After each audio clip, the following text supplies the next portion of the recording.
everyone, GM Daniel Naroditsky here. We asked the Chess.com community to show us their best games from the CGC qualifiers, and we're here to highlight some of the exciting chess that our awesome community members cooked up in these competitive CGC games. So here we have CKCA, who put together a phenomenal endgame display to defeat a very strong and experienced British Grandmaster. He's got the white pieces in this bishop endgame, and he starts by pushing his pawn up to f4 in order to make it more difficult for black to push his kingside pawns. Black responds with e5. Looks like white's only made it worse, but down comes the bishop to c3. This is an amazing move because it attacks the e5 pawn. The pawn cannot move because it's pinned to the bishop, so black is forced to defend it with his king. But now, white advances his pawn majority on the queen side, and when the moment is right, after a4, g5, white very patiently plays g3, defending the pawn on f4, and only when the moment is right, when white has pushed his pawn all the way to b5, a transition to the pawn endgame occurs, and, well, white can take on e5. Instead, he decided to take on a5. That is also perfectly sufficient, giving him 2 extra pawns on the queen side, and the rest is very simple, dropping the bishop back, moving it to the best square, and promoting his pawns. Great endgame display by CKCA. This has been GM Daniel Naroditsky with another community highlight from the Chess.com Global Championship Qualifiers. Your subscription makes shows like this possible, which is why our Twitch subscribers will never see ads on Chess.com. Connect your Chess.com account and Twitch account at go.chess.com/connectaccounts, and bang, boom, voila, you're done. 100% ad-free bliss forevermore. Whether you're following our events on site or on stream, type the command connect in the chat, and thank you for helping bring these shows to life.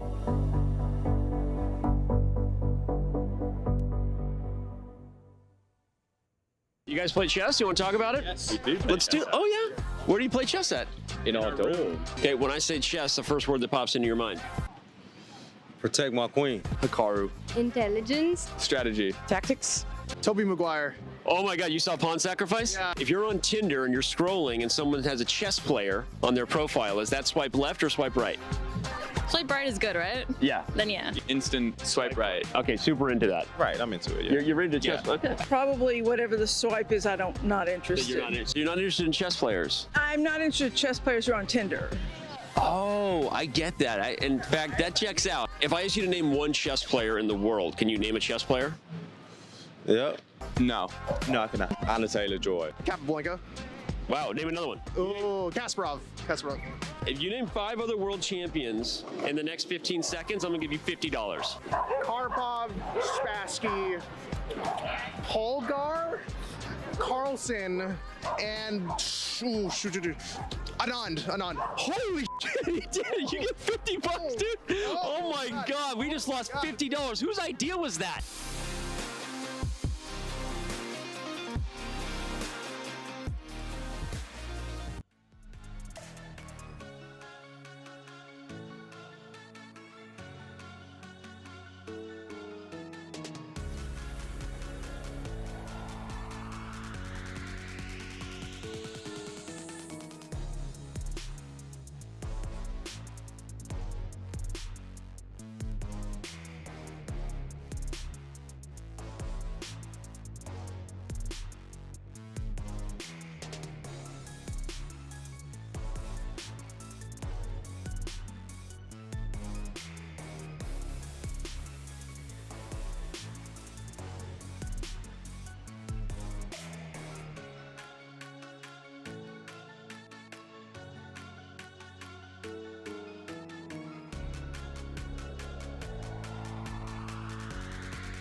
In downtown Toronto, the One Hotel prides itself on its rustic feel and being friendly to its environment. This week, its doors are open to some of the best players in pro chess, each in search of their share of the $500,000 at stake. It's the final week of the Chess.com Global Championship, and it starts right now. Yes, I was born in Vancouver. But as wonderful as Andrea and Vancouver are, it's pretty tough not to fall in love with the city of Toronto. Natural beauty abounds inside Toronto and pretty close by. The largest city in Canada, the people here have been playing chess in clubs, in universities, and in public parks. What are you doing? I'm just directing. For well over a century. And now this wonderful place plays host to the very first Chess.com Global Championship Finals. Facing elimination for weeks, 8 of the world's best players have survived to continue their quest for the queen-size share of the $1 million prize pool. Oh! And it's just mate! Sensational. This is the most shocking day that we have ever had. My friends, you're in the right place. It's time for the CGC Finals. Toronto, Canada officially has it all.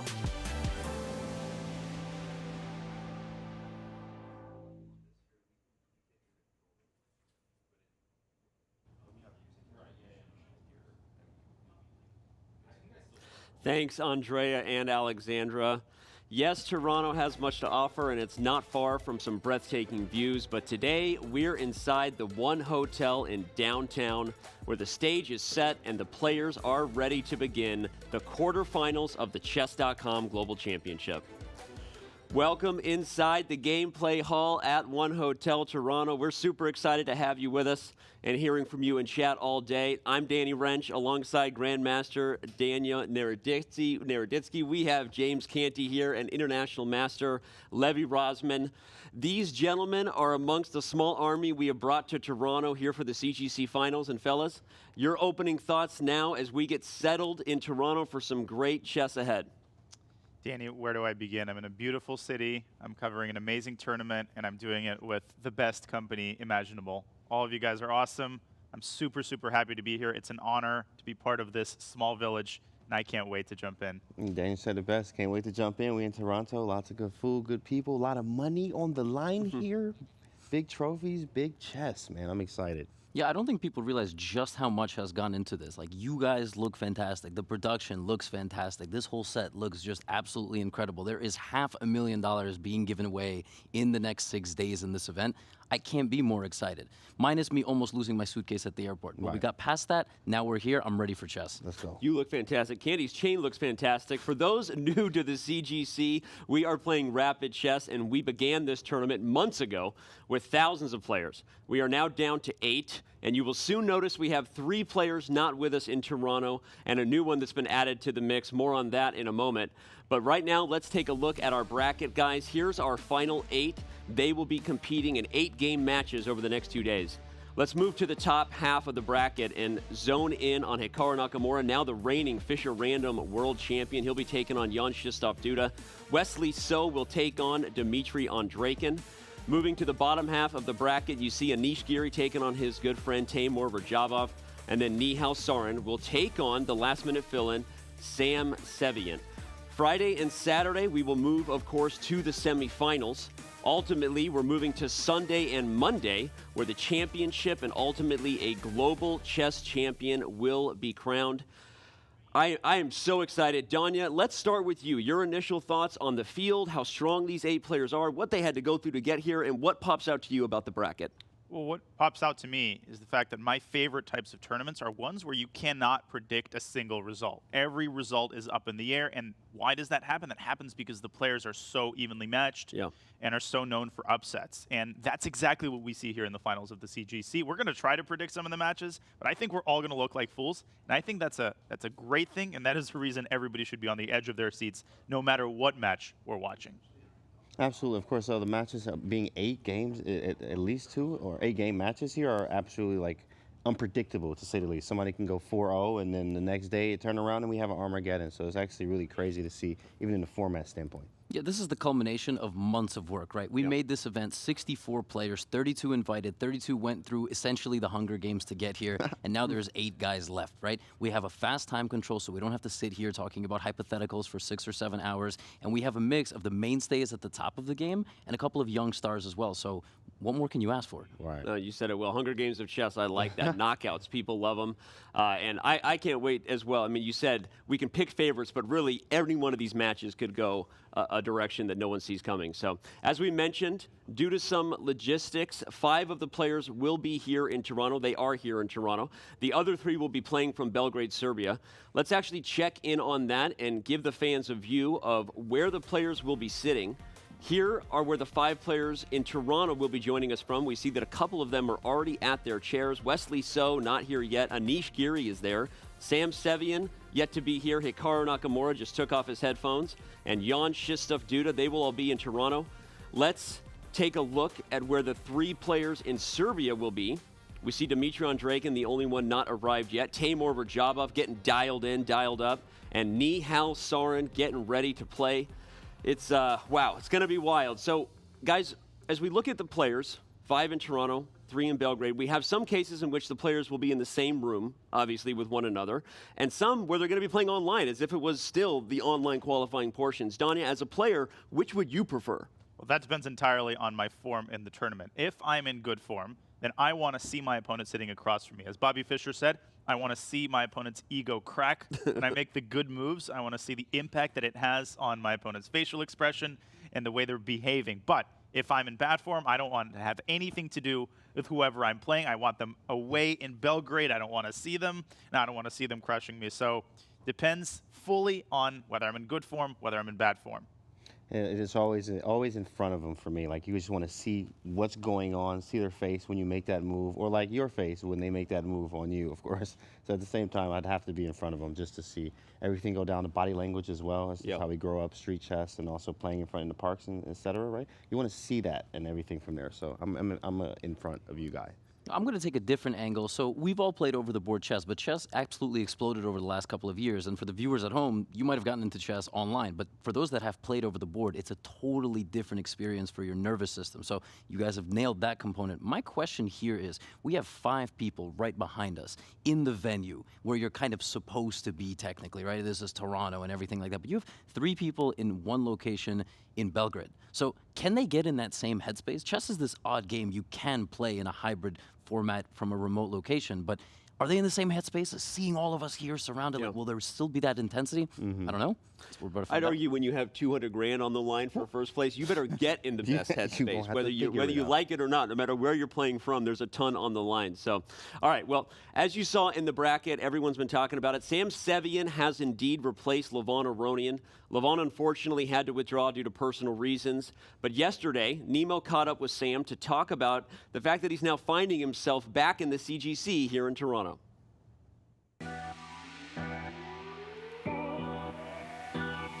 You know, I always want to win. I usually like to take it one match at a time, so I win that one, I go on to the next. Welcome to Toronto, welcome to the CGC. Are you excited for this week? I'm definitely very excited. It feels really good to be here. All right, so as a last-minute replacement in the field, do you think that works to your advantage or disadvantage? I think this is both because he wasn't preparing against me, and I wasn't preparing against him. So we both just have like 1-2 days to see what we can do. How is preparing for a rapid tournament like CGC different from preparing for large over-the-board events? So when I'm preparing for an over-the-board event, I'm trying to pose my opponent problems that they couldn't solve in a long game, while in a rapid tournament I can play some tricky lines which figure out how to play against it. That's absolutely awesome. So on Chess.com, you can click on Insights and it will tell you a bunch of details about your games. And one of the interesting things that we actually found out about you is that you play most accurately on Wednesdays, by far. Did you know this? I definitely didn't know that. Okay, well, apparently you play by far the best on Wednesdays. Thank you for joining us.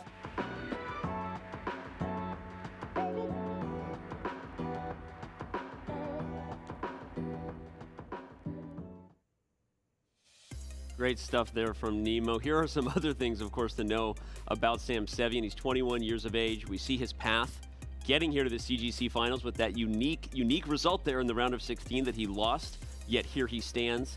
And then that last fun fact is where I want to throw to you, Danya. His Insights fun fact is that he plays his most accurate chess on Wednesdays. Well, last time I checked, it's Wednesday here in Toronto. Danya, your thoughts on that? It's Wednesday. Nihal has no chance. This is going to be a 4-0 victory. I mean, 94.4%. Come on, that's absolutely ridiculous. But in all seriousness, Danny, perhaps what impresses me the most about Sevian is the way that he has sort of refashioned his style over the past couple of years. I remember Sam as a little kid in California. He was tremendously talented, but he was all tactics. And in the last couple of years, as Sam has climbed to 2,700, where he stabilized, he has added so many new facets to his game. His opening preparation is better than ever. I mean, his prep during the CGC was wild. And just his positional understanding, the stability of his play, he has done all of the right things, checked all the right boxes in order to remain at 2,700. So he's a scary opponent for everybody. I don't think anybody is thrilled to see Sam Sevian as a replacement to Levon Aronian. He's going to be a tough nut to crack. Yeah, I completely agree. In the round of 32, he knocked out the Blitz champion of the world, Maxime Vacher-Lagrave.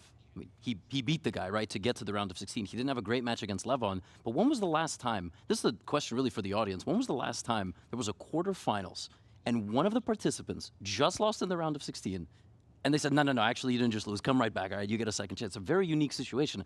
I'm very keen to see how he's going to adapt to it because it's like he legitimately just has a free pass. Yeah. Yeah, as a player, he was out. Now I'm back in, right? Is what he's saying. I mean, that's absolutely crazy to see, you know, Sam only losing to like what I like to call him LeBron Aronian, right? So he's losing to the LeBron only guy to lose to, right? That's very good. And then also beating MVL, my #1 French man. He's playing some great chess. Now that he's gone and he's back, right? He's like, I'm back from the dead. I'm back, right? And now we're about to see what happens with this 200,000 on the line. It's going to be wild. Of course, we know that Sam Sevian playing Nihal Sarin, but there are other matches coming up as well. So let's dig into the schedule and talk about what is ahead here on the first day of the quarterfinals. Right there at the top, Hikaru Nakamura will be taking on Jan Krzysztof Duda, the match where both players are in Toronto, the only one. Wesley So takes on Dmitry Andreikin. Timur Radjabov takes on Anish Giri. And then, as we've been talking about, Nihal Sarin will be taking on Sam Sevian. Guys, which is the most interesting matchup to you? I'm going to start with you, Canty. You get to pick your matchup of the day first. My matchup is Nakamura Duda there. Of course, it's going to be very difficult for Duda, but he has taken out, you know, Magnus Carlsen. We've seen in the World Cup. He's beaten Sergei Karyakin, right, as well. So very strong. He's also 2,800 rapid. So lots of things to see there from Duda. And there's the head matchup. I know Nakamura is ahead in the fast time controls. Nakamura is extremely quick. We know this. It's scary as the time gets lower, he gets stronger. It's very, very scary stuff to see. Half man, other half we don't really know yet, right? So it's a very scary thing facing Hikaru, and you know, Duda's going to have to bring his best game against Levy, this man. obviously, Canty just took the one matchup of the two guys here, maybe stealing some thunder, but what's your matchup of the day? Yeah, of course, that's going to be the biggest question, the one that Canty just described. But listen, I'm going to throw it back to that Sam Sevian matchup, right? Like, he just got another opportunity at Redemption, and he got to progress in the event. He didn't go to any loser's bracket, which is what usually happens when you lose in an event. He went forward. And he's playing against Nihal Sarin. Nihal Sarin has a very unique quality about him. He's a young, talented player from India. He's a teenager. But he's almost never played games against so many players in the field, and I believe that's even the case today. So what's going to happen? Is the guy with the golden ticket going to win, or the guy that just beat the world #2 in 3 games going to win? I have no idea. It's a shame that the youngsters have to play in the first round, by the way. They grabbed 2 of the top storylines, but there's 2 matches left. I'll let you choose your flavor. Listen, I think one of the narratives that we're ignoring is that Timur Radjabov has been consistently underrated for really the past couple of years. We always, you know, we don't really talk about him, and then, hey, he gets third in the candidates. He qualifies for the CGC. I mean, his chess resume over the past year has been incredible. Anish Giri is the face of stability, the face of solidity. So, you know, Timur Radjabov, not somebody to be ignored in this tournament, and I'm going to be keeping a very close eye on how he and Anish Giri do against each other. Well, I'm more than happy to do a quick preview of the last match remaining. Wesley So was the Fisher Random World Chess Champion until about a week ago. Will he find his form here in Toronto? Wesley, of course, a very, very strong rapid player and someone that no one wants to play in these formats. But he's taken on this guy, Dmitry Andreikin, who you talked about, someone who maybe flies under the radar, and Timur Radjabov. Dmitry Andreikin has been who's who, Title Tuesday royalty, if you will, for the last several years. And now he makes it all the way to the round of 8, the quarter quarterfinals in the CGC. So can't wait for that matchup as well. All right, guys, but we're pushing close to the start of the quarterfinals. So let's bring in the two commentators who are going to be having the call for these first two games. We have Amon Hamilton and Robert Hess. How excited are you guys to finally get going? Thanks, Danny, for the warm welcome. You know, I'm Grandmaster Robert Hess, and it is my first time in Canada, but we do have a local here, Grandmaster Mon Hamilton. So, Mon, how does it feel to have such a prestigious event on your home turf? Well, I'm happy to show everyone around, of course. Thanks, Robert, and of course, welcome to everyone who's watching. Welcome to Toronto, you know, my city. Happy to call it home. And you know, what an exciting production and broadcast that's getting underway. I can't wait to get into the matches today, Robert. For sure. We heard some of the highlights from our colleagues across the way. But let's talk about the format for this event. We know the players, but it still remains a single elimination knockout unless you're Sam Sevian and get that second lease on life. It's 8 games this time around, though, Amon. So what's the difference in the match strategy? Yeah, 8 games is such an interesting format because it's over 2 days. So we will not see any matches conclude on day number 1. We could see a big lead by one player and then immediately a comeback from another player. So it's such an interesting format. There will be no knockouts on day 1. And honestly, Robert, I'm ready for some exciting comebacks. I'm ready for, you know, the unexpected in this event. For sure, and it can be an exhausting event. The 15-minute plus 2 seconds, that's a fast-paced time control. You better have your nerves in there. So we are going to call game 1 of all 4 matches shortly, but for now, we're going to kick it back to Danny and the gang. Thank you, Robert. Well, guys, the other thing we're going to be doing here all week is turning in our picks to production for each match, and then we're going to be keeping track of our score. So make sure you pick wisely. To kick things off, chat, we're going to ask you to make your pick right now between Sam Sevian and Nihal Sarin. Do so in chat. Let us know who will win. For now, let's share our picks and our thoughts on what is perhaps the most intriguing match of the day, with Sam Sevian coming back here to the CGC against Sarin. Danya, you get things started. Your pick in that matchup. Listen, I'm a big fan of both players. I think this is going to be a very close one. I actually think this one might go into Armageddon. That's how closely matched the players are. But Nihal Sarin, he has displayed just ridiculous consistency and success over the past couple of years, especially in online and rapid tournaments. I mean, just think about how he played in the SCC. Think about how he played in the RCC, the CGC, whatever ends in the C, whatever ends with the word chess. Nihal Sarin has been incredibly successful. I'm going to have to pick him by the tiniest of tiny margins. It's hard to pick against Sarin. He's a rising star from India. He punched his ticket to the CGC cleanly, if you will, but I'm going to surprise the world and actually say that, yeah, I also think he's going to get things done here. He's going to take down Sam Sevian, and it's unfortunately going to be an end to the Cinderella story there. I actually think, Nihal is the guy there. I mean, India is a powerhouse right now. It's very scary facing the Indian teams, and they got C team is 2,700, right? So very tough facing those guys. I'm going with Nihal. Yeah, I really preferred when I didn't have to make picks. You know, I just like to recap the games, but this is just such a close one. And I'm the kind of guy, I don't make the same mistakes 2 times. All right, I said that the Nihal Sarin story was going to end when he played against Dingley Ren, and then he beat him in the minimum number of games. All right, so I learned my lesson, and I believe in Nihal Sarin. I have to choose somebody in that match. So it's a shame, like I said, they have to play in the first round, but I guess I got to go with Nihal. I'm actually going to stick with my pick of Sam Sevian, by the way. I got a little bit thrown off there, everyone. I do think the Cinderella story is going to continue. I had lunch with him yesterday. He was relaxed. He was poised. I think Sevian is going to shock everybody and actually keep this Cinderella story alive. Throwing now to Robert and Amon. Guys, we're bringing you back to take things away, not just for your picks, but for the first matches of the day. Well, no wishing-washingness over here. Amon, you go first. Who's your pick in this matchup? Damn, putting me on the spot already, Robert. Well, listen, I don't mind agreeing with the majority of our colleagues over there. I'm also going to pick Nihal in this match. You know, you just think about how he got here, and taking down Dingley Ren, of all people, is a pretty nice statement to get a few people supporting you in your camp. For sure. I understand all the hype around Nihal Sarin, but I'm going to go with Danny, and not just because I want to keep my job. I'm going Sam Sevian. He has a second lease on life. He's refreshed. He's happy to be here, and I think he'll carry that with him. I know the chat picked Nihal Sarin. They support you, Amon. It's okay, but Nihal seems to be the heavy favorite amongst the predictors here, so that all makes sense. But we are going to start with a different matchup. The day begins with Hikaru Nakamura and Jan Krzysztof Duda, the FIDE Fischer Random World Champion in Nakamura, but the 24-year-old who has actually a very high rapid rating in Jan Krzysztof Duda. Indeed, Robert. And, we have to point out that that rapid rating is actually based on his performance so far in the CGC. So you see that high rapid rating, but that just shows you how well he's been doing in this tournament. And obviously the head-to-head, Nakamura, he's the favorite in this match on paper. But, those classical results, you have to put it in perspective. This is rapid chess, Robert. As the time control gets shorter, of course, Nakamura himself is so talented. But Krzysztof Duda, he's an incredible specialist in the rapid format, and I don't think I've seen him turn in a bad result yet.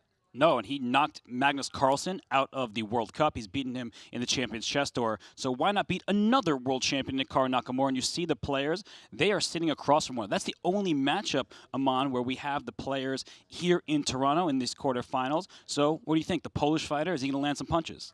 Well, first of all, you say Polish fighter. I was looking at those pieces there on the camera shot, Robert, and are we seeing maybe some Polish piece set with the Chess.com piece? I see red pieces for black, white. That's an interesting choice there. And yeah, you mentioned it, across from one another. The intensity of this match is probably unlike any of the others. And that was our tournament director, Judah, talking to Hikaru, talking to the players, getting things set so the games can begin. And Hikaru Nakamura, we know he is as experienced as anybody online. And for Duda, you mentioned the pieces. I would be distracted by those pieces. Like, that actually is catching my eye in a way that I wouldn't be happy about if I were playing the game. So maybe it's his preference here, and maybe it is that Polish pride. Yeah, I think there's a chance because, as we know, the players did get to, come in, orient themselves, set the pieces, even set some of the music that they'll be listening to. So I think it's very interesting that we're starting with the match that's here in Toronto, Robert. And here we go. The Chess.com Global Championship quarterfinals are underway. E4 played by Nakamura, E5 the response by Duda, and a Petrov. So he's going for a more solid approach in the early stages rather than his fighting opening the Najdorf. Yeah, Polish fighter, the username. However, you have to keep things in perspective. This is a long match. There are 8 games, Robert. Starting off with the Petrov, of course, with the black pieces, totally understandable. You don't want to just come out of the gate swinging, high flying, and, blunder into a quick loss. For sure, and I'm wondering if the art of preparation might almost be lost in Hikaru Nakamura. He was playing Fischer random chess. The pieces were scattered on the first and last ranks, but now he's back into the territory of the candidates. These two faced off against one another. Hikaru did win a game against Krzysztof Duda when Hikaru had the white pieces, but he was worse in that game. So Duda has proven that he can handle Hikaru Nakamura. And here in game 1, we see trades. Yeah. Only the e-file is open, and white has this rook on the e-file, so probably a slight advantage for Nakamura in the early going. Indeed, and I think that's to be expected from the Petrov. You often get that slight edge, and it's so slight. The engine can see it, the engine can appreciate it, but even myself, looking at this game, I'm seeing a lot of trades. However, a very aggressive move here, knight to g5. Finally, we see the potential for, if bishop takes g5, we might even see the pawn recapture, and that could be the first real imbalance in the position, because in the Petrov, it's so symmetrical to start off. We're kind of waiting for that imbalance. What's it going to be? Who's going to take that first decision? For sure, and we just see the knight go out to e3, so Duda did not capture on g5. He wanted to keep the material balanced, and bishops and knights the same for each side. But white is kind of gaining the momentum here. This knight can swing into g4, and the problem with that move g6, those dark squares in front of the king become weakened. Indeed, yeah, and I guess the reason that I think in this position Duda's so comfortable doing that is he still has that dark square bishop. So at some point he could reroute that bishop to f8, to g7, or as you highlighted, to f6, to g7 as well. So although they are weaknesses, I think he's got that bishop, so he feels comfortable. Yeah, he needs to be very, very careful here. And, well, Wesley So and Dmitry Andreikin, one player in Toronto, one player in Serbia. That match is getting underway right now. So, Aman, we see the opening in Nakamura and Duda. Look at these two players. And Wesley So, he gets the white pieces. What do you expect? Well, Wesley coming out, he's definitely a player that can switch to the d4, right? We definitely expect him to come out with pawn to e4, but he has tried some d4 in the past, and I wonder, with this long matchup, 8 games, Robert, are we going to see experiments from these players? Are we going to see adjustments? Because I always think in that longer match-style format, that the player who can adjust a bit better is usually the one that has that success. And this might shock many people, but Dmitry Andreikin actually has a head-to-head lead against Wesley So. I think Danya summed it up well, that Andreikin, he's probably the most underestimated player in this field. Indeed, Robert. But you know what? I think he's the most underestimated by the public. I don't think he's underestimated by his peers. Certainly not by Wesley himself. And Andreikin has just turned in good result after good result. And I don't think that anyone in this field is counting him out. He beat Fabiano Caruana to get here, Robert. He's definitely earned his spot. He has, and he is playing the Sicilian in Game 1. So unlike Jan Chistov, who chose e4, e5, a symmetrical pawn structure, instead we see an early knight c6 in the Sicilian, e6 played by Andreikin. And these types of openings, it gives away some of the control of the dark squares in black. If you have to play the move d6, well, there will be a pawn that's back here. But for now, we see, look at these dark squares in black's position. Not the end of the world, but just something to note as we see this game continue. Indeed, what's really interesting about this opening, Robert, is it's a little bit of a hybrid. So without the move a6, we would have something more like a Taimanov, where you bring the knight out. And in fact, without the knight out, and you play a6, you have something more like a Khan. But we've actually seen this become more popular lately, kind of combining the two, and you're saying, hey, I'm going to let you make the decision of how you want to play. Do you want to capture my knight on c6? Well, that's what's happened in this game so far. For sure, and we do see pawn tension in the center of the board, the e4, d5 pawns. Black really does not want to take that pawn on e4 because then you're saddled with this isolated pawn on c6. Pawns is another pawn's best friend. They want to be an adjacent file. So, Aman, when I look at these positions, I expect an attack because there's a bishop on d3, and once that pawn goes up to e5, we just said black doesn't want to take the pawn, and there it goes. Yep. And, you know, speaking of an attack, that's how quickly it can get going, right? Pawn to e5, queen out to g4. This is a really well-known, I guess, you know, thematic idea. Pawn on e5 kicks the knight away from f6. Lo and behold, queen g4 follows. Now, if you castle in this position as black, you might be walking in to bishop to h6, Robert. And this is a, you know, classic idea, immediately, you know, gaining a huge advantage. For sure. So that we will not see because that would cost black in exchange. You'd have to play g6 to avoid checkmate. Then you take the rook. That is a gain of material. So we will not see that move. Instead, we saw g6. The position remains a bit closed. Yeah. But we're actually about to have another game get underway here because the third game about to begin. We will see Anish Giri and Timur Radjabov. They will duke it out. These two are friends, but today they are foes. Indeed, it's so hard to make that distinction, you know, over the board. Obviously, many of these chess players, hey, it's a small world, Robert. These guys are friends, colleagues, but definitely competitors. And when you think about how much money is at stake here, $500,000 just for the live portion from Toronto, Robert, I mean, I'm not sure how friendly I'm going to be over the board. Yeah, I don't think that these two are friends for today and the next, but we have that game on the right side of the screen. It's about to start. The game on the left side of the screen still very interesting between Wesley So and Andreikin. So Anish Giri, Timur Radjabov, the first moves will start. Anish with the white pieces. And, well, Radjabov actually historically has been one of the more fighting players. And as we see, we're actually going to continue on the So and Andreikin game for now as the other game gets underway. But if we'll table that conversation on Giri and Radjabov, and the moves are off. This is a very short table, you know. And here we go.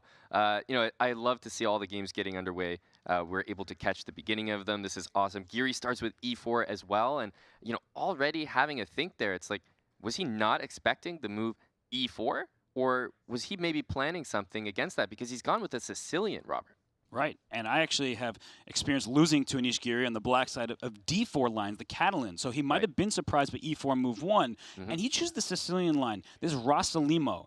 And Radjabov attempted his Sicilian in the candidates. He had a loss to Fabiano Caruana in the first half of the event, and he brings his queen out to b6. Now, we teach people, don't bring your queen out so early, but here it has a direct plan. It's attacking the bishop on b5.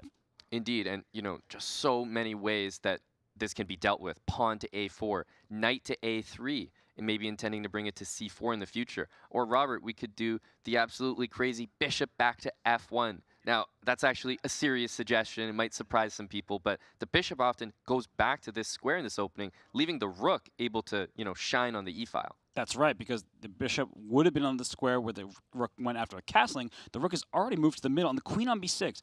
We don't like bringing our queens out because they get attacked, and then they have to move. So when this knight on b1 eventually lands on c4, that queen will have to move for a second time. So Anish, he's sitting for a think. He did not expect this move. It's a bit of an obscure choice by Radjabov, and now he's actually ahead on the clock. So Radjabov spent time on move 1, but maybe this is within his preparation. Indeed, and I think queen b6 is definitely a move that, number one, if you're Radjabov, you've definitely looked at and prepared. But also, if you're Anish Giri in this situation, I don't think you're that concerned by it.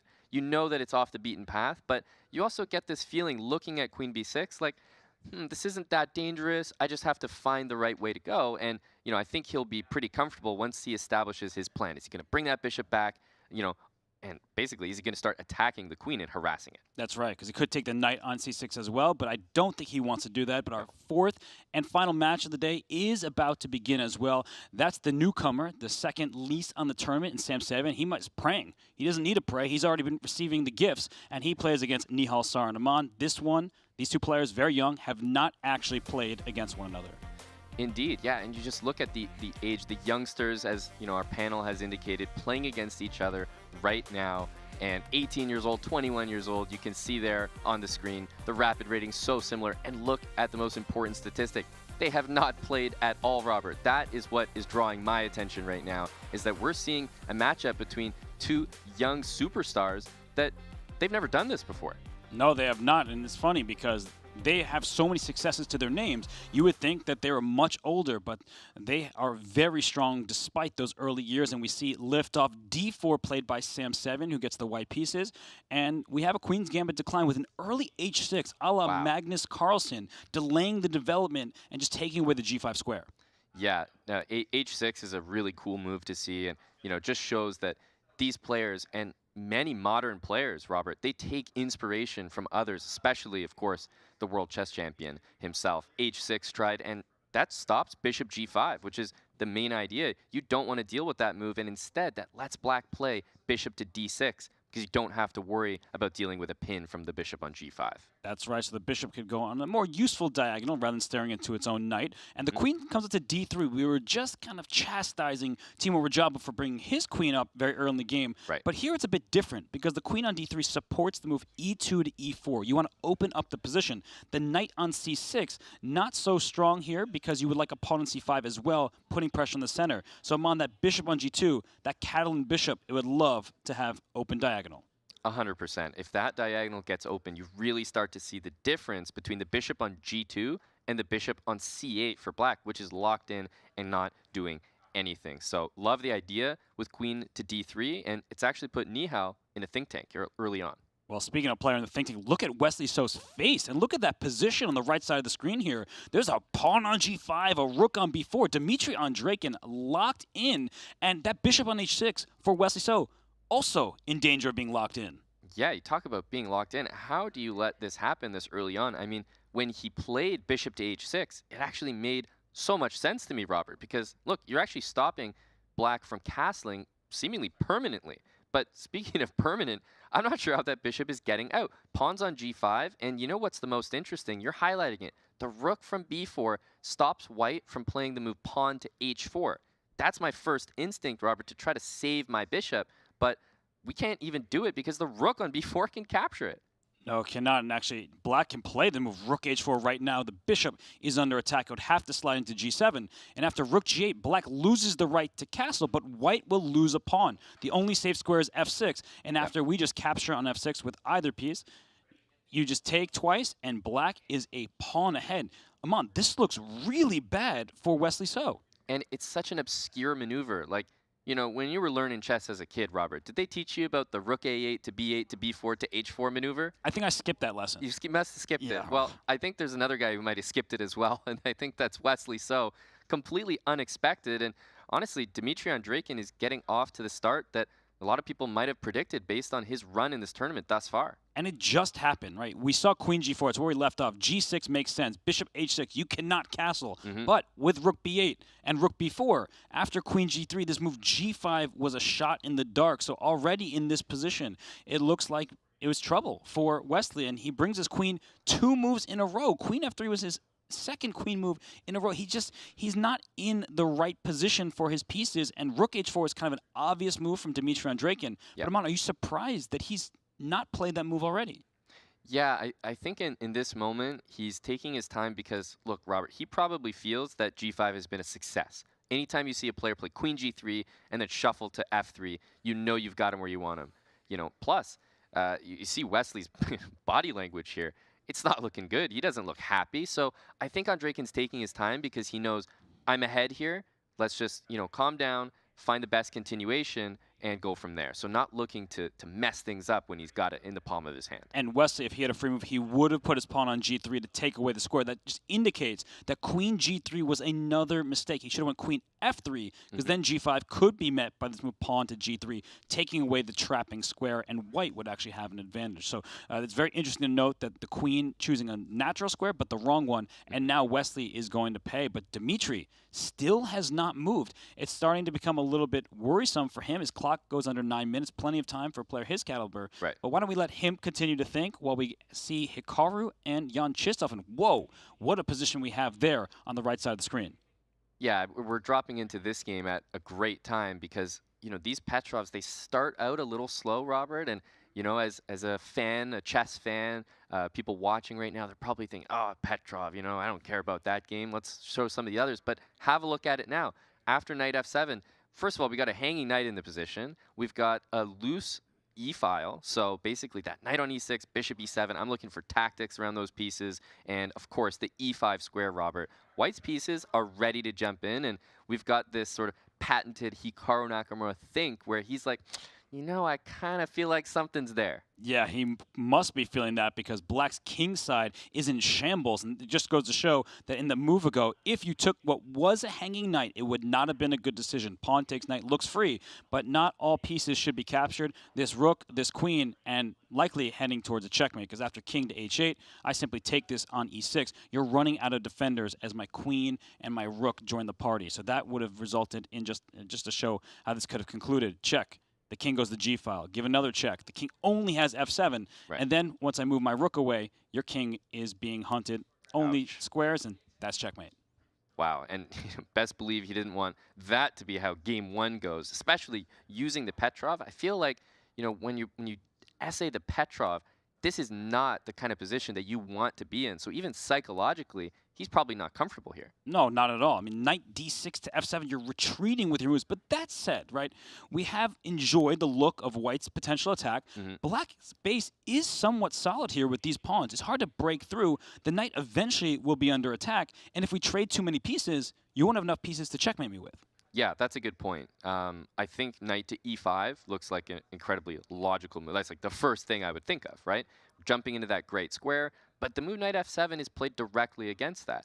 That it can capture it immediately, and, you know, if I'm capturing back with just a piece, then I think that Black can challenge the file, bring the rook from a8 over to e8. And, you know, he's worse, but I don't think it's enough for Hikaru to be satisfied and say, look, I've got enough to win this game. And it looks very strange, but at some point, this king might even slide up to f7.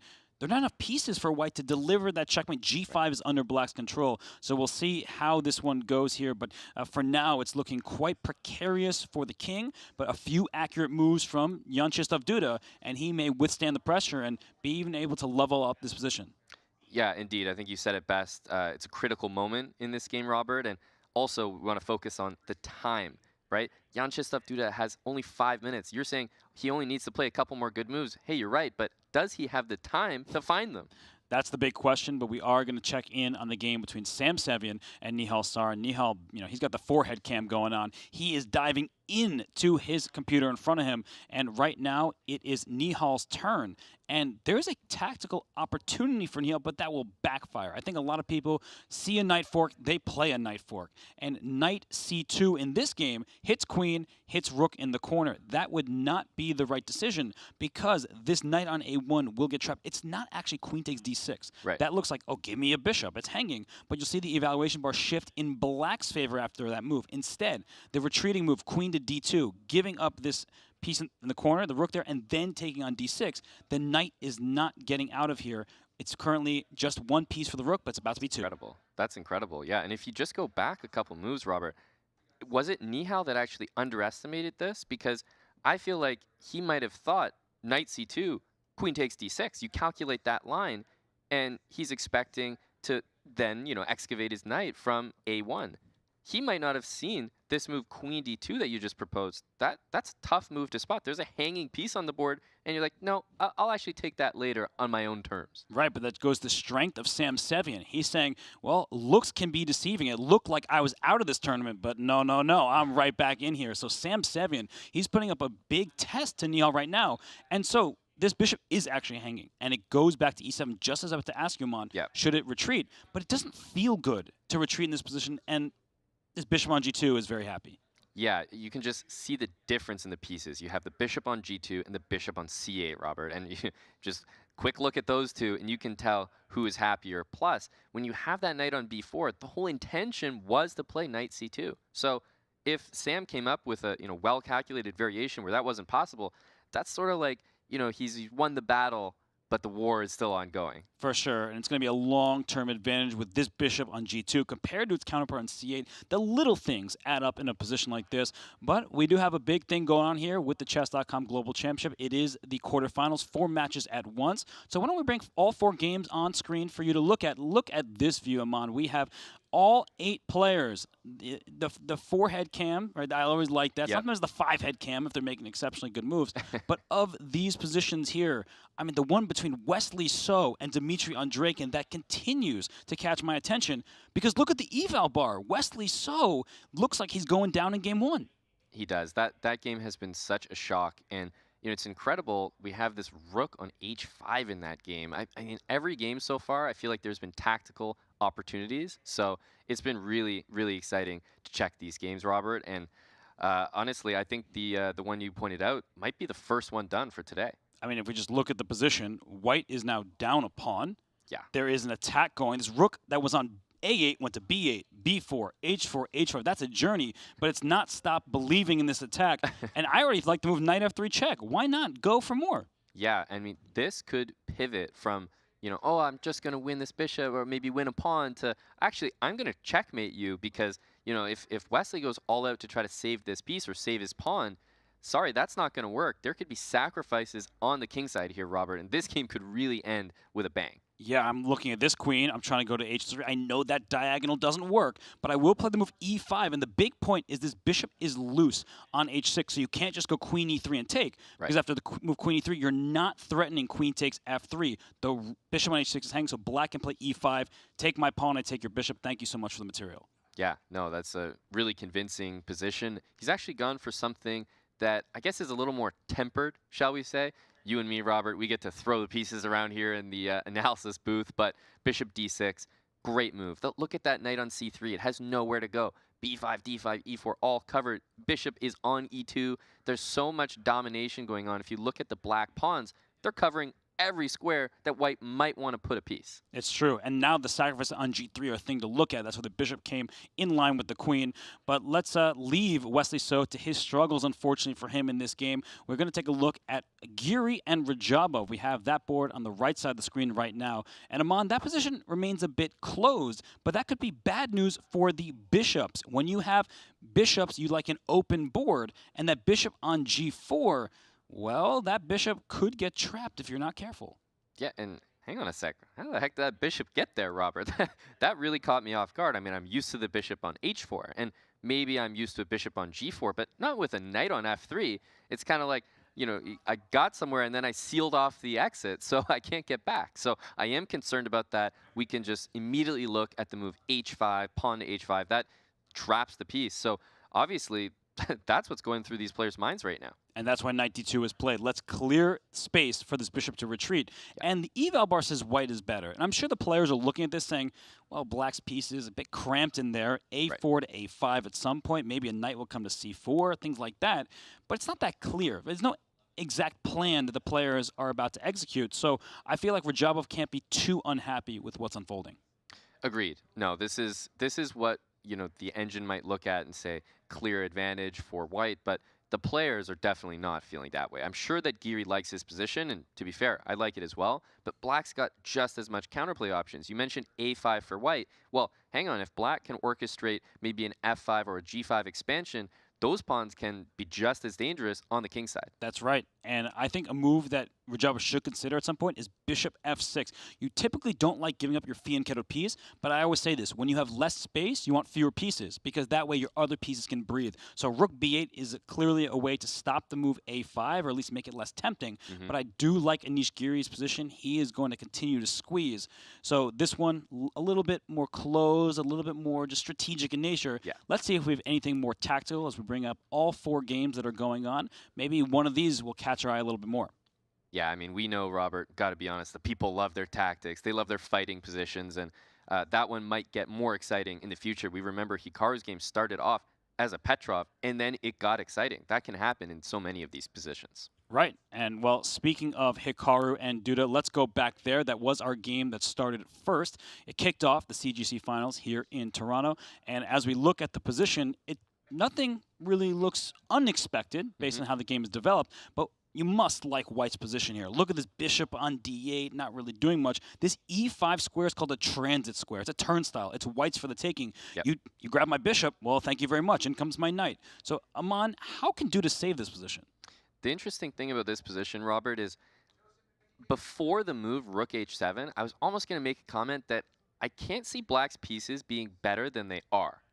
And in those positions, you start to feel like, oh, everything White does is improving the position, and there's nothing I can do to match that. And if your opponent is consistently playing, bit better improving moves than you, then their position should be just getting better over time. And that's a scary feeling as, the time gets lower and mistakes can happen. So I actually think Hikaru is cementing his edge here. I think he's increasing it. And what we're seeing with that rook on h7 is that it might be misplaced. Right, you would love to get a queen out there and deliver a checkmate, but there's a knight in the way, so Black's pieces stepping on each other's toes. Meanwhile, the e-file is open. Please take me on e2, says Hikaru. The queen will take back, and watch out, because this open file is all White, and that's bad news when there are 2 open files. White can use his, Duda cannot use his in return. Right. It means clear advantage for Hikaru.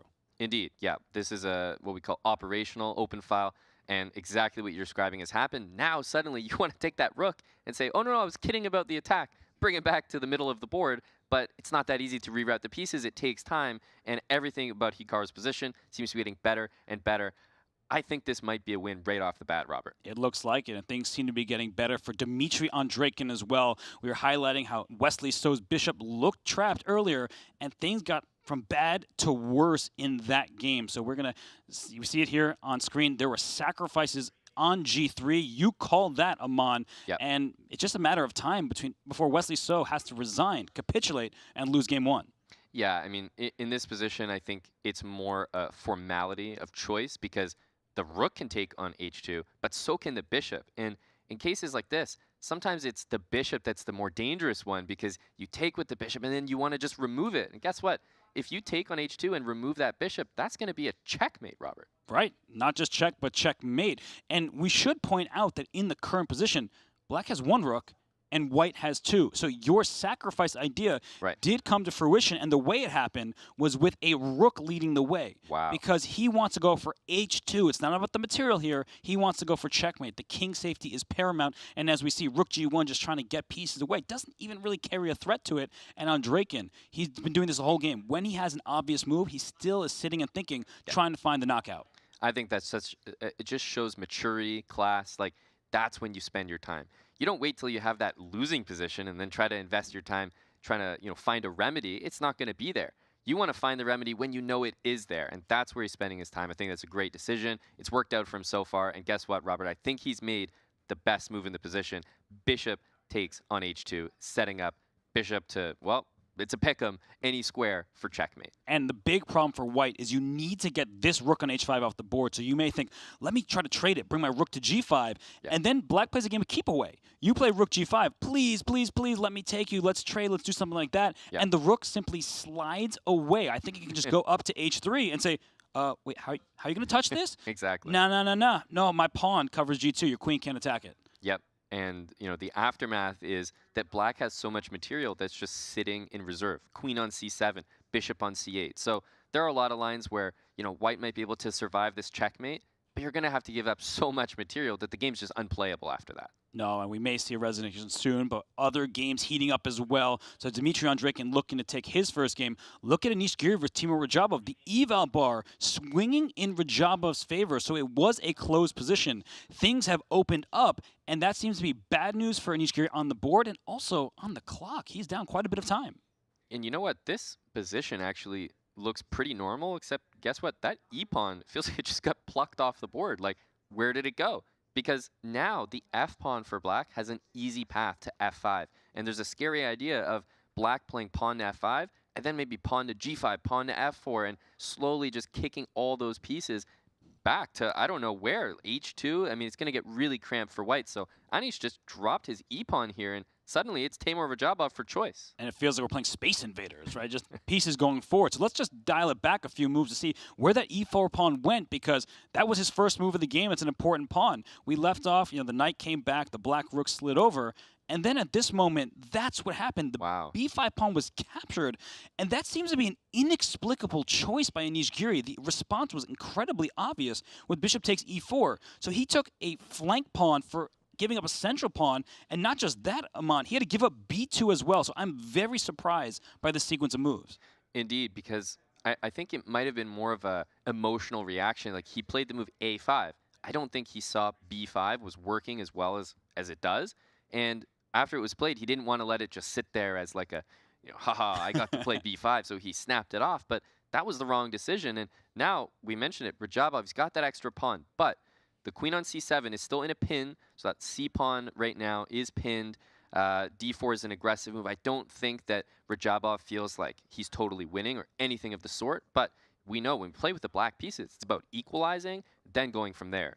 He's already more than equalized. And he needs to use the clock as a weapon now. So Radjabov trying to make more of this position than just that extra pawn. Hikaru Nakamura and Jan Krzysztof Duda, they started at the top of the clock. They were the first game to get underway, and it's getting exciting there. We know that Hikaru had a big advantage earlier in the game. And look at this, Aman. I see a rook, knight, and bishop for a queen and 3 pawns. That is not the type of material imbalance you see every day. So as I look at this here, this position, it seems to be one where Hikaru's going to push for a win, but this gets confusing. Yeah, and don't forget the time. Like, every decision that Jan Krzysztof Duda makes here is with 10 seconds on the clock, Robert. It's so hard to handle all the possible squares the queen can check from, these pawns rushing up the board when you've got that time pressure. That's right. Blunders happen. There's only a couple seconds of increment. Hikaru Nakamura, he's in the lead here. He has many pawns to work with. But Duda, he's keeping his pieces together, compact. And as long as he doesn't allow pawn promotion next few moves, maybe he'll be able to gain a couple seconds on the clock. And we'll see moves like queen g6 on one side, maybe queen back to d3, then queen to a6. It's just hard to keep track of all the pawns in the position. So what Hikaru is looking to do is move those pawns up, but be careful, Robert. He doesn't want them to get stuck on light squares.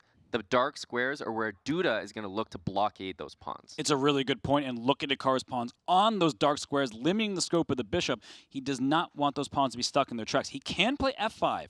He can start sending these pawns up the board. I think that's a good decision, but what's an even better decision is to spend your time while you are ahead. So Hikaru knows he's a good position. He doesn't need to waste his opportunities. He gives the check on f5, so I thought the other piece should go there. He might lead with the g-pawn.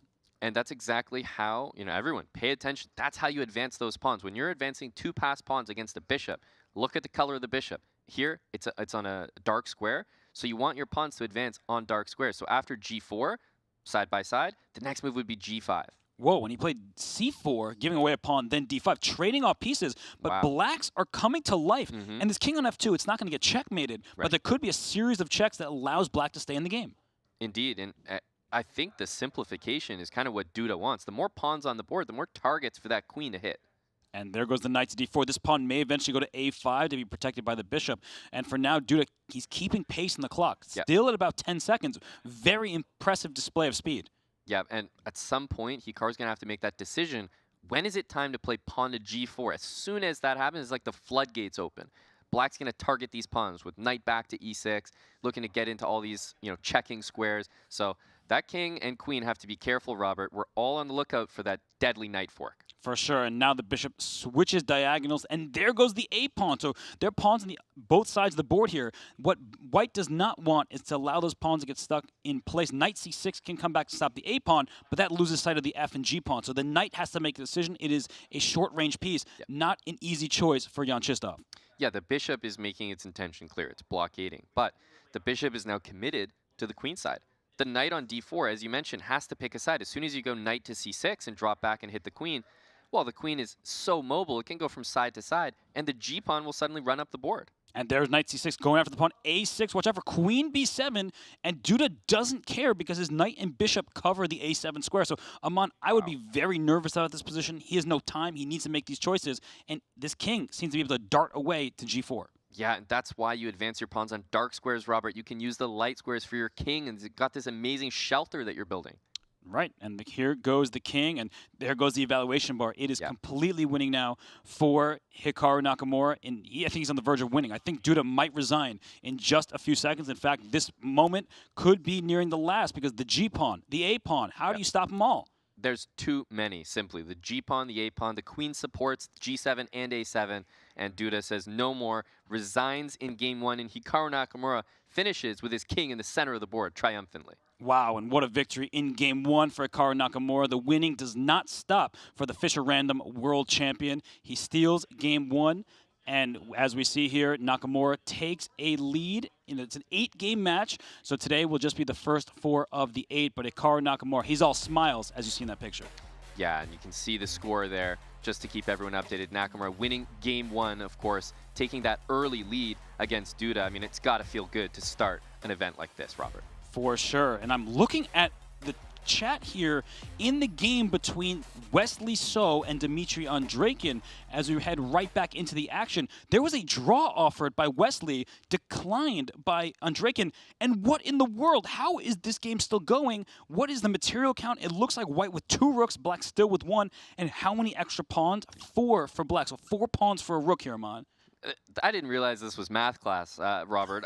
I don't know what the heck is going on here. How did that not end? I thought there was mate on the board. First of all, that must have been an incredible defensive task by Wesley So, but that couldn't have happened without a mistake. We know that Andreikin had such an edge, but he is still declining the draw, as you mentioned. He's not willing to admit that this game is a draw yet. You better be careful, because if you keep declining the draw, you might lose. If you bring your king to b8, already rook b4 check, opening the queen's diagonal results in a win for white. So Dmitry has to accept the draw. He does, in fact, do that, but he spoiled a huge opportunity. A huge opportunity, and you feel like those are the moments that sometimes define a match. When you look back and, maybe this match gets decided by a single game, and you think back to this game, and that's the one in question. Yeah, a win with the black pieces would have got him out to a hot start, but look at Wesley So. He can hardly believe it. I think he's just trying to contain all of his emotions right now because he was on the verge of defeat that whole game through.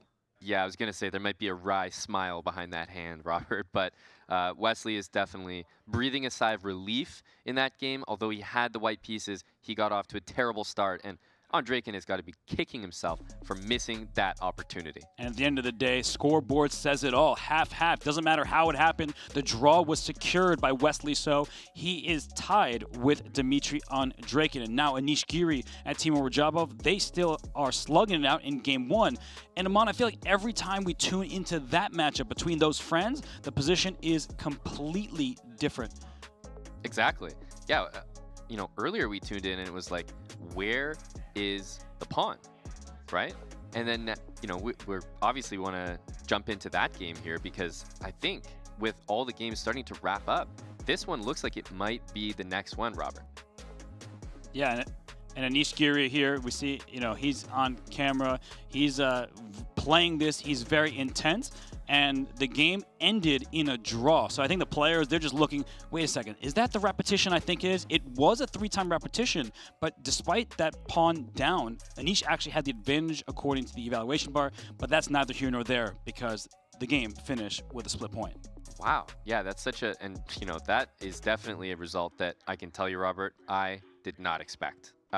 Looking at that position earlier and how pawns seem to be dropping and things changing every time we looked at it, that is a very surprising result. But it's interesting to see the results coming in all of a sudden. It's like everyone sort of had this agreement. It's like, oh, yeah, guys, we're all going to wrap up right now. Yeah, it's time. In a flurry, these games are ending, but this one seems like it might go on for a while because Nihal Sarin down under a minute on the clock. Sam Sevian at almost 3 minutes, and with the bishop pair. Now, we can see, everybody can see, the eval bar is at the middle, completely even. Yep. But the eval bar does not tell the whole story. Who can attack the other player's pawns? Whose king will venture to the center? This is the end game. The king can use the weapon. Indeed, and I think the eval bar, especially in endgames like this, it's important to remember that it tells the story if things happen, the way they should. But things don't always happen that way, Robert. We got time ticking down. Less than a minute for Nihal Sarin here. The bishop pair for Sam Sevian. I think Sam's got a great chance to make use of these bishops and look to score potentially a full point from a position that would be so frustrating for Nihal to spoil. And we see Nihal on screen there. His head is always right at the computer trying to figure out all the complications. And now knight c2, great move, threatening a fork of pawns. So if you're not careful, you lose them. And if you play the move e3, you shut in your bishop. You don't want to do that. So the knight prefers pawns on one side of the board. The bishops love both sides because they're long-range pieces. So the fact that there are A pawns and B pawns on the board should favor Sam's chances. That's right. And, I'll make this point again. I always love to point this out for anyone watching. When you're playing against the bishop pair, you'll have one bishop. Whatever color that bishop is, look to trade bishops of the same color. So if you're in this position with the black pieces, you're Nihal Sarin. You've got the dark square bishop. Look at the position. Try to trade for that dark square bishop as you've highlighted. If he was able to do that, it might flip around, and suddenly Nihal might have the better chances to win in that endgame, Robert. That's true. And already that move king f1, black can start forcing white's pawns forward. And that's a good thing. Win the endgame. I want to get a queen, right? But the pawns are in front of one another, so you can't just push to the other side. Black has those pawns, so if you can keep harassing those pawns, maybe you can even pick one off. Yeah, that's a great point. You would love to have all those pawns back and then commit them later when you want to, on your terms. But the knight might be able to harass those pawns so far forward that things just become like a stale deadlock, and that's probably why we see that eval bar so close to the middle. Right, and we love bishops as long-range pieces. We keep talking about that, but the bishop on g2 is not participating all the way on the queen side. So for Nihal, he went bishop e7, and in fact, the eval bar is sliding a little bit up in white's favor. I think we can kind of ignore that for the moment unless there's some huge blunder. But I believe the reason why is that now white doesn't have to keep pushing those pawns forward. They're safe where they are, and now the king can join e3, king e2, king d3, and then watch out because the king's not going to stop. It wants to go to a6. And I was about to talk about this move, bishop to f6. This is a human move, a practical move. I just talked about trading those bishops, but he's done so by conceding maybe the maximum. Right? He's doubling those pawns. The H pawn will be isolated and on its own over there. So you've got this decision if you're Sam. Do you take that bishop knowing that that's what black ultimately wants? And then is it weighed by the fact that those pawns get doubled? He decides not to. Do you like that decision, Robert? No, I think with both players in time trouble, particularly Nihal, 7 seconds. Yeah. I think you take on f6 and keep this pawn f7. That's a light square. You have a light square bishop, so I think you can trade, then bring your king out, and then all of a sudden black needs to be careful. But for now, it seems like Sam, he's taking his time. He's being very deliberate. Right. His time advantage is about to dissipate. Indeed, and I think if he doesn't take on f6, there's not much progress to be made. I think eventually he's going to decide bishop takes f6 is the way. Certainly you can't lose that position. Surely, Robert. No way. So bishop takes f6 is a good way to play on zero risk there. Sam, now under 15 seconds, is getting low on the clock for him. We know how Nihal is the top-rated player in Bullet on Chess.com. And Sam, he might just make the draw because he's running out of time. Yeah, I agree with you. It's a tough decision to make with 4 seconds. I think it's exactly as you just called it. The draw has been agreed, and he is quickly out of his chair, Robert. It was just not the right time to potentially make a decision that he wasn't ready for. And Nihal relaxed. He took a breath for the first time all game. He was very stressed there. He was. Down on the clock, position slightly worse, but he managed to secure the half point. So we do have an even matchup between Sam Sevian and Nihal Sarin, the two youngest competitors in the field. They're playing that old school game with an ending. Indeed, and they definitely took their time in that position. I think that Sam, in a later stage of this match, would definitely have taken on f6, Robert. I just feel like game one, get the jitters out. You definitely don't want to, blow things in an endgame where it's objectively a draw. So I think this was a decision made because it's game one. I think that's right, and I think we saw something similar in some of the other games. It's not too much risk-taking. We did see some decisive games. And in fact, well, I guess in the end there was only one. It felt like we would get 3 or 4 even. But Hikaru Nakamura, he obtained the upper hand early. He did not let himself relinquish that advantage. But Aman, the other games, we saw 3 draws. Yeah, and I think we just have to speak about, who's the luckiest here, and that has got to be Wesley So. Wesley escaping with that half-point result, that's got to feel, Robert, like a full point to him. Naka obviously scored the real full point. He's going to be feeling great starting off his event. And, Giri Radjabov, a draw where I thought there was something to play for, and maybe also in Sevian Sarin. But I think that those draws kind of came because, you know what, it's game 1. Let's not take too much risk. Yeah, some natural results there, but the draw between Wesley So and Dmitry Andreikin, this is really where we left off, Aman. Yeah. It's completely winning for black, not just because the evaluation bar says so, the engine's roaring in Dmitry Andreikin's favor. I can hear it, yeah, the engine's talking. But that's checkmate. Yeah. The king's going to get checkmate. How in the world did Wesley So survive this? It's incredible. Like, first of all, chess is it's a two-way game, so you cannot survive this position without, indeed, a mistake from your opponent. But that's nothing to take away from Wesley. He kept finding the most tenacious defense. And after rook g1, bishop takes h2. Look, if I was a betting man, I'd say it's over.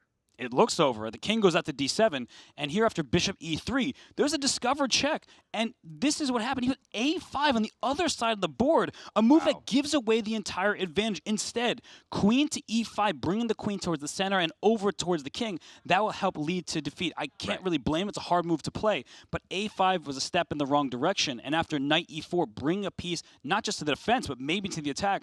The advantage is going out the window, and it actually petered out into the draw that we saw.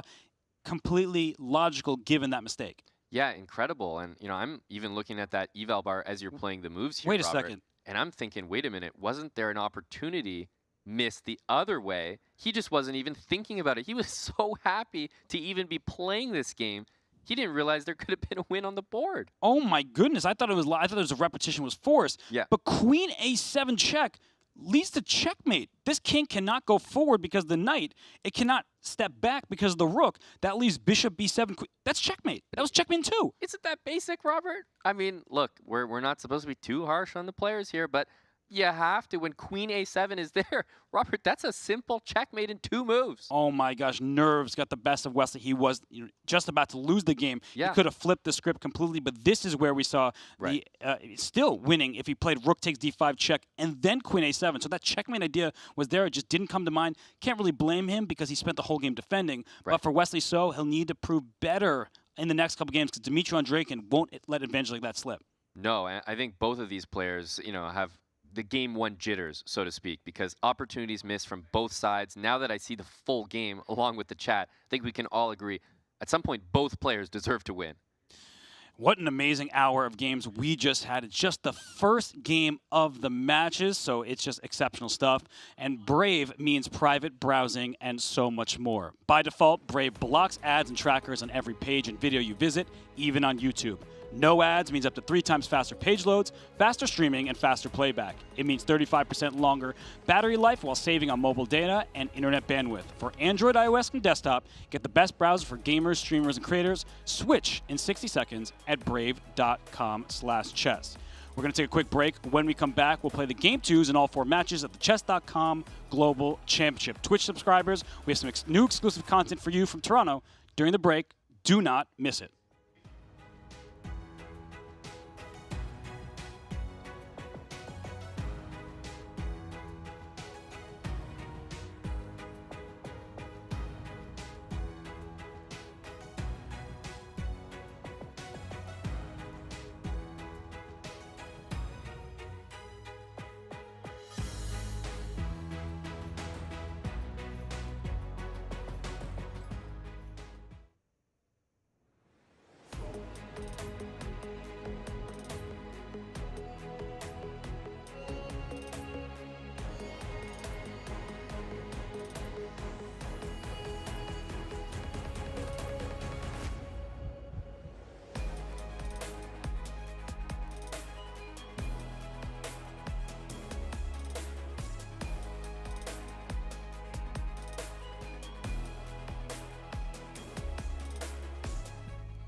I write a little more legibly this time? Yeah. Don't worry, I got you. Do you though? Take 2. I was born in Vancouver, but as fond as I am, oh god, my voice is already cracking. Okay, I'm gonna do this again. And the thirst for pro sports. Do you agree with that statement? I don't know sports. Can you name a single Canadian team? Canucks. Vancouver, baby. Yeah. My wife, you're in the right place. Just kidding. It's really hard to wear a blazer and be professional and stuff. You know what? I agree with XQC. He's like, I meant to troll Andrea. She was so annoying. Like, the most annoying. But it was because I was roasting him. No, it was because she's annoying. Oh, it's getting hot again. Alex, could you fan the director? No. Please, I can't do it. I need you to fan me. Can you go? I can't do it anymore. Andrea. It's too hard. I'm just gonna keep bothering you. Stop. You're gonna break something, sister. You're gonna break something. It's already a little broken in there. Let's go. All right.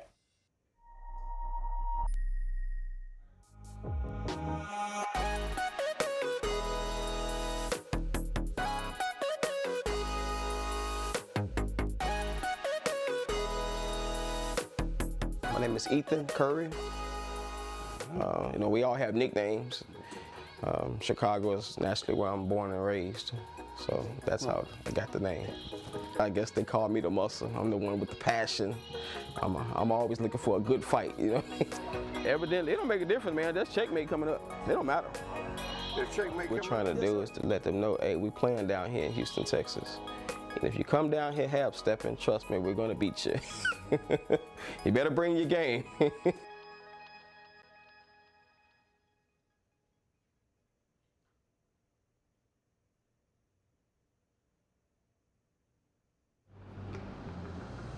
We in Toronto for the CGC. It's going down. I hope y'all hype, because I'm hype. We here at the CGC of James Canty III, and we about to go try some poutine here in Canada.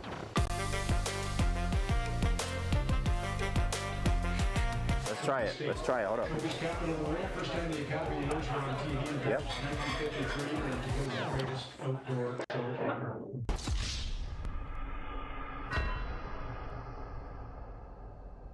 It's amazing.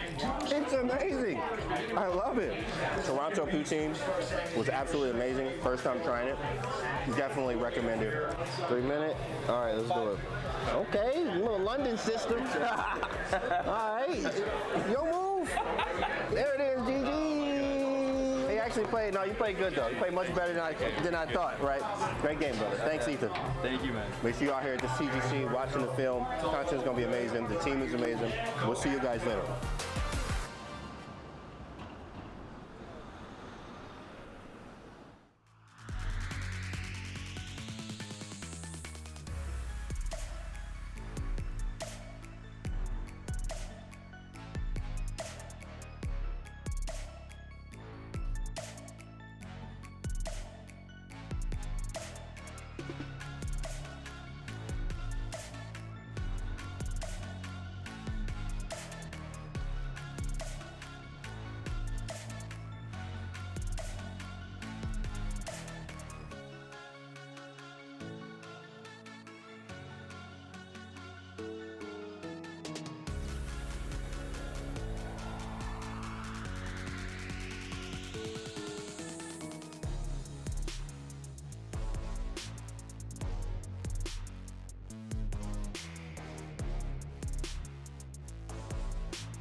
Welcome back to Toronto. That's the CGC Championship Trophy, which will be awarded to our champion this Monday.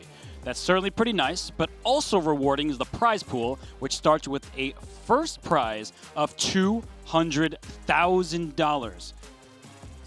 Wow, look at that. $200,000 to the champion, $100,000 to the runner-up, $50,000 to third and fourth, and fifth through eighth all get $25,000 in cash. It's the biggest first place prize of the year in chess.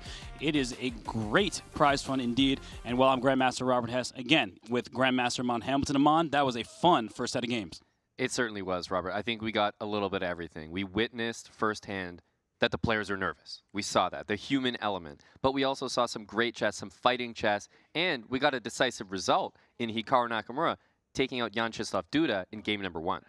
Shockingly, only one decisive game based on how they were developing, but Hikaru Nakamura up top for a reason. He gets a win over Jan Krzysztof Duda. The other 3 matches between Wesley So and Andreikin, Giri and Radjabov, Sam Sevian and Nihal Sarin were drawn. So exciting games for sure. The players, they were nervous, as you said. Absolutely, Robert. I think we saw that in a few of the matchups. Even the Giri and Radjabov match, which we didn't talk about as much. I think Giri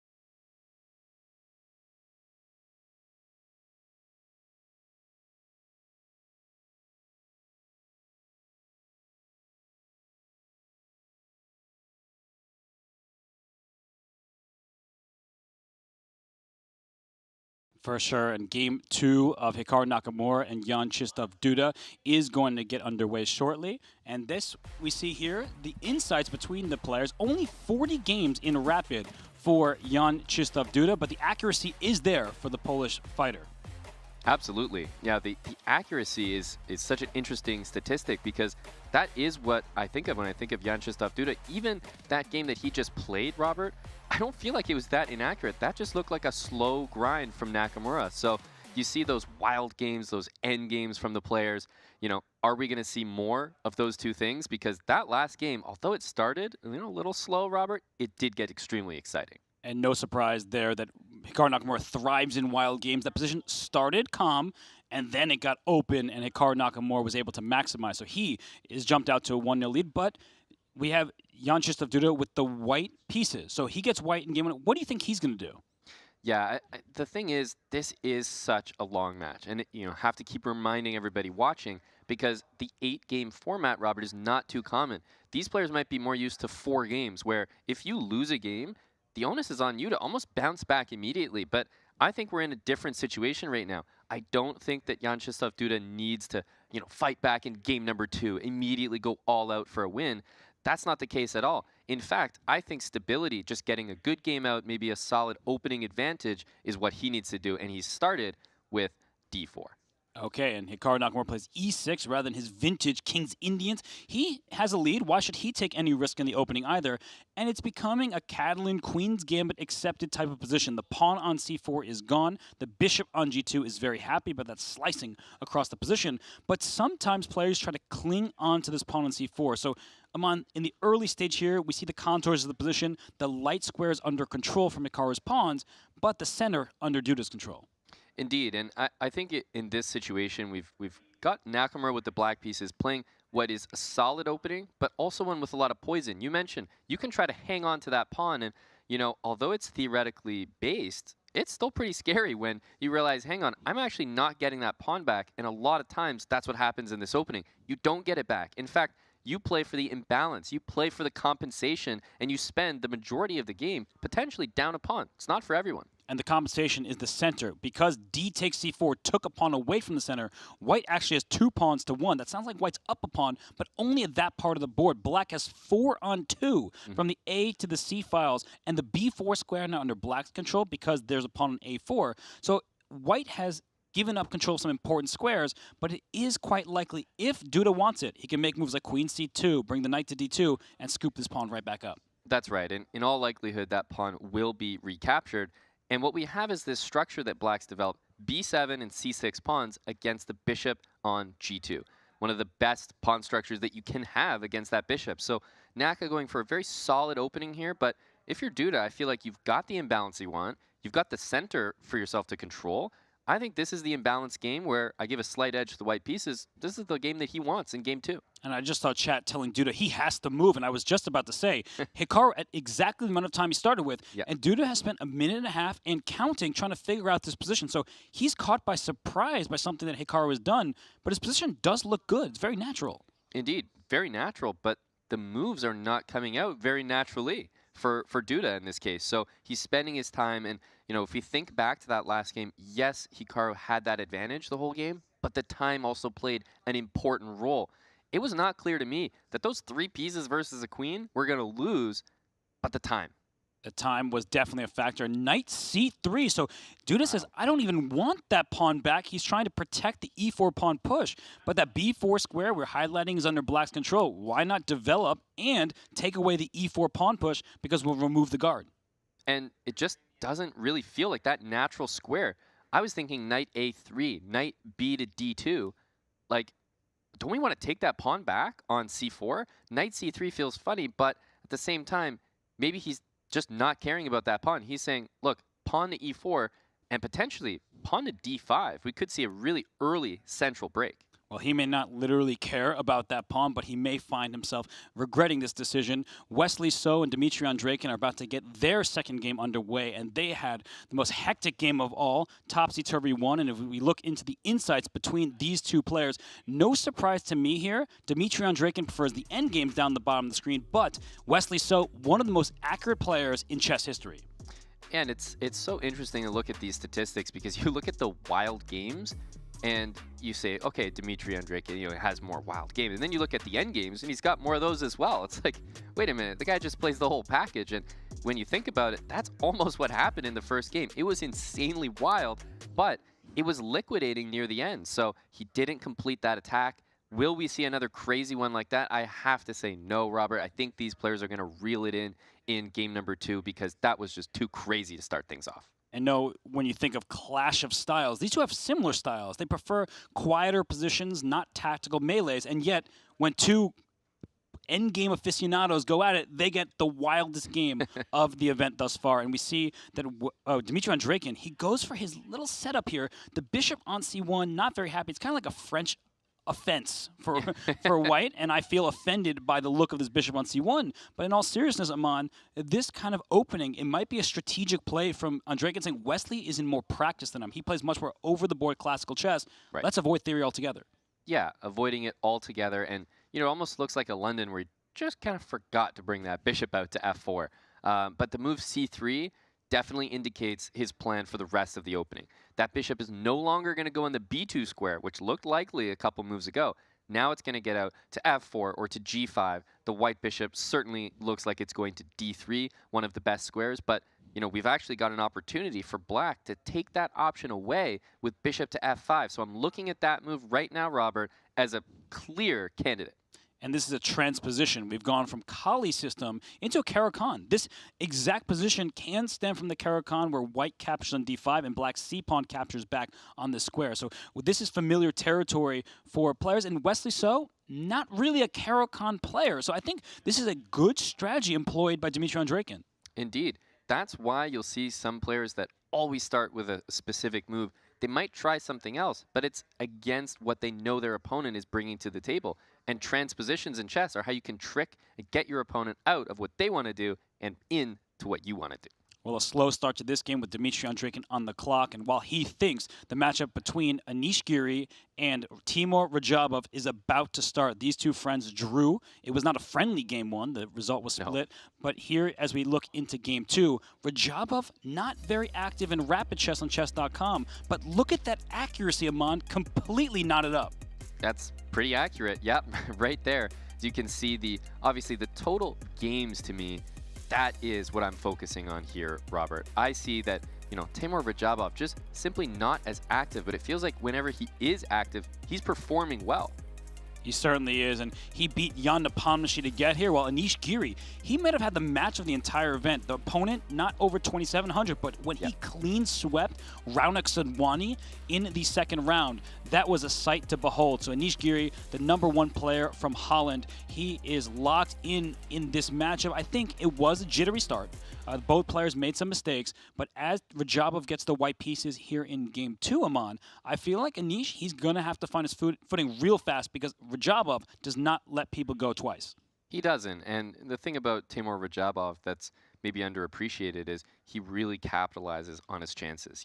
He's not necessarily fighting super, super hard for the result every single game. He'll have some games just like every chess player where, yeah, you're happy to make a draw with the black pieces. That's normal, but when you give him that opportunity, boy, does he ever pounce on it and take it away. So Giri does have to be careful not to overextend. And we're getting a really imbalanced opening, Robert, right off the jump. Yes, because white has the bishop pair. Top-level players love themselves a good bishop pair. But is this bishop pair that good? That's the big question.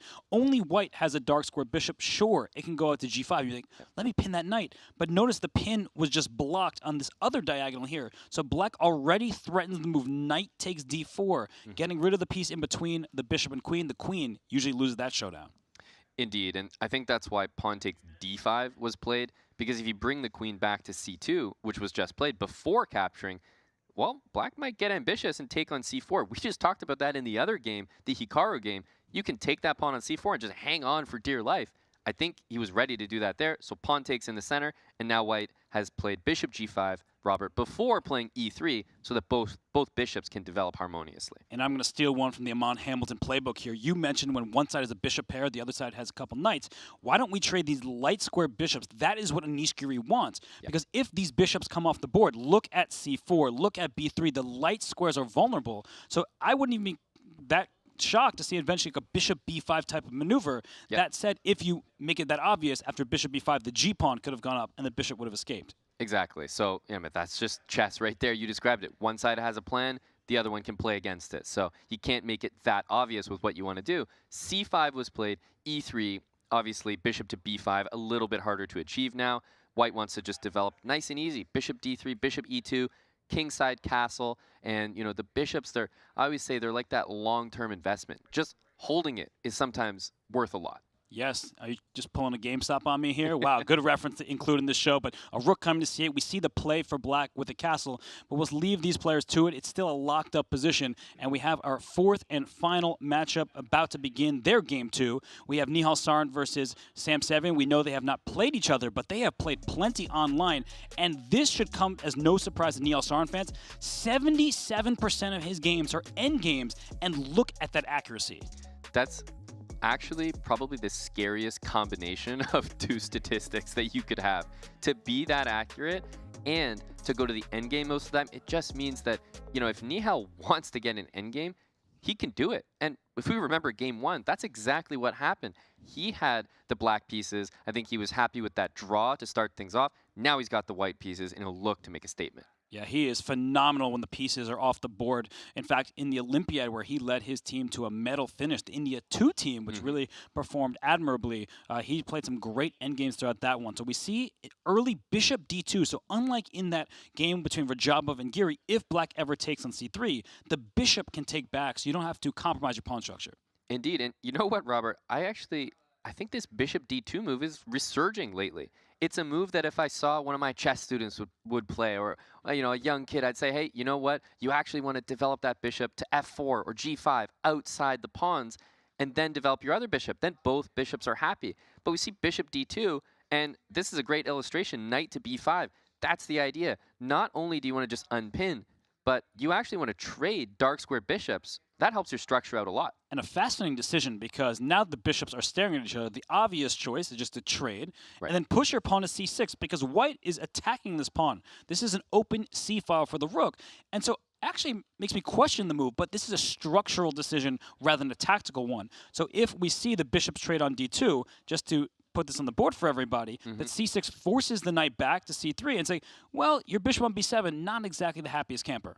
Exactly. This is, maybe not the best move in the position, but it's a strategic decision. He wants to trade those bishops, look at the remaining pieces on the board. Obviously, the bishop on d3, the scope that it has in the center is way better than its counterpart on b7. So you understand the decision.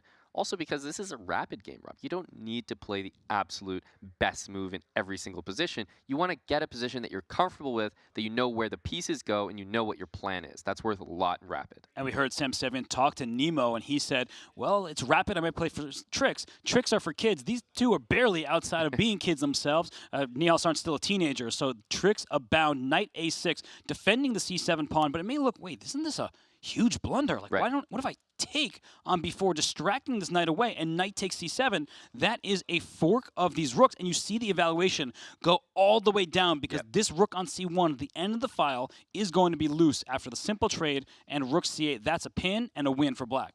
Yeah, that's a great combination, and you don't see it coming. Knight takes c7 looks so secure, but knight a6, believe me, when he's playing that move, he's got this all worked out. Yes, he does. He's not just stumbling into a lucky sequence, even if he's the lucky loser and back in this tournament. So all 4 matches are underway. All 8 players are in Game 2. You see some looking a little more stressed than others. And as we look from board to board here, my eyes are on the top left where we started this round, Hikaru Nakamura and Jan Krzysztof Duda, because the pawn on c4 still exists. That is a pawn that's sacrificed in the Catalan, in the Queen's Gambit accepted, all these variations. But normally you want to win that pawn back. And guess what? We talked about that move, knight to c3. I'm going to highlight it again. That knight move, I think it's come back to bite him. He then moved it to a2. And if you wanted to move the knight out of the way to capture the pawn on c4, you didn't need to put it there in the first place. So maybe knight d2 or knight a3 was just the better option, because I see knight c3, Robert, as a waste of time. Now the knight's on a2, not a great square. The only square it can get back into the action is c3, but then you're forgetting that c4 pawn. Right? You're saying, I'm just giving up on that one. But if we do get pawn to e5, knight to e4, things like that, we can see how white can take advantage of some weak squares. So let me ask you something. This is a rapid tournament. I sometimes feel like the Catalan is a great weapon in classical chess. Of course, so many luminaries of the game like Vladimir Kramnik have used it at the highest level. But sometimes I feel like in quicker time goes, I just want to grab the material. Totally agree. And that is the interesting difference between that long-form classical chess and then the shorter time controls like rapid chess. There are variations. There are openings, Robert, that you can't even use in classical. But then you shorten the time control to rapid, suddenly it's a try. You shorten it to blitz, and suddenly it's the best opening in blitz. So that really does happen. For sure, and maybe b5 will be played, and Hikaru will cling onto that pawn. We'll see how this one develops. But Wesley So and Dmitry Andreikin, they are locked in a very heated battle where, look at that black queen on the right side of your screen here. There is a queen on a2, and it looks like it will, in fact, see the light of day. It's not getting trapped down there. Yeah, and queen on a2 is such a, like you're saying with some confidence here, so you're convincing me, Robert, but I'm looking at that queen and I'm saying, okay, where's that light of day you were talking about? Where's that day? Is it coming soon? I hope so if you're a Wesley So fan, because that queen on a2, he already had one piece trapped in this event. He does not want to see his queen lost on a2. And so how will black extricate that queen? I'm already looking at moves like bishop takes knight on f3. Right. Because when the queen takes back, then your queen can slide to d2 and evacuate via h6. That's not the end of the story. Black is up a pawn. White has good control over the board and lots of play, but at least there's an immediate way out that I see. Right. Yeah, that makes total sense. And, you know, while you've got that side of the board, you can also play on the exact same side of the board as your queen. You can play moves like a5 to try to pry things open and maybe activate your a8 rook. So he's gone with your move. I love the decision because g takes f3 is so undesirable. Those doubled pawns isolated in front of the king, it's a weakness. Plus, there's no guarantee you're trapping that queen. So, you know, doubling the pawns could just be for nothing. And when you think of trapped queens, you need to figure out how to trap it. If a rook ever went to a1, ignoring the queen being under attack, the queen can always slide back to b2. So there's no immediate way to trap it. I think the queen is going to come back out via d2. And I said, I like extra material and faster time control, so I do like the look of this for Wesley So after a shaky game 1. But we do have action unfolding all across the boards here. So look at this game between Radjabov and Giri. It's still a kind of early stages of that one, but a big decision for Radjabov. The bishop on g5 is now under attack. Will it capture the knight on f6, or will it retreat? I got to say, my instinct is to retreat that bishop. You know, bishop takes f6 is a fine move, often the decision that gets made, but I love keeping the bishops here, Robert. I think bishop h4 maintain the tension, and there's that extra element that, yes, we're playing rapid chess, and just keeping pieces on the board, you know, give your opponent the opportunity to make a mistake. And I think there's more pressure in the position, keeping that pin, and most importantly, keeping the bishop pair. Right, if you're going to give up that bishop pair, you need a follow-up. So bishop takes knight. Of course, the queen will take back. And yeah, your knight can jump into e5, but you're creating a bunch of one-move threats. And that would be my concern about taking on f6. And Radjabov does play bishop to h4. He says this bishop is the only dark square one on the board. Look at these squares. Yeah. Maybe later in the game, this bishop will come in handy. Agreed, totally. I think that's the right call. Bishop h4 makes sense, but you know, white also has to make sure that things don't get too spicy in the middle of the board before you're castled, right? Everything looks great in white's position here for Radjabov, but that king on e1 might get caught, and it's so easy to underestimate you know, the engine will always be the first one to say, no, you can't get away with that because your king's in the middle. But sometimes as humans, we just appreciate the rest of the position. Looks so great, bishop pair. But that king on e1, it needs to get castled ASAP. I agree, and black can play on the light squares, as we were indicating earlier, c4, knight b3, these type of moves. So now Anish Giri on the clock. He's down on time. He will need to start playing a little bit quicker, but action is heating up in other boards as well. We have the matchup between Nihal Sarin and Sam Sevian. Nihal with the white pieces. We saw him jump around with knight to b5 Amon, and now that knight is back on e2. So the knight continues to go hopping. Yeah, b5, like starts on c3, then b5, then back to c3, then e2. So c3 is sort of like it's like the basketball pivot foot, and then it's just deciding where to go from there. So obviously, this knight on e2 is not going to just stop there, Robert. It looks like g3 and potentially f5 is a destination, and on top of that, you can even go to the f4 square because those doubled pawns are at the cost of the bishop pair, and I don't think black wants to do that this early. I agree with you, but I'll also state that it feels like black won the opening battle. This knight just jumped around a bunch, and because black steals the dark square bishops, there was a stare down of pieces on b4 and d2. Now this bishop on d6 has more scope, just like we were talking about in some of the other positions. The bishop on d2 is staring into its own pawn, so it doesn't feel like a very valuable piece. No, agreed totally. The bishop on d2, now all of a sudden you want it on the other side of that pawn. But you can't have everything in chess. You can't have it on d2 when you want it there, and then out on f4 or g5 when you want it there. Agree with you that that knight on a6, while it may have looked silly and off to the side when it was played, now it's journeying back. Knight to c7, knight to e6, where it's controlling the f4 and g5 squares, which are extremely important. And black might use that to play rook c8 and spearhead a c5 move. I love the way that this is going for Sam Sevian, and I got the same question as you, Robert. That bishop on d2, where is it going?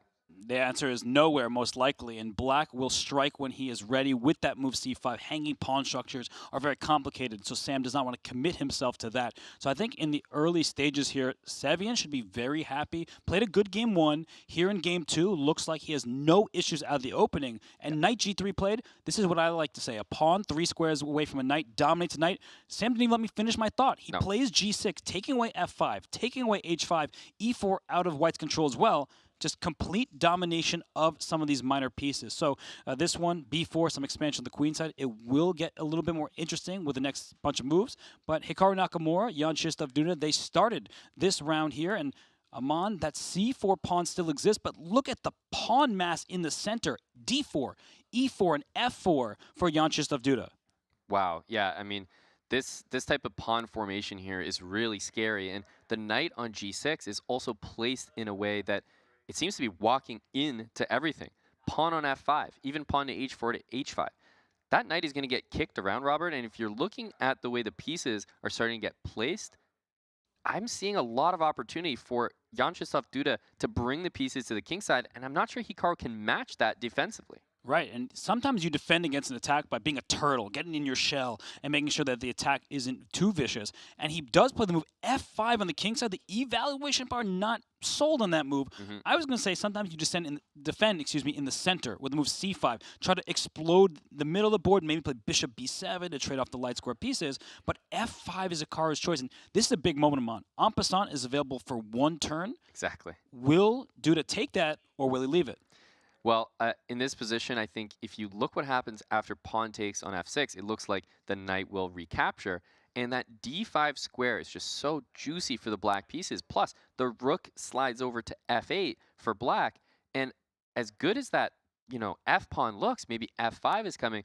Suddenly, f5 does more harm than good for white's position. So I actually think he's not going to take en passant, but that actually tells me that I think f5 was a great practical move by Hikaru, and that's just trademark. He's so good at finding those defensive moves. Maybe the engine is saying, hey, that's not right, but if you can't take en passant, as an attacker, Robert, that's extremely annoying that you don't have f5 anymore. You don't have f5, but the g file maybe at some point can open up. He starts the rook d2, kind of an ambiguous move. Where's that rook going? Do I really need to slide my second rook to d1? He is preventing c5. He's saying this is one of the big ideas in the position for black. First of all, white can just press forward d5, but if the d file opens, give me the rooks on the file. That's going to be bad news for black. And sometimes this rook slides up to d2, and the idea is that you actually want the rook on a1 to slide past the d file, maybe to f1 at the moment, or potentially king h2 and rook g1. Oh. And the reason why I think this is better than just playing king h2, rook g1 immediately is you don't relinquish the d file at all. So you highlighted the need to have d5 available in reaction to c5. Well, he's got that with rook d2, and then king h2 brings the rook over, so everybody's working. That's an exceptional point. And this rook may find its way to g2 later. Bishop f3, queen g3, rook g1, rook g2. And that king on g8, not the safest piece in this position. Hikaru is well ahead on the clock. Duda only has 2 minutes and 38 and counting down seconds. And Duda's moves for now are pretty obvious. The problem when you have obvious moves, you may make the wrong one, and that allows Hikaru just the time he needs to strike with a move like c5 at the right moment. Spoiled for choice. Sometimes the position, it looks like you have so many good options, and Robert, you probably know this as well, but you're looking at them and you're like, okay, well, this looks good. And well, this looks good. And this looks... And if you have too many good options, sometimes you burn a lot of time on the clock, which is extremely bad habit, honestly. Or you don't end up making the right choice because you're just spoiled. Right. Well, it looks like in this game, lots of choices to be made, not a very clear position. And the one between Wesley So and Dmitry Andreikin, they still are fighting, but that queen has found the d2 square in a different way. And that's bad news for Dmitry Andreikin. He lost the pawn on a2, and now we see here that the queen escapes. White's pawn structure on the king side is kind of in shambles with f2 and f3. This compromise structure, not very good. This looks like a huge advantage for Wesley. Huge advantage, even though that eval bar isn't, I feel like it doesn't represent how good this is for black.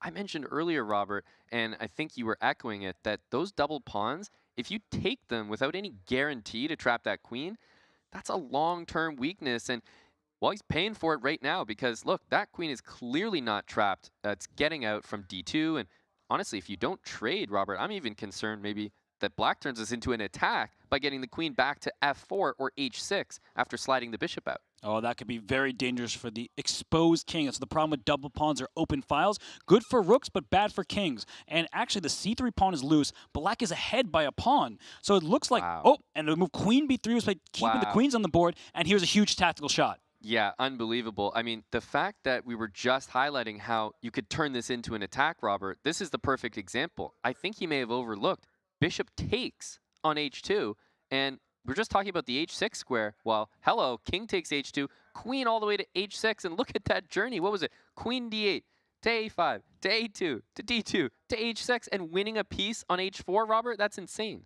Only way to get out of the pin is up to g3 and g5. The bishop, once again, second game in a row in this match, a bishop getting trapped on the dark squares on the king side. So he misses it.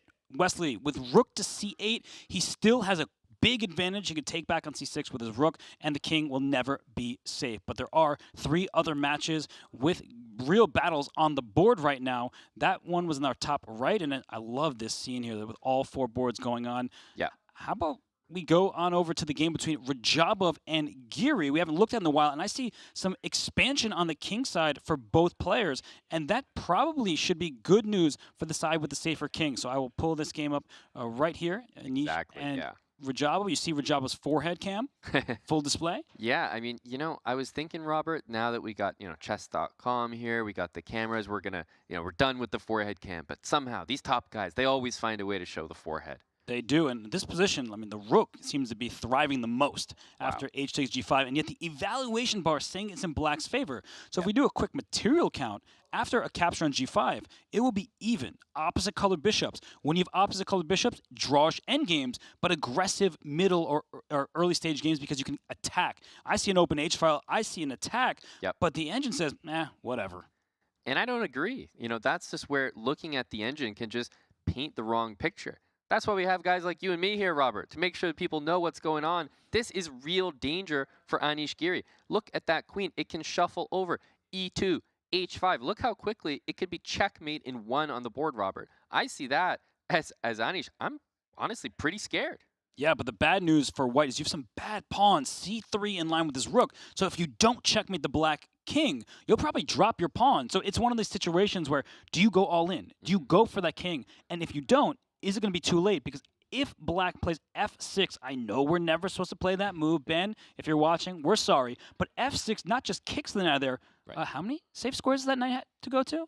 I wasn't keeping track, and apparently I don't need to, because the answer is 0, and that is probably going to be the reaction then to queen e2, because queen e2 looks so natural. But after queen e2, f6, Robert, and that line might get absolutely wild. Queen e2, f6, queen h5 looking for mate. Well, all of a sudden, after pawn takes that knight, there will be no mate in sight. So I could see this potentially even happening on the board because, to be honest, this is a mess. I don't know who's who. And we put a few moves up, and you see the evaluation is only slightly better for black because instead of giving the check, this is an important attacking moment here. You don't just give the checks, hope for checkmate. That's you can right. take back on e5, bring another piece into the attack, and the king is not finding shelter. It cannot run away. It still is an advantage for black, but in a practical setting, in the arena here in Toronto, this is danger all over the place, and that's scary for Anish Giri. Absolutely. I mean, not many players would have the confidence to walk into that. But you know what? The reason I was saying, Robert, that we might see this on the board is not because either player necessarily wants to be there. It's they might have to be. I think that there's almost no choice after f6. Where does that knight go? You highlighted. Well, you got to just keep the attack going. So more fuel to the fire there as, you know, we see the player cams dealing with an attack like this, Robert. It doesn't matter how strong you are. We all get a little scared. We do, but f6 is on the board. Now, it's a big decision for Timur Radjabov. He is playing from Belgrade, Serbia. Will he play queen h5, go all in, hope to cash in on a checkmate attack, or will he retreat his knight to g4? The attack may continue a little bit more slowly with the knight hopping over to h6 as the threat. So big moment for Radjabov. He's actually down a couple minutes in the clock. That's good news for Anish, who's defending his king, because if Radjabov doesn't have the time to figure it out, well, then he will survive the day. Exactly. I mean, I want to see that happen. I want to see that attack go through. But we have to check the other games, Robert, because we can't stay fantasizing about possible checkmates when there are other exciting games happening. Right. No, we have this game between Nihal Sarin and Sam Sevian, and there is an Alpha Zero style pawn push. H5, then H4, kicking this knight away, or not. First is the move C6 by Sevian. Wait a second. There's a bishop hanging on D2 over here, a knight hanging on G3. The knight is now going to capture on E4, protecting the bishop on D2 while threatening knight F6 check with a fork. So look at this sequence. If knight E4, I think Sam is going to say, let's be calm. Let's be calm. You're going to take my pawn. I will take yours, removing one of the big threats, knight hanging, rook hanging, bishop loose on d2, and the engine says that black is better. And that's an incredible find because it does show the patience that you have to have in this position. Don't go for the most important material necessarily with that rook, the highest value. Go for the one that's impacting the position the most. That pawn on e5, I mean, white would happily be down the exchange, Robert, for that comfy position. Remember, this is also rapid chess. We have time ticking down. Nihal is also at, 3.5 minutes and ticking? So he wants those easy decisions. He wants to get the moves flowing. He doesn't want to have to deal with a position where, it's just double-edged and, extremely loose. But the problem is, what is he thinking about? Because knight takes e4 seems to be the only move. He made it, but he spent way too much time. Right. Any other move would have lost a full piece. He is worse here, but he's not losing the material. Although, with the knight being on e4 and about to be captured, d2 is loose next. It feels like Sam Sevian, I picked him to win this match. The chat did not, you did not, but it seems like he has the upper hand in game 2. He may take a lead, but let's go back to the game that started it all off here. It's Hikaru Nakamura against Jan Krzysztof Duda. That matchup is a lead for Hikaru after a first-round win, and we see on the screen here that the attack for Duda with the open G-file, it looks like it's just getting underway. Yeah, this is the type of attack, though, that you have to be a little careful not to, maybe overvalue it, because the knight on f8 is such a great defender, Robert. It covers that g6 pawn basically forever. White needs so much firepower to make a legitimate threat here. We might see something, I know I'm getting ahead of myself, but something like a sacrifice on f5, even with the queen. Oh, he missed it, just as you said it. Yes, that was exactly what I was talking about. Knight takes and queen takes f5. If pawn takes f5, rook takes g7 was checkmate over here. So a missed tactic from Jan Krzysztof Duda, just as Amon was calling it out. Instead, bishop takes pawn, rook g8, knight back to e4, trying to go onto the f6 square, where this king is never going to find shelter with all of white's pieces heading its way. Wow, opportunity missed, but we have to stick with the action here. 15 seconds for the white pieces to somehow for Duda to make something of this attack, Robert. And Hikaru Nakamura is a tenacious defender. In fact, maybe the best in history. He just does not lose games, even when it seems like it's completely lost.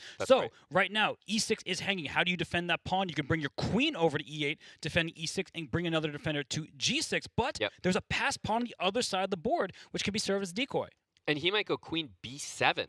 That hits the knight on e4. It's like an active defense. Typical Hikaru finds a move like that, but queen c6, that looks like a good response. Be careful. If this gets traded into an endgame, this might actually be a Hikaru flip. Oh my goodness. Where's the material count? An extra pawn for white. So still good for Duda. Rook g1 to a1. Watch out. This a5 pawn is loose. So I think Duda should start going for it. He can trade pieces as well, play rook a1. He's not in danger of losing this game, but he has 5 seconds, and with knights, always a tricky situation. Always tricky. The rook goes to d8. I'm wondering what the threat is. The rook on g4 is looking misplaced now. That attack isn't happening anymore. Oh my gosh, and a rook d2, and maybe it's an attack for black. But knight f6 and rook g8, you have to be very careful. If you're Hikaru Nakamura, your king is in grave danger. Wow. And here it comes. Will the knight go in? It's time for Duda to move. 2 seconds. King g1 looks like a fantastic move. And are we going to see a repetition? No, he plays b3, and that was a pin there. And now it's a trade being offered. But I would trade and then start trying to bring my knight into the game. I just don't see a square. He goes knight f6.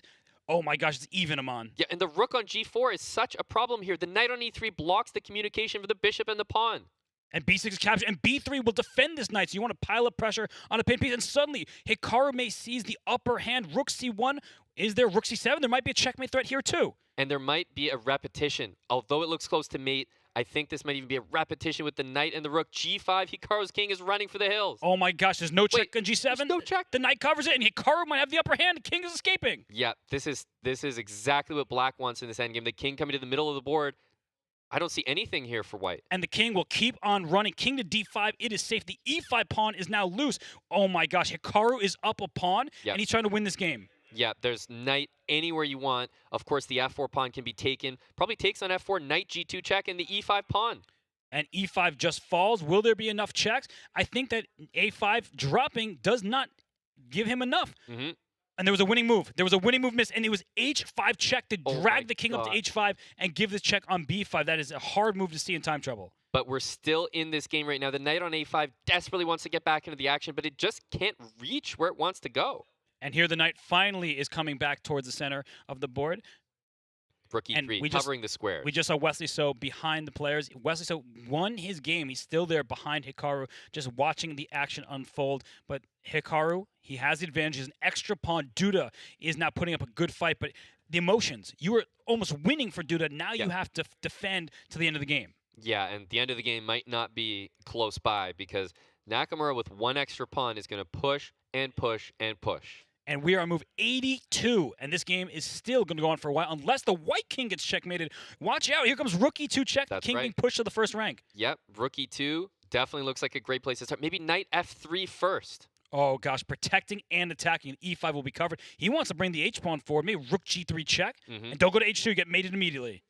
Yep, he's got to give that up. Rook f3, of course, we won't see a repetition here, but the players sometimes use this to gain time in these positions. And e4 protecting the rook over here. Rook f6 can be blocked with knight f5 potentially. Wow. I think you might want to do that, just not avoid some trades. Rook a4.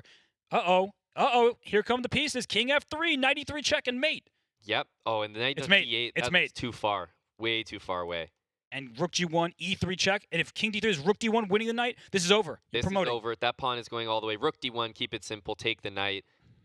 And Hikaru Nakamura, he's got that head nod, and oh my goodness, the headphones come off, and it's a victory. The guy cannot be defeated, even in completely hopeless-looking positions. Hikaru Nakamura surges to a 2-0 lead in his match against the Magnus beater in Jan Krzysztof Duda. That is just incredible. The way that he turned that position from defense into attack was incredible. Such a big win for Hikaru. He's starting out this tournament as well as anyone wants to with 2 wins. Robert, such an impressive game. And we still have 2 games going on. These matches, look at these boards, Amon. On the left-hand side of the screen, there's a king on e2 and a king on h6. In the right-hand side of the screen, things look a little bit more cozy despite the advantage for black. So let's go to Radjabov against Giri, because 11 seconds for Timur Radjabov. Both kings in danger of being checkmated. Indeed. You know, it's basically strike while the iron is hot here.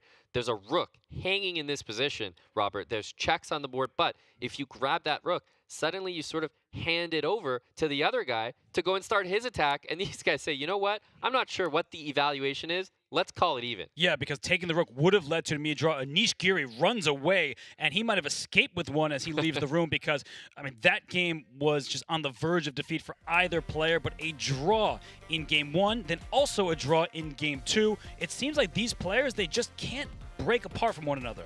Indeed, and it actually looks like the games they've had, there is the opportunity for one of them to take the advantage, to run away with it. But neither one of them is willing to take that plunge into real murky calculation territory. No, they want to keep it simple, and when things get really complicated and they're kind of unsure, they're happy to make that repetition and stay well within the match. And of course, it's tied up at 1-1. And a player who does not want to see a second draw in a row is Sam Sevian. He's the newcomer to the field. He had a second chance here, and F5, he doesn't want to give Nihal any chances because E3 is hanging with check, and once E3 falls, it feels like the whole position collapses. I want to trade material. I don't want my king to be in danger. I'm up with pieces. Let's go rook C1. Yeah, and you know what, Robert? If the time situation was reversed, it can be tough to play with that extra material when you're low on time.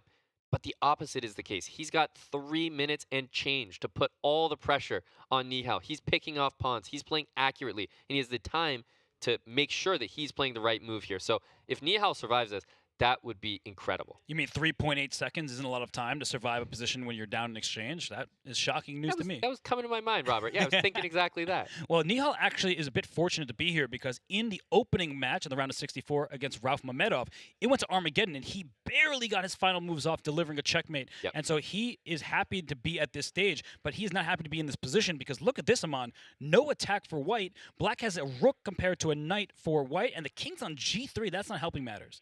No, there is a setup that, well, better believe Sam is not going to let this happen, but there's a setup that white might want. Pawn on H4 and knight going to F4.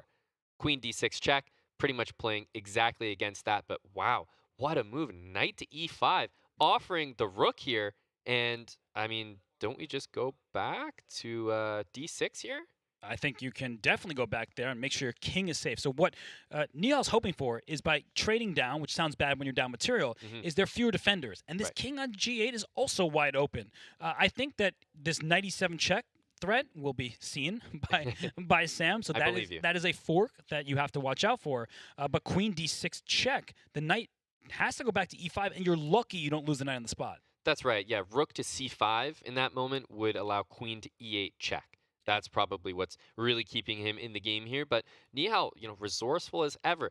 If he can get Sam's time down to something more manageable, like they both are in time pressure, I think he's got chances. So Sam's got to, you know, conclude this game with the 2 minutes he's got. And we see the knight on E5. If F4 comes in, the knight can be stationed there for a while. This king is not very safe. So it just seems like a position where Sam, now done under 2 minutes, he can spend some time, but he doesn't want to spend too much. Agree, and because you're highlighting F4, it's such a sturdy move.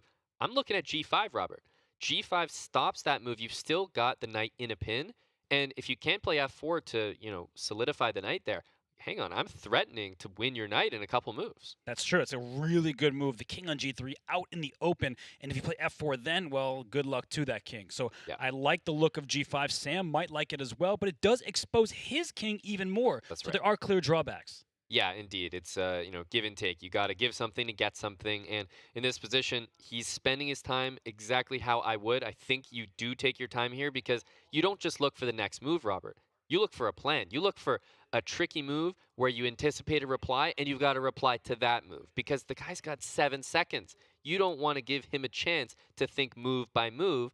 You want to all of a sudden put him under pressure. And here we go, F4, then G5, because if F takes, there might be rook C5, and there's no queen E8 check. So very nicely done by Seven. And look at this move, king H2. Please take me on F4. That shuts down the diagonal. Then I can go queen D4 instead. That looks like such a good move. The F4 pawn falls with check now. There's rook c1. Although he survives for just a brief moment with knight g1, I think queen d4, as you're highlighting, covers the checks, Robert. That is a great finish. And that's game over. And Sam Sevian takes the early lead against Nihal Sarin. So he said he was excited to be here. His chess is exciting. And now he has a 1-point lead over the teenage superstar from India. Yeah, I mean, the box score there says the results, as we're seeing them. A point in game 2 for Sam Sevian. I mean, really impressive what we've seen from him so far. He's come into the tournament, and it feels to me, Robert, like he's playing as if he's got nothing to lose, right? He's got that, second chance at this tournament. He's making it count. And he's not just anybody. They didn't just pluck him off the street and nope. Let's get a player to face off against Nihal Sarin. No, he is nearly 2,700. So a lead for Sevian, a lead for Wesley So. He played a good game against Dmitry Andreikin. All tied up in Giri Radjabov, but Nakamura once again winning. That one was a bit more surprising. Indeed, yeah, that game was such a back and forth. And honestly, I think Nakamura just kind of thrives in those situations where it's that back and forth. He went from defense to attack. He was handling the pressure from Duda, and it looked like Duda was going to maybe even up that match.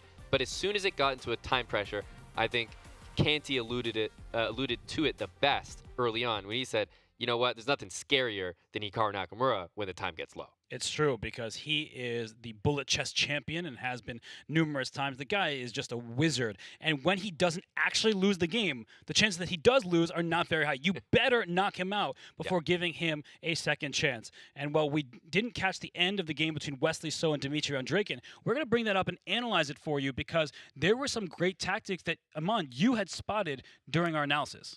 Yeah, the tactics there looked really exciting, and I loved the way that it was handled by Wesley early on. It looked like he got a great opening advantage, and just that overcommitment to trapping the queen, which it was never going to happen, Robert, but White was playing as if it was a guarantee. Yeah, right here, right? He castled kingside, just giving up this pawn a2. Exactly. Because there were tactics as well. That this knight is pinned and this pawn is pinned. So it was a tricky-looking position. Dmitry couldn't handle it. But we got to this point pretty quickly. And then, after missing bishop takes h2 the first time, the second time it was not to be missed. Once the queen was under attack, bam! Bishop takes h2 check.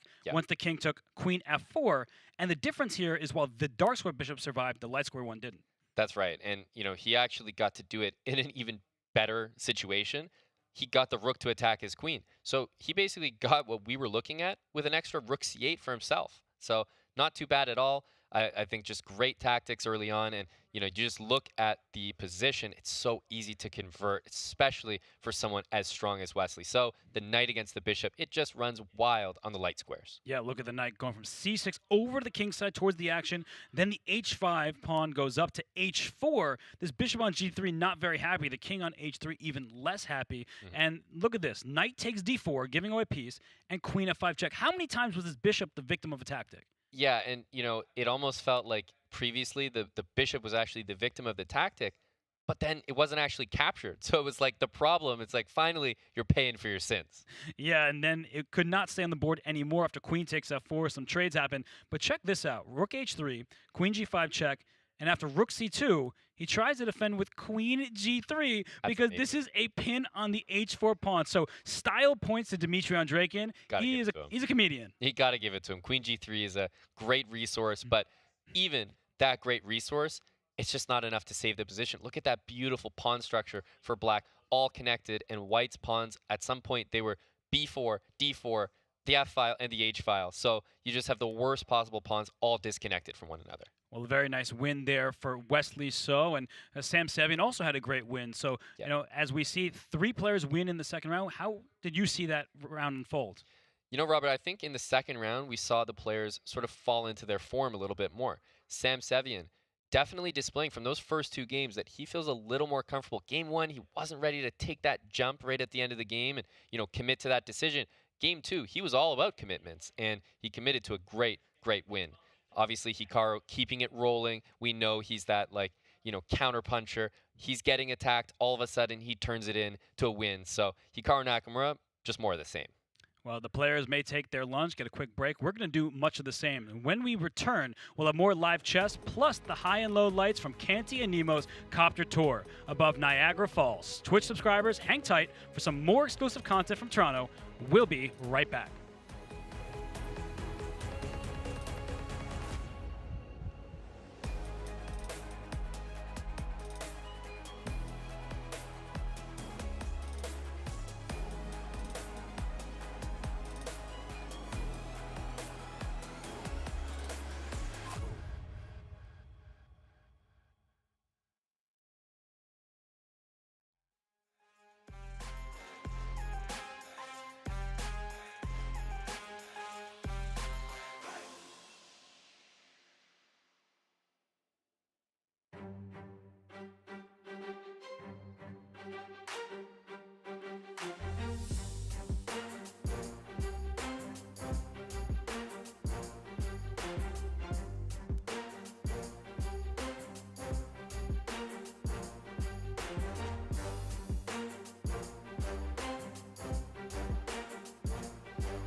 Check out Chess.com's newest mobile release for Android and iOS, now with Game Review.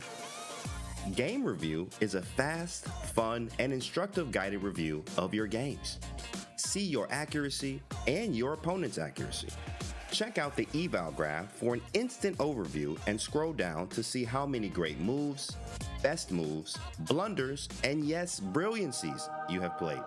Learn from Chess.com's coach who gives move explanations, opening statistics, and shows you the best lines of play.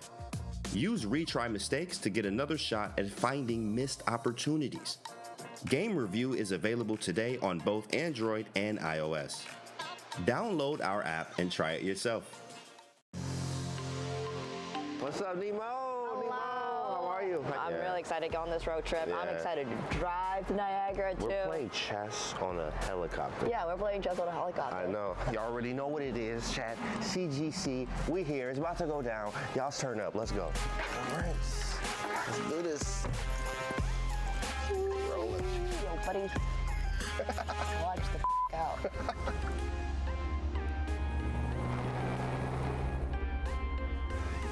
We here. We here. Right. You ready? Let's get it. Let's go. I'm excited for this. Rainbow Bridge now, 3.5, Niagara Tank.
was born in Vancouver.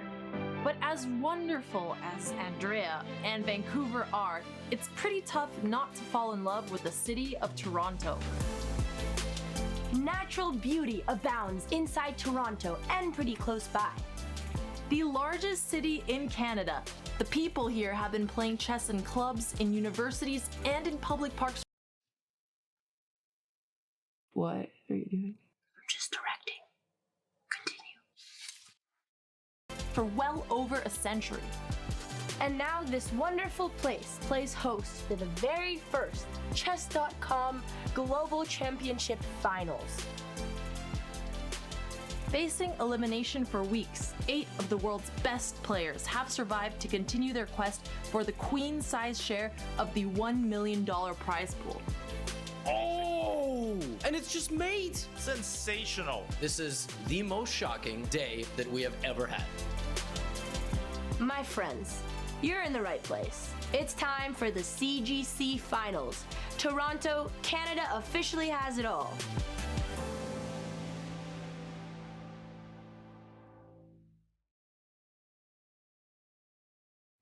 Welcome back to beautiful Toronto. So many things to do and see here, including, of course, playing chess. We are inside the Hotel 1. We are getting ready for the second half of the opening here for our quarterfinals. So welcome back, everybody. We set inside here. We're playing chess. We're not playing chess as we speak. We've been watching others play chess. I'm Danny Wrench, now alongside Grandmaster Robert Hess, FIDE Master James Canty, and AKA Nemsco. Nemo joins us on the end here, and we've got so much to get into. So shout out to Twitch Tap, by the way, who've been actively involved all day. We've been following. I got involved a little bit. It's been a ton of fun, so keep it up. We got a lot more live chess to come. You may even spot a wild Hikaru Nakamura behind me. But right now, we're going to dive in first. We're talking about Hikaru Nakamura against Jan-Christoph Duda in a moment. But for those joining, here's how we got here, where we're at the halfway point here on day one for the CGC quarterfinals.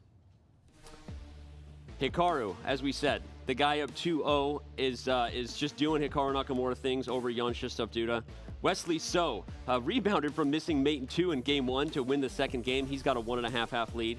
Anish Giri and Radjabov are all knotted up with 2 draws. And then Sam Sevian, the Cinderella story, he wins a huge game over Nihal Sarin. What is going to happen there? We can't wait to unpack it.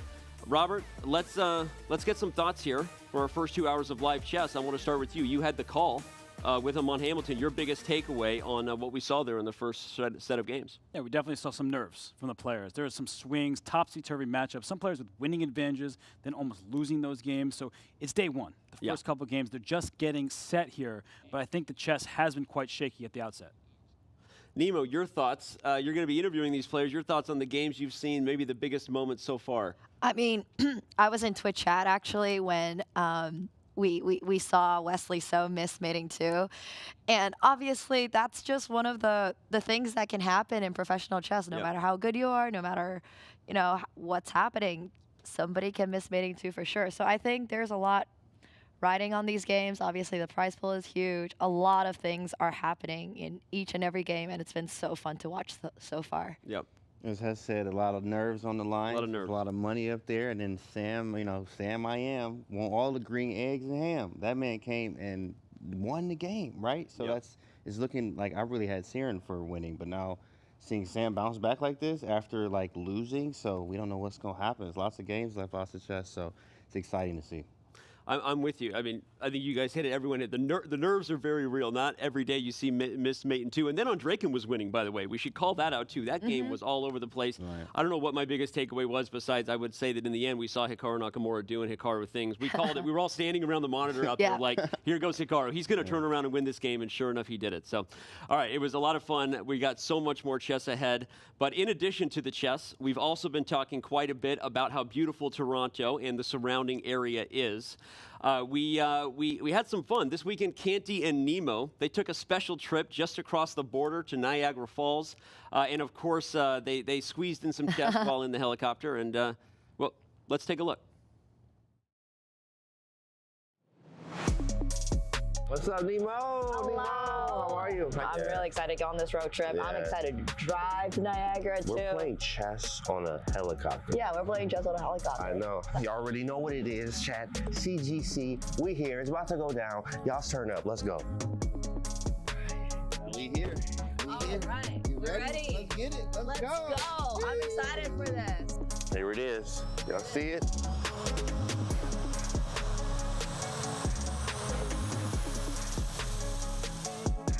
This for real. Oh my god, it's kind of cool. This is excellent.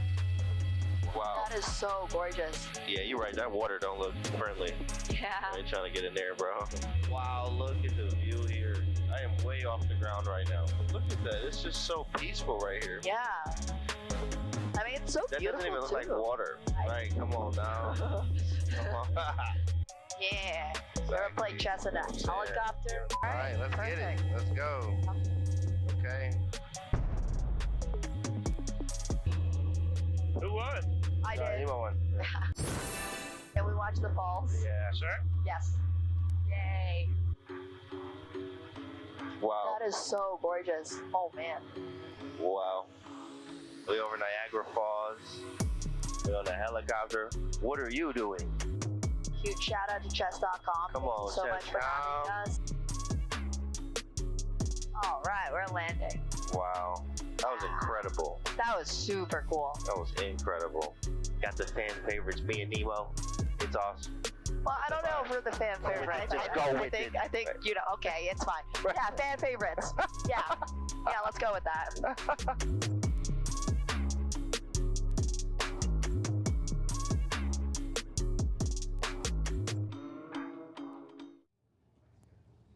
Okay, wow, a lot to unpack there. And James, we're going to get to that blunder in a second. Yeah, but yeah. first, about that experience, Nemo, your first time in a helicopter, first time playing chess in a helicopter, how was it? I mean, it was so incredible because I've never even come close to a helicopter before, so I didn't realize, like, you know, the size of a helicopter is pretty small, but they were able to get all the equipment in, and us, obviously. Right. And then all the helicopter was, like, glass. And I guess I just never really thought about, like, oh, how am I going to look out of this helicopter? But all of it was, like, glass. And I was like, wow, this is so beautiful once we started flying. Everything was just completely incredible. And obviously playing chess, being able to say I play chess in a helicopter, that sounds pretty cool. Yeah, I think we're the first to do that, in fact. Danny, think about this, Robert. I mean, is chess in a helicopter? Have you played chess in a helicopter? Exactly. Don't answer that. Right? You know, it's chess in a helicopter. It's amazing, right? It was blissful. Just up there, you know, your stomach moving around a little bit, but you playing some chess, at least trying to, and then having a great time. It was great to see the falls, too. What about you? You ever played chess in a helicopter? No, I'm calculation over everything. So I calculate the risk of flying in a helicopter. So, James, you should probably give me that necklace. Yeah, the helicopter looks fun. Maybe one day we'll try. But James, let's dig into the scene there. Let's dig into the blunder that we saw as we bring up the video. What was going through your head here in this moment when you slid that queen to a bad square coming up here? Oh man, it was ugly. Take us through.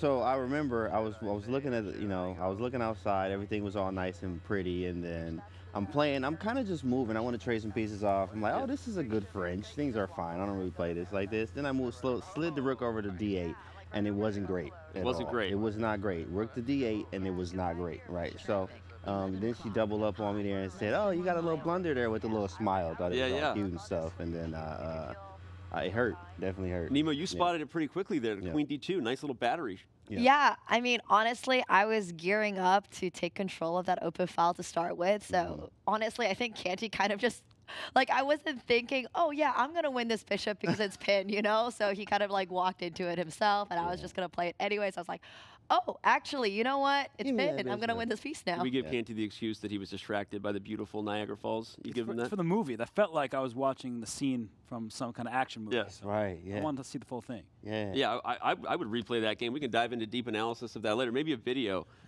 coming soon. But almost threw the board out the window. Okay? You almost threw the board out the window. Okay. Well, again, like, are we giving him the benefit of the doubt? There was a lot of distracting things there, so we're not going to hold the blunder against him here. No, I will. Yeah. You know. All good, James. We've known each other a long time. Thank you. A long time. That's right. We go way back. Nemo, so you weren't too distracted. You said Niagara, the first time you've seen Niagara. Actually, it was probably my 7th time. Oh, really? Okay. Yes. Yeah. I misunderstood that with the first time in a well, helicopter. his first time. Yeah. Well, second time seeing Niagara. Second time since a long time. First time in the helicopter, 7th time seeing Niagara. Right. Okay, would you do it again? Oh, yeah, absolutely. I just wouldn't play that game again. I'm not gonna think I'll do All right, well, he's going to do it again, but that's going to do it for us for now. We will be back post-game here, of course, to break things down in the gameplay hall. But now it is time to bring in, for the first time from the caster booth, we have Grandmaster Daniel Naroditsky and International Master Content Creating Sensation Gotham Chess over there with the call. You guys ready? We are absolutely ready. Thank you so much, Danny. Levy and I, we've gotten kicked out, but we've moved to an even better place, the commentator booth, here alongside my good friend, International Master Levy Rosman. Levy, how excited are you for the second half of day one? I'm so pumped. Those were some incredible games in the first and second round, the morning rounds, if you will, of day one of this quarterfinal. And we just had to listen to people talk for 10 minutes about playing chess in a helicopter. So not only are we excited for the games, we're also incredibly envious. So I want to put that behind me, and I want to focus on the chess. That was incredible. Props to Kenny and Nemo. As we push toward Game 3 of Nakamura Duda, let's take a closer look at the Polish phenom Jan Krzysztof Duda. He has a comeback that he needs to pull off, but Levy, he definitely has the acumen, he has the pedigree to get that done, a smooth path toward the CGC finals. What jumps out to you about the Polish 24-year-old Super Grandmaster? Yeah, I feel like I've been hearing accomplishments of Jan Krzysztof for like 10 years. But that's crazy because he's only 24 years of age. He has probably the highest rapid rating of any player, at least on Chess.com in particular with his success. But he is in a worst-case scenario.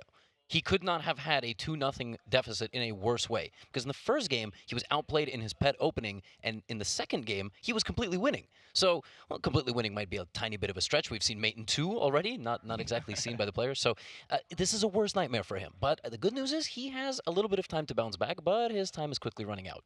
Yeah, he has a lot of time to bounce back, but he has to start now. I mean, if you lose one more game, you think about it, you're down 3-0 against Hikaru Nakamura. That's crisis time. That's a big problem as we watch the players get started putting their headphones on. Jan Krzysztof, he'll have the black pieces in Game 3, and I'm very curious to see what strategy Hikaru adopts. Levy, is he going to go for the kill, or is he going to play a solid game? Because at this point, you know, a draw only benefits one player, and it's Hikaru Nakamura. Here we go. No, I mean, in the first game, E4 worked. Why would you not repeat it? You see this time already Jan Krzysztof making a different second move. Ooh. So we have a Berlin. Okay, now a big question. Yeah, because Hikaru can, you see Hikaru looking around. It's not that he doesn't know what to play. He plays an anti-Berlin. He says, you're not taking my pawn. And of course, he could have made that Berlin draw, but listen, Hikaru feels confident. He says, I've got the white pieces. He plays the Berlin with black, so he's a specialist with both colors. Why not give it a shot? And we have this very fashionable D5 line essayed by Jan Krzysztof Duda, the center already open. And Levy, the players continuing to blitz out their moves. Yeah, so my recommendation for people watching at home is not to play this fast. They can do it. You most likely may not be able to play as accurately as quickly, but they know everything. You see Hikaru with above 15 minutes, and obviously an itch near his ear. There you go. Looks around, smiles. And the knight has been centralized, and we're going to have queen trade. Wow. I'm still processing. My visual processing is way too slow for this. The queens are off the board. A check on G4. They're still blitzing out their moves. That was interesting, because he allowed F2 to F3 there, which was a very natural move to kick out the bishop, but I guess he doesn't want to do that. It seemed like it improved his position, but I guess the knight has no way back. Yeah, there was F3. I guess the drawback is that you allowed a check on D8 with tempo, and you're absolutely right. I think the main reason is that he wants the F3 square. There you go. And there we have it. And of course, black could take on F3. Yeah. Black could also take on F2, and he does. Why are What's they playing happening? so fast? What's going on, Levy? Have you ever seen this? How do they know 17 moves of theory in something that's like almost never been played before? And they continue, and it's not even like a Berlin. It is an endgame, but it's not the traditional Berlin endgame. Knight to H4 by Hikaru Nakamura, threatening this move, Knight G6, using the pin against the F7 pawn. And can Duda defend that G6 square? Because if he moves his king instead, you drop the F7 pawn anyway. Yeah, Knight G6, if it was White's move, White would be winning, basically, because Knight G6, I mean, maybe not winning, maybe like King hides on H7 and White gets a devastating attack, but what is the move here for Black? Is it something crazy? Like, if you play G5, can White switch the plan? Knight F5? I guess so. I mean, we're going to have to see what Jan Krzysztof comes up with here. But before we do that, we are going to switch to the Wesley Andreikin game, which is about to begin. We can see those players on camera. Now, Dmitry Andreikin Levy, much like Jan Krzysztof, a very frustrating start to the CGC, but he has just been an online sensation in the last couple of years. Levy, his pedigree, his reputation really speaks for itself at this point. Yeah, and that last fun fact right there tells you exactly what you have to do. He prefers Bishop. Just get them off the board. On a serious note, he defeated Gadakomsky, world championship contender in his heyday and his prime, but he also beat Caruana, and he beat Caruana in a minimum number of games. He's the second seed from his group, and those first two games were haymaker-filled games. They were throwing punches. Maiden 2 was missed, and in the second game, a very smooth effort by Wesley So. So, Dmitry, he has to make it count here with the black pieces, repeats the Sicilian, but this time chooses a rare line, the early Queen B6 variation, Levy. I have faced this a couple of times, but it is so much more rare than the Taimanov and the Najdorf and all the main things. Yeah, folks, you have to understand, we're shocked. I mean, I get it, we're chess nerds. We're shocked the Queen moved on move 4, and it does look very natural. The Queen is misplaced there. White's bishop on C1 is just going to go to E3 and attack it in one move. And that is going to be what happens here unless the Queen just drops back voluntarily. So very provocative opening here from Andreikin. He really likes to mix it up. Yeah, he does, and I think the idea of this line, yes, you waste a tempo after bishop e3, but you've sent the knight back from d4, and d4 is a pretty juicy square for White's knight. So the logic is that, yeah, you invest a tempo moving your queen twice, but on the other hand, you force White's knight onto an inferior position. And Wesley already taking his time. Man, I feel like I can breathe for the first time in this coverage, Levy. I feel like somebody's actually thinking. Yeah, this is Wesley, of course, did not expect this. All the top players, they know how to beat what are called the sideline Sicilian variations that you play with the black pieces. Make no mistake, you will never see this opening in a classical game at top level. And by classical, I mean 90-minute, 120-minute, whatever it might be. I don't even know the last time an over 2,700 rated player played this with black in a long game. Yeah. Because White is better.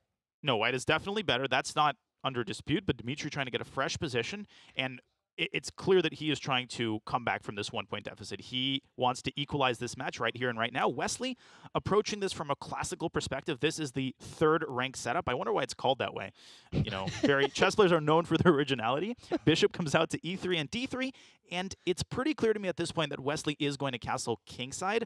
Although castling queenside, Levy, is also possible in such positions, but not really up Wesley's alley. Well, can I just say this? He can always play queen to F3, so the third rank attack continues. What about H4 and Rook H3? Oh, well, yeah, we'll get there. A4, Rook A3. Maybe exactly. the king? The king will come as well. Yeah, just a full squad along the third rank there. No, I agree. Short castle looks good. Then F2 to F4, right? Very common idea as well.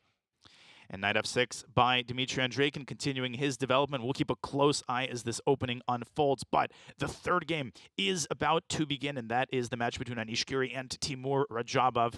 I mentioned in the pregame show, Levy, that Timur Radjabov frequently overlooked. He's 35 years old, but he doesn't seem to be on the decline. To the contrary, a third-place finish at the candidates. Super impressive. Yeah, one of the things about Timur Radjabov over the last few years is he has made a lot of draws, right, in classical chess. Short draws, sometimes non-combative draws, but that does lead to having the lowest loss percentage of any player in the field at 6.5%. He doesn't lose games. I wish I could have that fun fact about myself. And he just beat Jan Nepomniachtchi in 3 games. So when we have these kind of situations, always interesting to see what happens in the matchups. And this is a matchup of friends.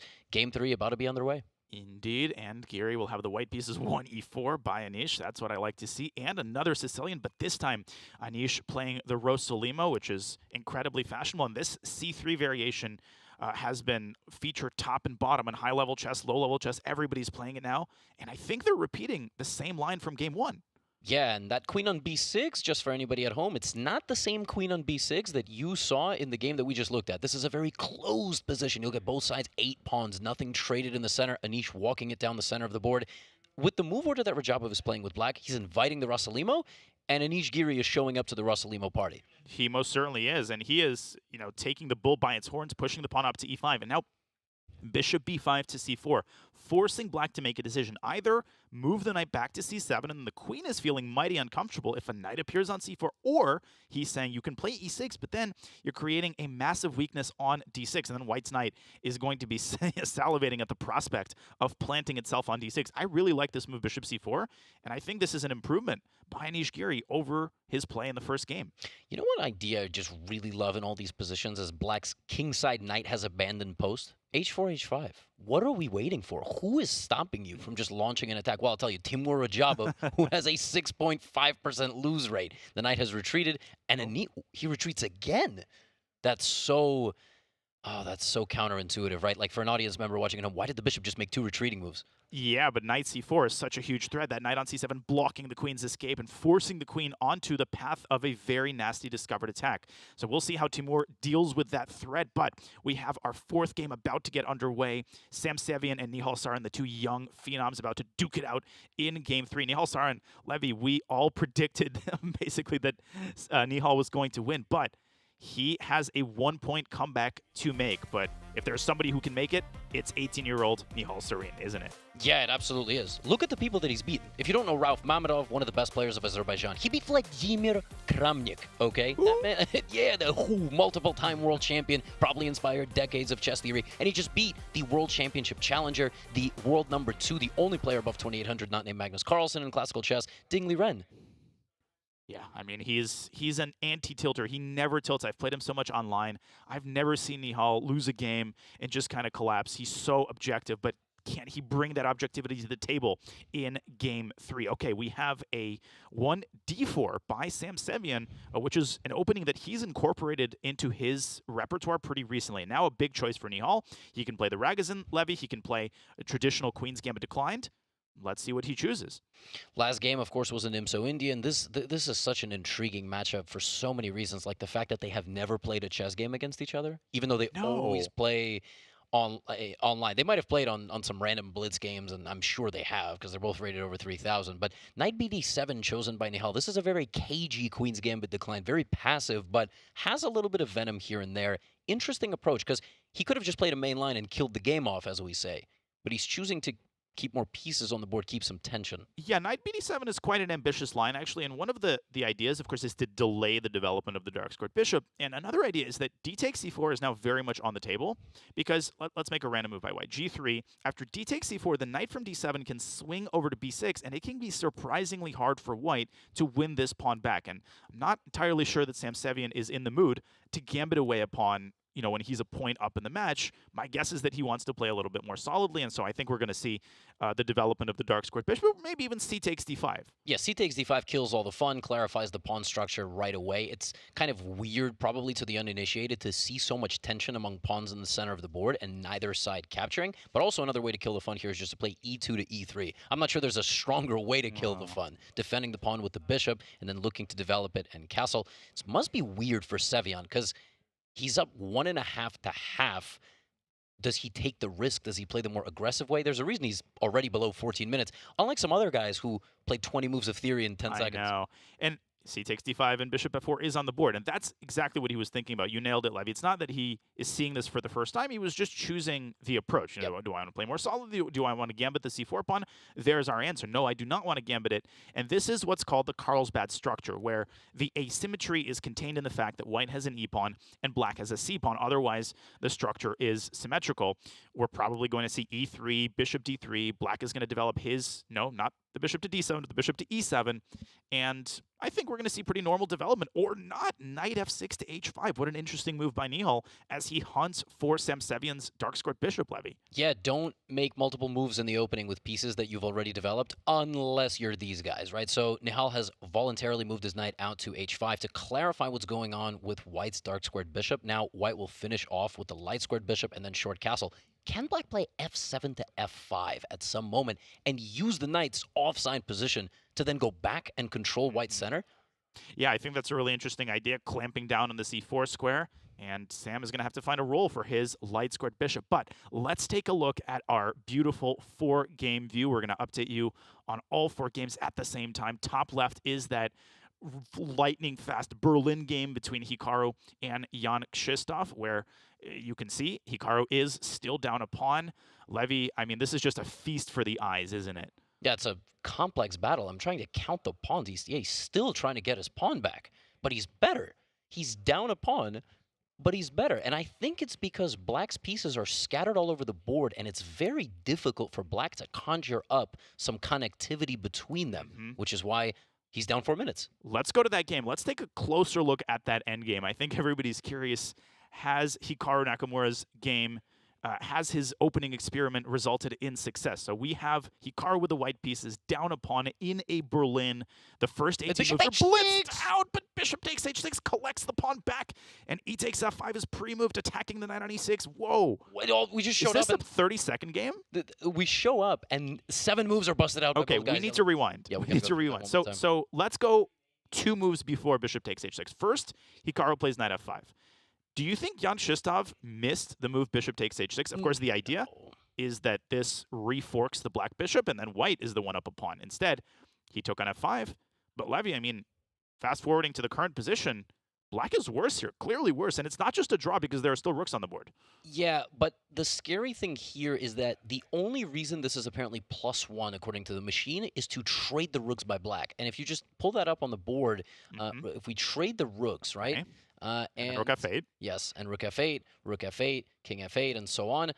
White can sneak in and get those pawns, but the computer is claiming this is a draw. Does this look like a draw to the human eye? Absolutely not. And crazy? You know why it doesn't look like a draw? Because you could say, okay, well, down a pawn, opposite colored bishop endgame. I heard that's a draw anyway. But if we extend this line after bishop a6, ba, here's one passed pawn, right? White can make another one, I think, using his kingside 2-on-1. And that's a term known as trousers in Russian chess terminology, when you've got passed pawns, kind of like pant legs on either side of the board. And that is the worst enemy on the defending side in opposite colored bishop endgames. How are you going to stop both of these pawns at the same time? And white has another pawn that he could use in case black finds a way to eliminate both of white's passers. This is a very hard position to evaluate. Maybe it's a draw because of black's passer, but Levy, you know, this is not easy to evaluate, and Jan has 6 minutes on the clock already. Yeah, this is anything but a guaranteed draw, and if you don't know as a human being going into this that you are going to save the half point, you just never do this, because you just cleared everything off the board. Computer might say it's a draw, and then you get there and the computer changes its mind because it finds a resource. It doesn't have the depth from 20 ply out. So very tough spot for Duda, who might just be down 3-0 in about 10 minutes. Dude, and here's the thing. If he doesn't take on f1, if he makes a neutral move, such as king g6, to move the king away from the 7th rank, well, then Hikaru says, thank you very much. You don't want me? You don't want to change the rooks? All right, fine. I'll get my rook to d7. I'll attack your pawn on c7. And then you could say, well, but then black goes rook f2 check and takes on g2. This is not a fair pawn capturing race, Levy, because white's going to take everything on the queen side and then play b5 and a6. Black's passed pawn is still going to be, you know, putting its clothes on in the morning, and white's going to have 2 queens. So this is out of the question. I think Jan Shistov might be forced to try this rook endgame, whether it is drawn or losing. This might be his best chance. That's such a horrible prospect. And again, I said this when we first started the show. JKD has lost these 2 games in legitimately the worst way imaginable because he got everything he wanted on the board and he still lost. What do you do when that happens? Well, you try the Berlin, and it turns out Hikaru was prepared onto the 20th move there. And I have a feeling Hikaru is using prep from the candidates. It's a very common theme for the audience at home. When players prepare for massive events like the candidates of the World Championship, they have a year to use those ideas. I have a feeling we're seeing that right here. Hikaru using an idea he didn't get to use in Madrid, where you were doing some amazing commentary, by the way. And he's using it here. And Duda does not look happy. He does not. He looks frustrated. He looks like somebody who's about to go down 3-0. I agree. This is some major, major prep. We will keep an eye on Jan Shistov Duda's defensive attempts, which seem to dwindle by every second that he spends. But let's go back to another very interesting match. Wesley So against Dmitry Andreikin. And we remind you that Dmitry is currently down a point. He has the black pieces in game 3. He decided on a very sharp Sicilian, a rare Sicilian, with that early queen b6 move. Yeah. And what do we have here, Levy? Holy smokes, is this position messy? Yeah, so Wesley actually didn't castle I was short. wrong. Yeah, he castled long. He's wrong. He's looking for a scrap. Let me tell you right now, Dmitry Andreikin is very much also looking for a scrap, and apparently is better. But that eval bar, again, very deceptive because it only depends on one move by black right now. Otherwise, Wesley's better. This is a barn burner. Wesley just offered a draw. Oh, this is so interesting. Wesley accompanies the move rook c7 with a dropper. There's something here that he really doesn't like, and I think I can tell you what that is. Okay. I think what Wesley is afraid of is actually the move rook f to c8. You're like, thank you for the knight. Now you play queen c6. Thank you for the bishop. But there's this devastating check on c2, And although that doesn't look dangerous, after king a1, a3, look at white's king, look at the b2 square, and look at that a file which is about to open. If you say, no problem, I'll play bishop d4 and defend the b pawn, after ab bishop b2, this is like the shades of the first game where Dmitry just sacked all of his pieces and was that close to mating Wesley So, and then Wesley So was that close to mating Dmitry. But at the end of this line, white's king is in checkmate. It's very much indeed checkmate, which will likely not be overlooked. And it's crazy because Wesley is a move away from playing rook takes g7, getting a devastating attack of his own. What Wesley just did there with the move on the live board, rook to c7, is he wasted time. You waste time day to day in life, it's not a big deal sometimes. You waste time on the chessboard sometimes, also not a big deal. In this case, the time wasting is that his rook cannot actually take the knight because of the counterattack that you just showed. This could be a very fatal error. And, well, Dmitry now gets a draw offer accompanied with rook c7. I think he's going to sense weakness.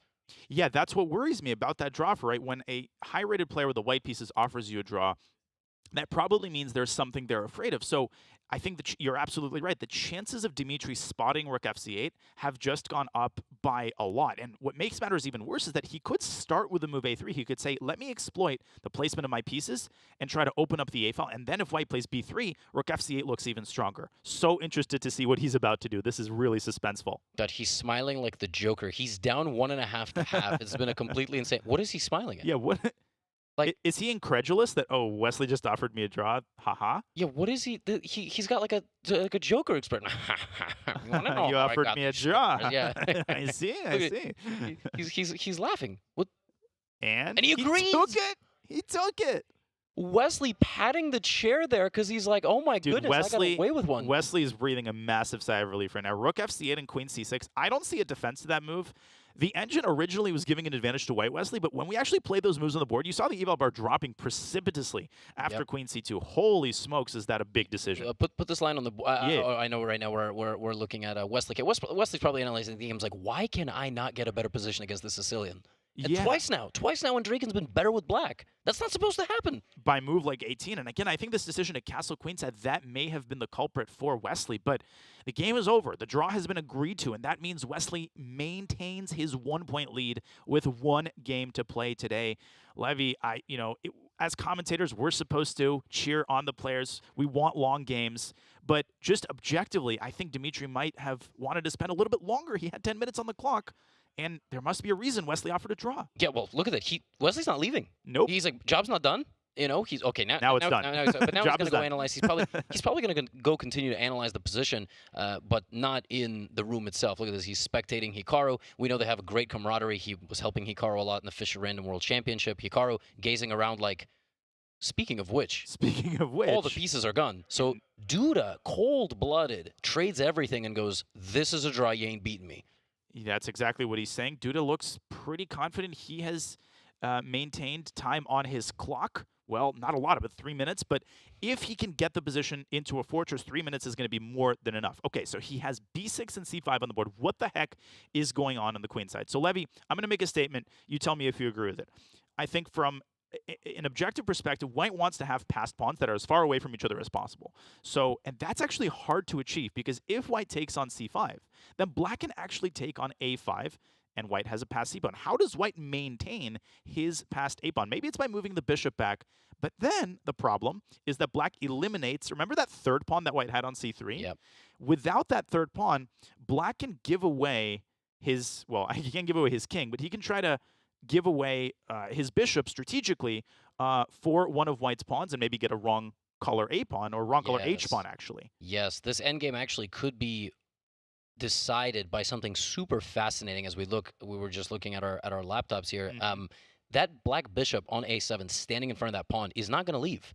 This could just be a fortress defensive draw because in chess, when you are talking about A and H pawns, which is what Duda will have, the promotion square in the corner of the board has to match the color of your bishop. And if you notice, Hikaru's got a light squared bishop. That H8 corner is a dark square, which means that would be a draw. Bishop and H pawn, regardless of the other material for black, would be a draw.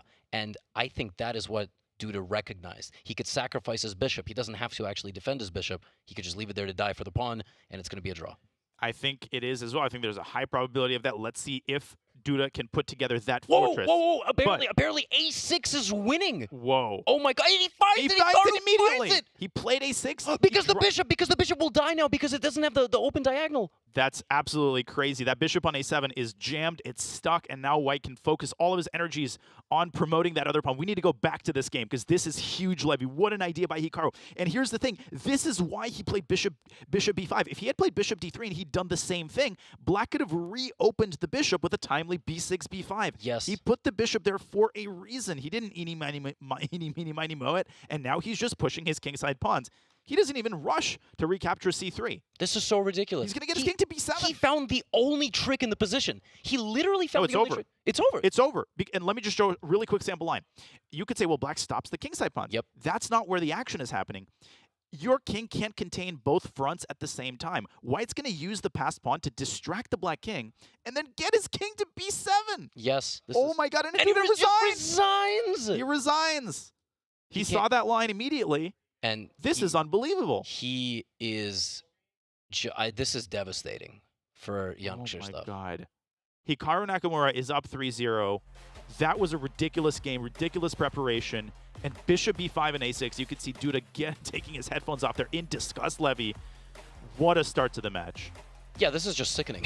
I mean, it's incredible because, folks, you have to understand, we were watching the second game, and there's a big monitor here, and people started realizing when the tide of the second game was turning, when Duda was better, it's not over against Hikaru until legitimately the result of the screen pops up.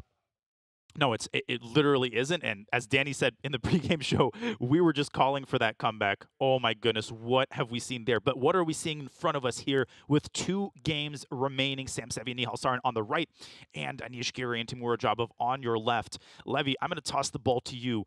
You choose where we go next. I like the Giri game. I think it's super complex, but choice is yours. Yeah, that queen trade there is a very interesting one. We could pop into Giri Radjabov. Let's do it. I didn't really give you a choice. I was just pushing you in that direction from the start. I was manipulating you. I see. I was manipulated indeed. Okay, so what do we have here? Well, maybe you'll disagree with this observation. I think Anish Giri is up a pawn. Yes, I'm not trying to make any controversial statements my first day of commentary. Yeah. You people have been canceled for less than 6 pawns versus 5. And am I missing something? He's just up a pawn. He has an extra pawn. He has an extra pawn, and the most important thing is that there's no compensation. You can say, well, what about the rooks? Well, what are the rooks really doing? They're looking at the bishop on e3, and the bishop on e3 is well protected by the f2 pawn. So I think white could make a casual move, such as rook a d1 here, although bishop f8 comes surprisingly close to trapping the queen. Yeah, the queen can very much get trapped b5, maybe b3, one of its only escapes. Yeah. And even then, there's attacks of the black pawn on a7 to a6, knight comes to a5. So queen's a little bit of a no man's land there. Queen d6 might be the best move. Just offer the trade again. But where did the queen come from? I think it came from d6. Yeah, he played queen c5, and if he plays queen d6, then Timur will repeat moves. Now, maybe there's a better move in this position. Yep. Well, maybe you could chase the black queen with a move like rook d5. Which apparently is apparently winning. This does look like an incredibly good move. Yep. If queen a4, then I think after b3, the queen is trapped, and it's black's queen here that gets trapped rather than white's queen. Yeah. Interesting. Yeah, that is super interesting. The best move after rook d5, I guess, is rook d8, and then white sacks the queen, but the rook will take the queen no matter where it goes. Beautiful. Yeah, I mean, black has to play queen d8, and then at the end of the line, Levy, whoop, there goes another pawn, and this should be a pretty straightforward technical win for Anish. Surprised he didn't do that. He had a chance to do that, and instead he went queen back to c5. Well, I think he's going to reconsider and probably go back to d6 because bishop f8 is very scary. Yeah, it is.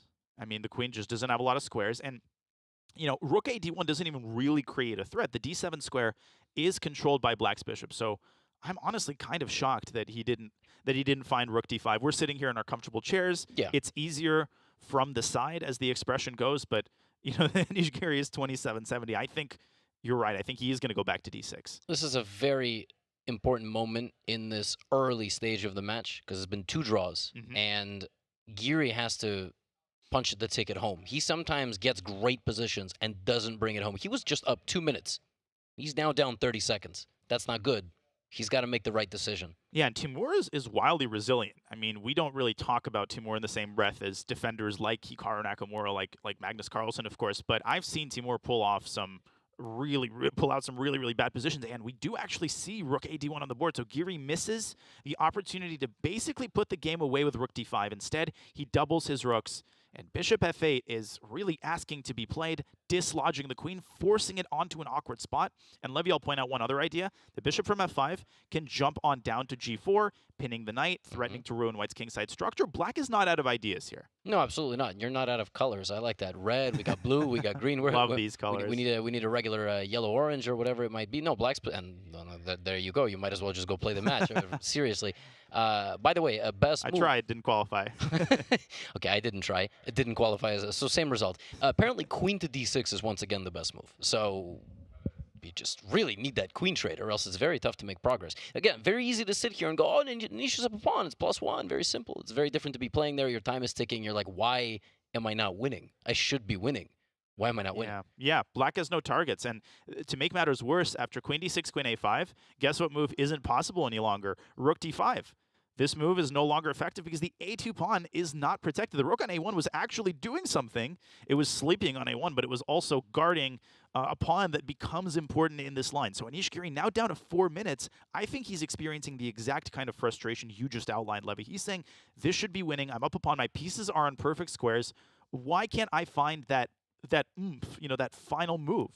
Just out of curiosity, can we put a move like bishop e2 on the board? Very natural move. Is there some rook takes e3 ideas lurking with bishop to h6 and trying to get some weird counterplay on white? Ooh, so you're attacking e3. That's a pretty serious threat, I'd say. Okay, I go rook d3. Yeah, I didn't exactly have a follow-up there, but I guess you could just go back. Bishop f5, for example, and white's probably going to have to re-sacrifice the exchange. And, of course, white's kingside pawns are still very much damaged. No, absolutely rook takes e3 is an idea. Maybe this isn't even an idea that is scaring Anish as we speak.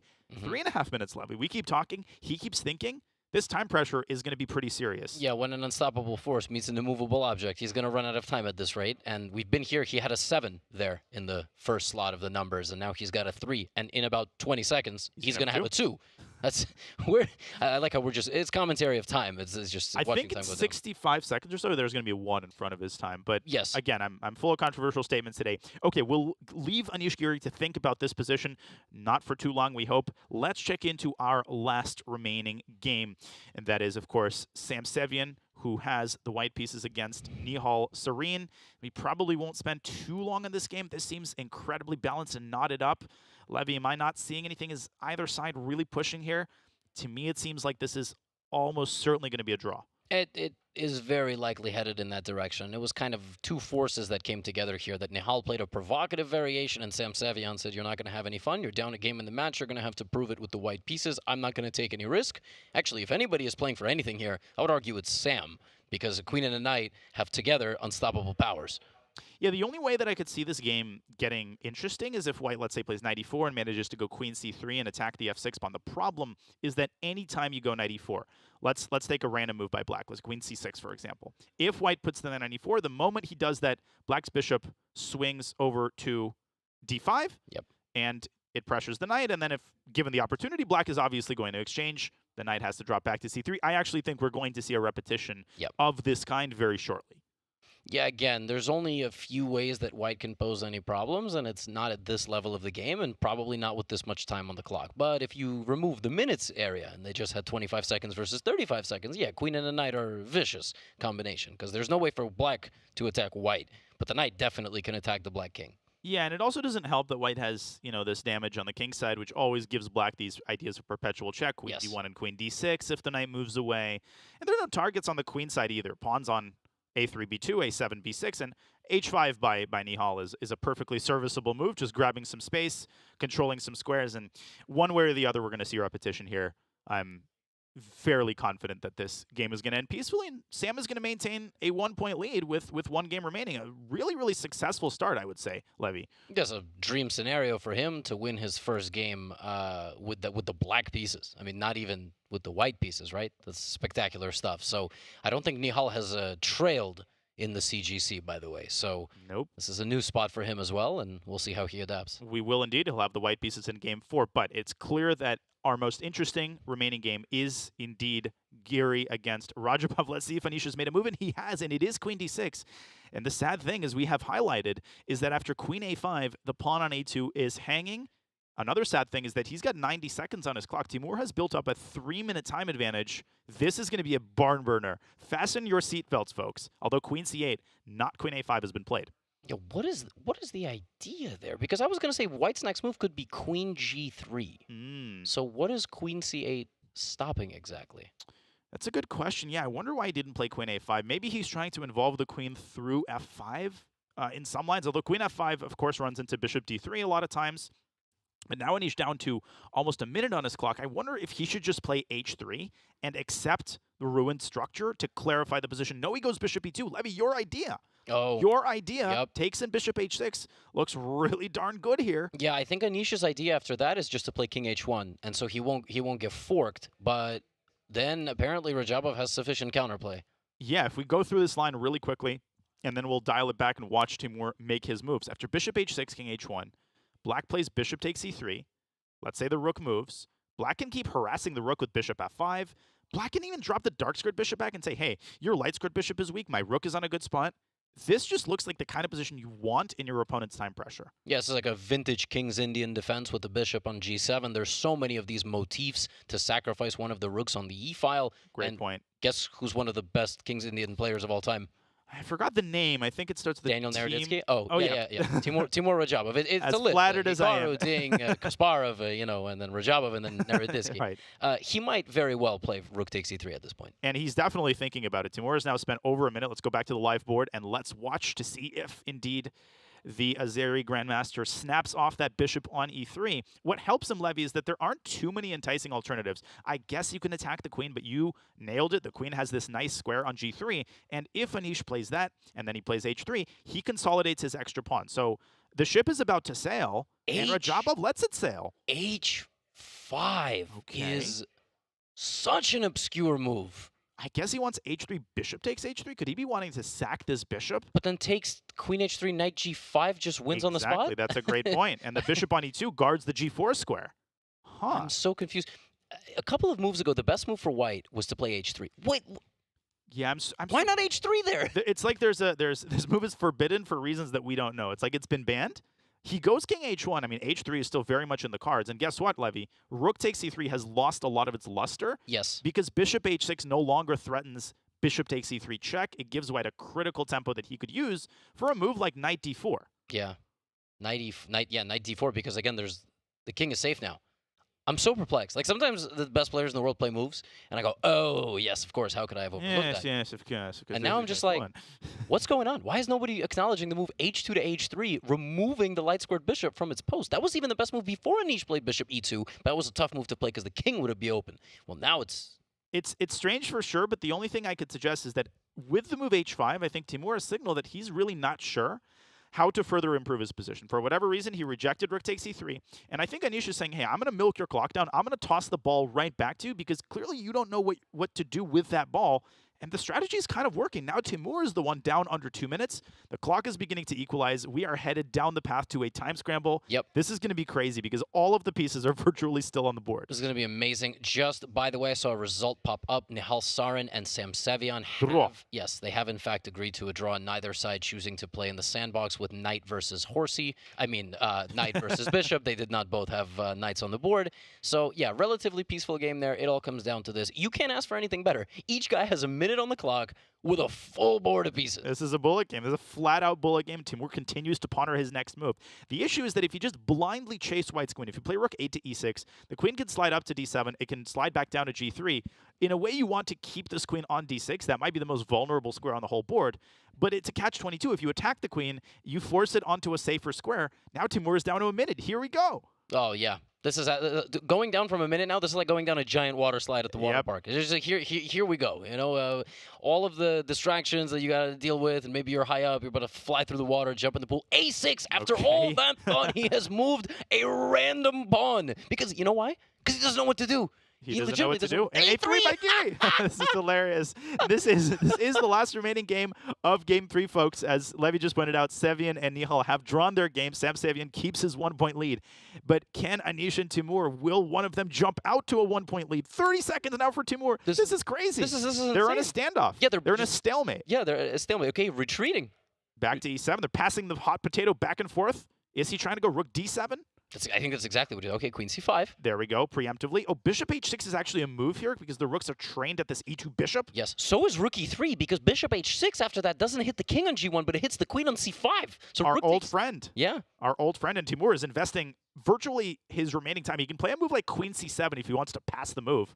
Rook c7 on the board. That's a tough move to play. I would play queen b. That's not the direction I was going. Are they going to repeat moves? Are they both going to be like, hey, we've got too little time to handle this? Circuit fail. Queen c5 repeating once? Oh, come on. No way. Giri's up a full pawn. At least go queen b6, queen d6. Put your queen on another square. Come on, Anish. It's not that time yet. No. And he goes for it. There you go. But, Levy, there's rook to e5, and the queen is almost out of squares. No bishop f5 by Timur. Bishop f5 by Timur.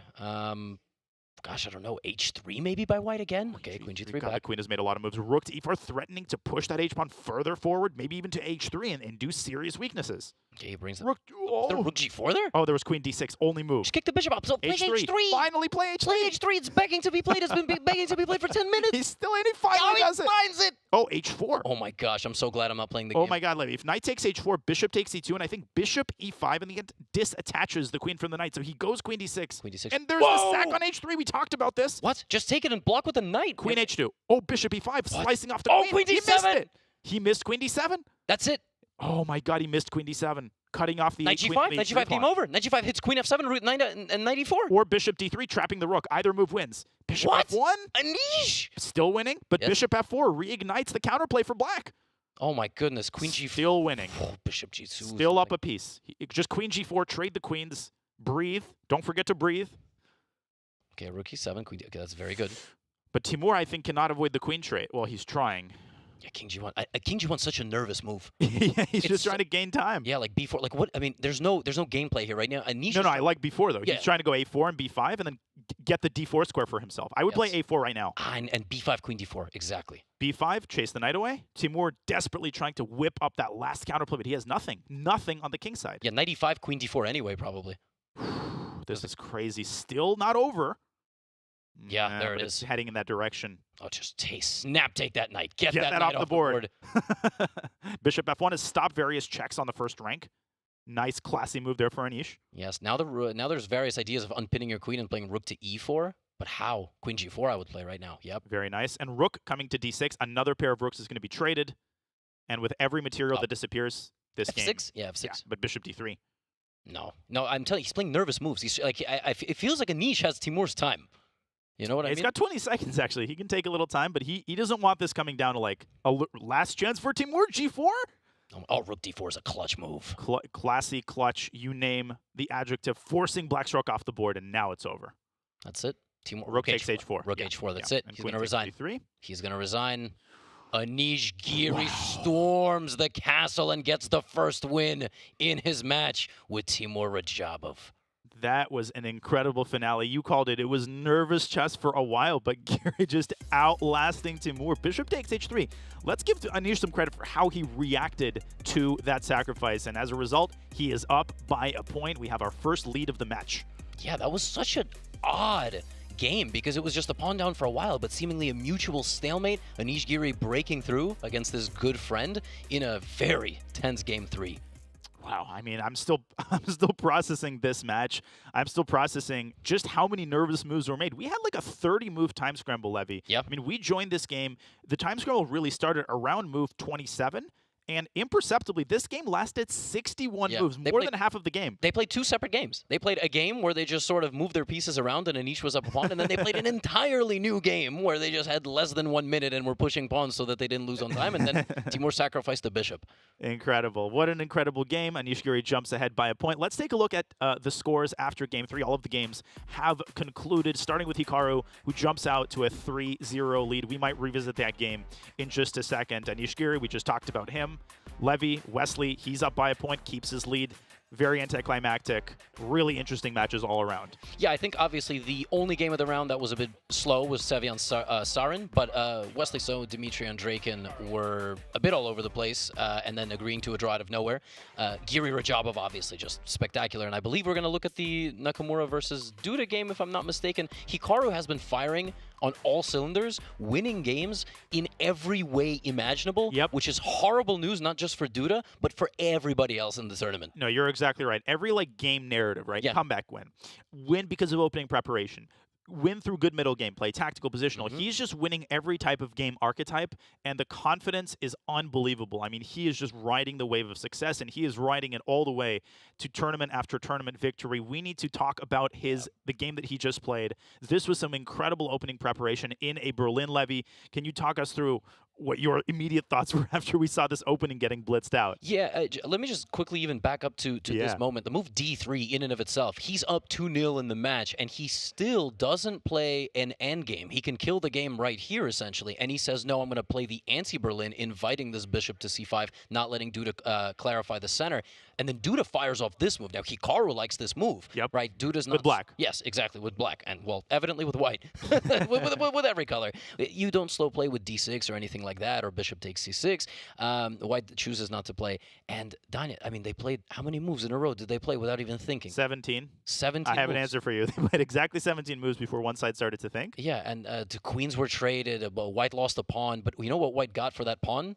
White got activity on the queen side, White got activity on the king side, and White got a clarification of the center of the board, so Black couldn't do anything. So White robbed the bank, essentially, for a pawn. White robbed the bank for a pawn, and Duda making a mistake a little bit later, allowing this tactic. Bishop takes h6. That was a mistake. We confirmed it. He had to either move the king or move his bishop, but allowing this move, losing not just a pawn, but transitioning forcibly into an opposite-colored bishop endgame where White dominates all of the files. White threatens rook d7, and after all of the rooks were exchanged, the bishop picks up the a6 pawn, and the final brilliant idea by Hikaru. Put the bishop on b5 and only b5, lock up Black's a7 bishop, and casually walk your king over to b7, using the passer on the king side as a way to distract Black's king. What a smooth game, Levy. Yeah, just an unbelievable game. And just to break this down one more time, at that level of chess, between Hikaru, Duda, everybody else in the event, and so on, it comes down to the smallest of nuances, and Hikaru found it again. The only resource in the position. Both guys knew what was going on. Both guys knew all the resources. Hikaru just knew that one wrinkle of pinning that dark squared bishop in the corner.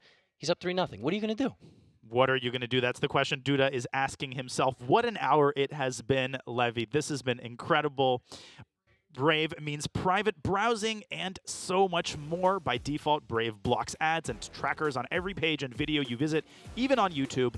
No ads means up to 3 times faster page loads, faster streaming, and faster playback. It means 35% longer battery life while saving on mobile data and internet bandwidth for Android, iOS, and desktop. Get the best browser for gamers, streamers, and creators. Switch in 60 seconds at brave.com/chess. We are going to go on a quick break. When we return, we will play the final games in all 4 matches here on the opening day of the quarterfinals at the CGC. Get hyped, because we will have plenty of fresh subscriber content during the break. So if you subscribe, do not go anywhere. We will be right back.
Hey guys, welcome to the Madison. It meets every Wednesday. We call it the Maddie. Great place for just like a hangout. I love the atmosphere. Casual, you can like grab a beer, have some fries, crush some noobs in chess. And right now they're running a Blitz tournament, but it's a great place to hang out. Every Wednesday, they host it right here at the Madison. And as you can see behind me, we're in full session here. It's a great place. A lot of people have dropped into this very location, including Grandmaster Hikaru Nakamura as recently as, I believe it was last week or a week before. And then guys like me also come once in a while. So it's a fun place to hang out.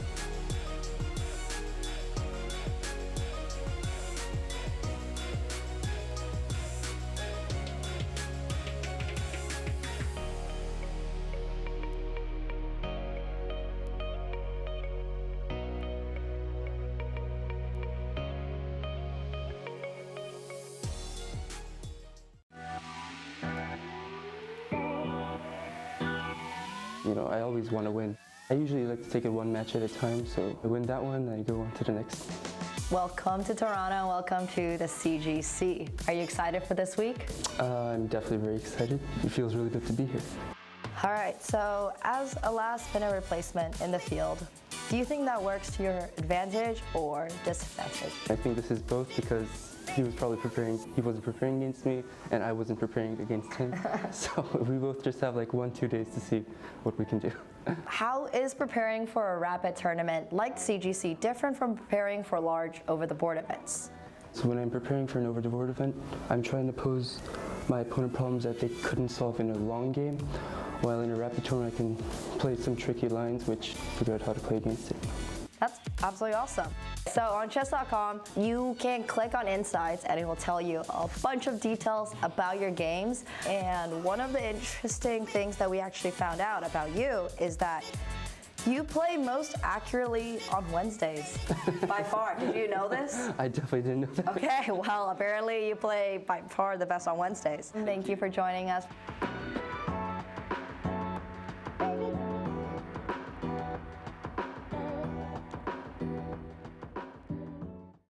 Okay, alright. Yes, I was born in Vancouver. That is. Okay. Doing great, sweetie. Yes, I was born in Vancouver. What?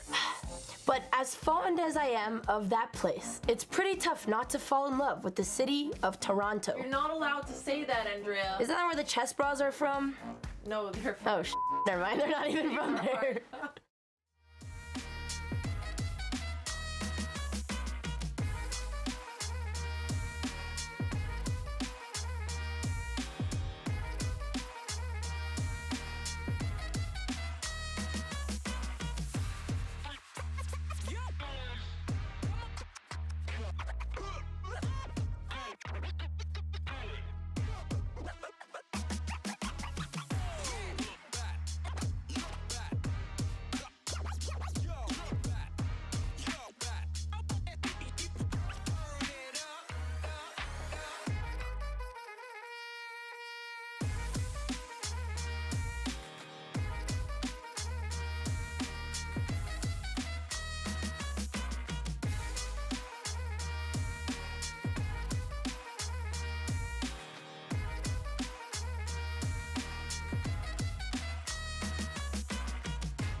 Welcome back to beautiful downtown Toronto.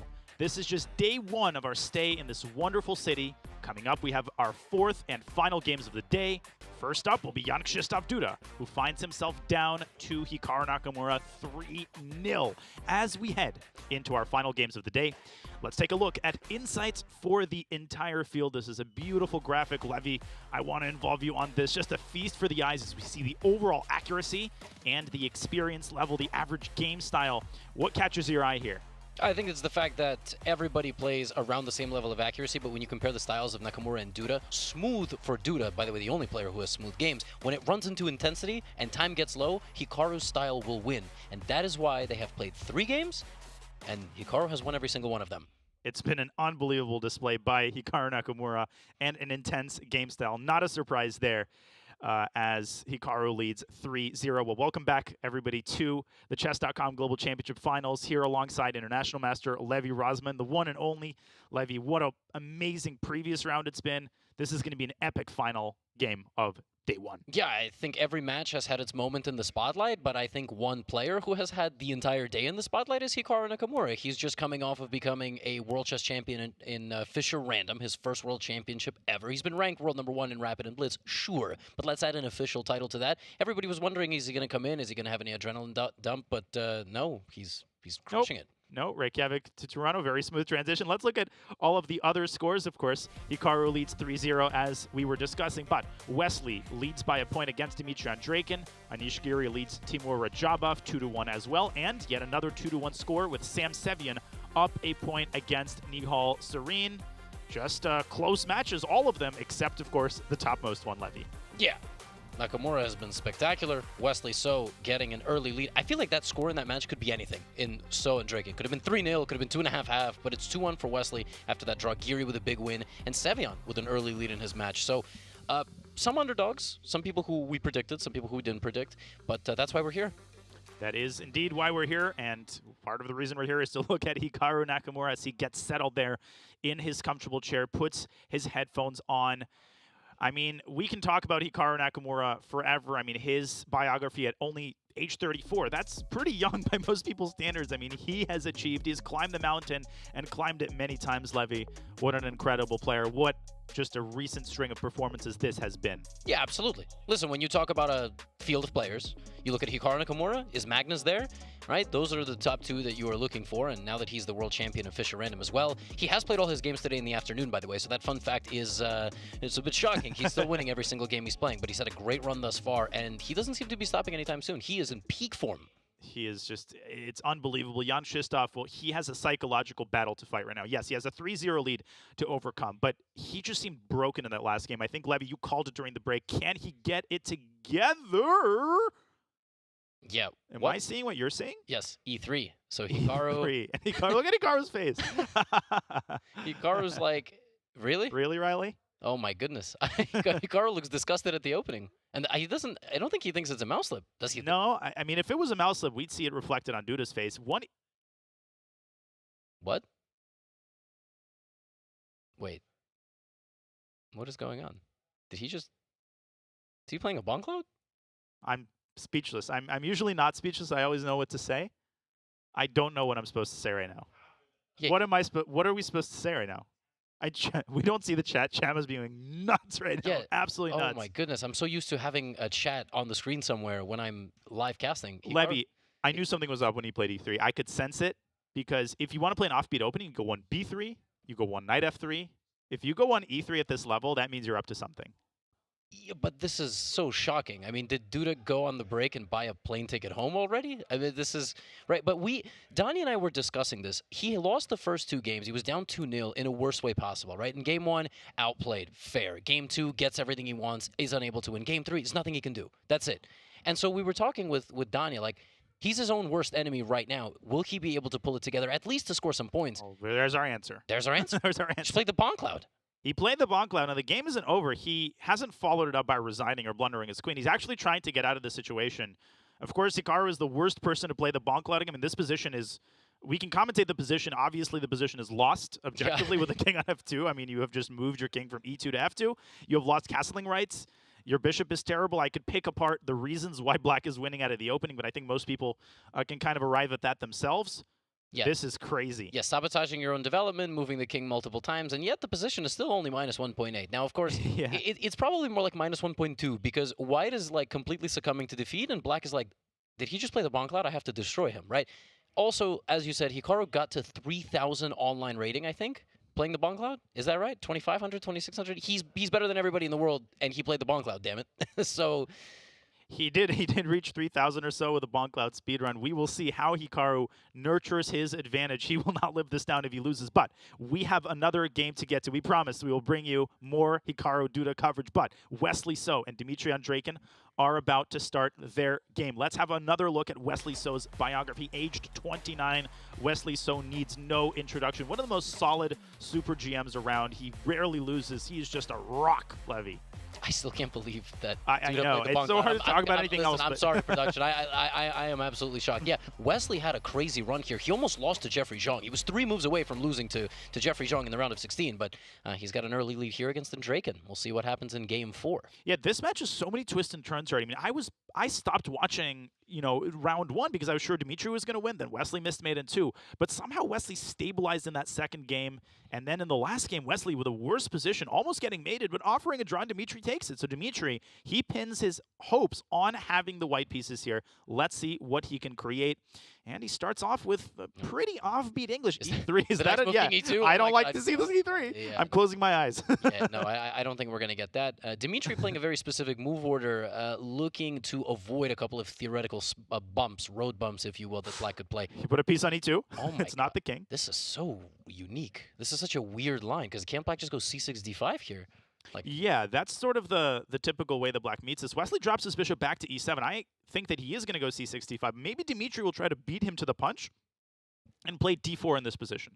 It's very standard, and since you've blocked your light squared bishop, you'll play g3 and then bring the bishop out the other way. And he does. So knight takes, certainly, right? Not pawn takes. Yeah, pawn takes usually black plays d5, and then you can get like a bad IQP. And then the question, why did you put your knight on e2 and block your bishop? What's he thinking? Is he going to play? Okay. Takes is possible, but this is so much more natural. But after d5, Levy, I mean, is this really anything impressive with your bishop blocked in? Black has super healthy position.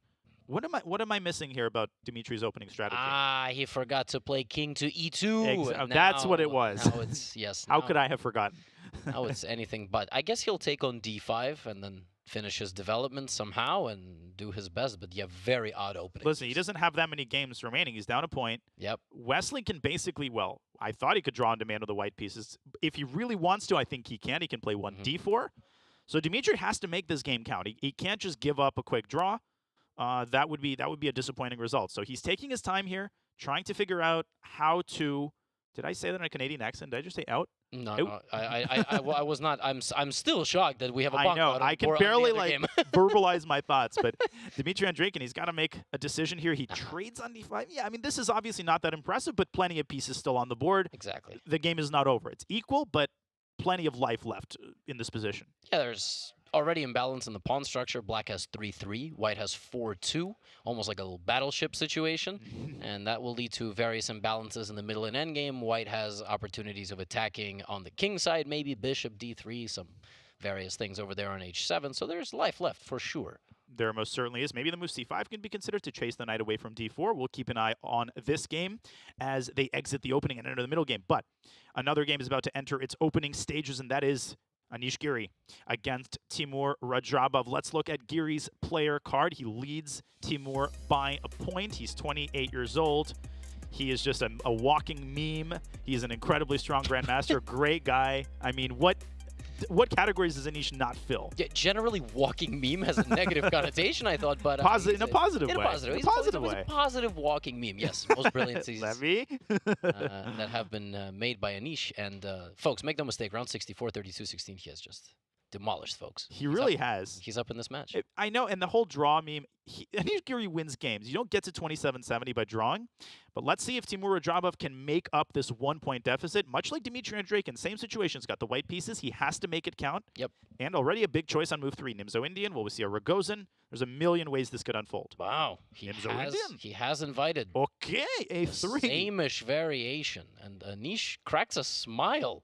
And that generally means they've probably had some discussions about this variation at some point. Probably some fireside chats. Now, A3, Levy, has become incredibly popular all of a sudden. I mean, everybody seems to be playing, a godforsaken line that just like a year ago was considered one of the more inferior responses to the Nimzo Indian.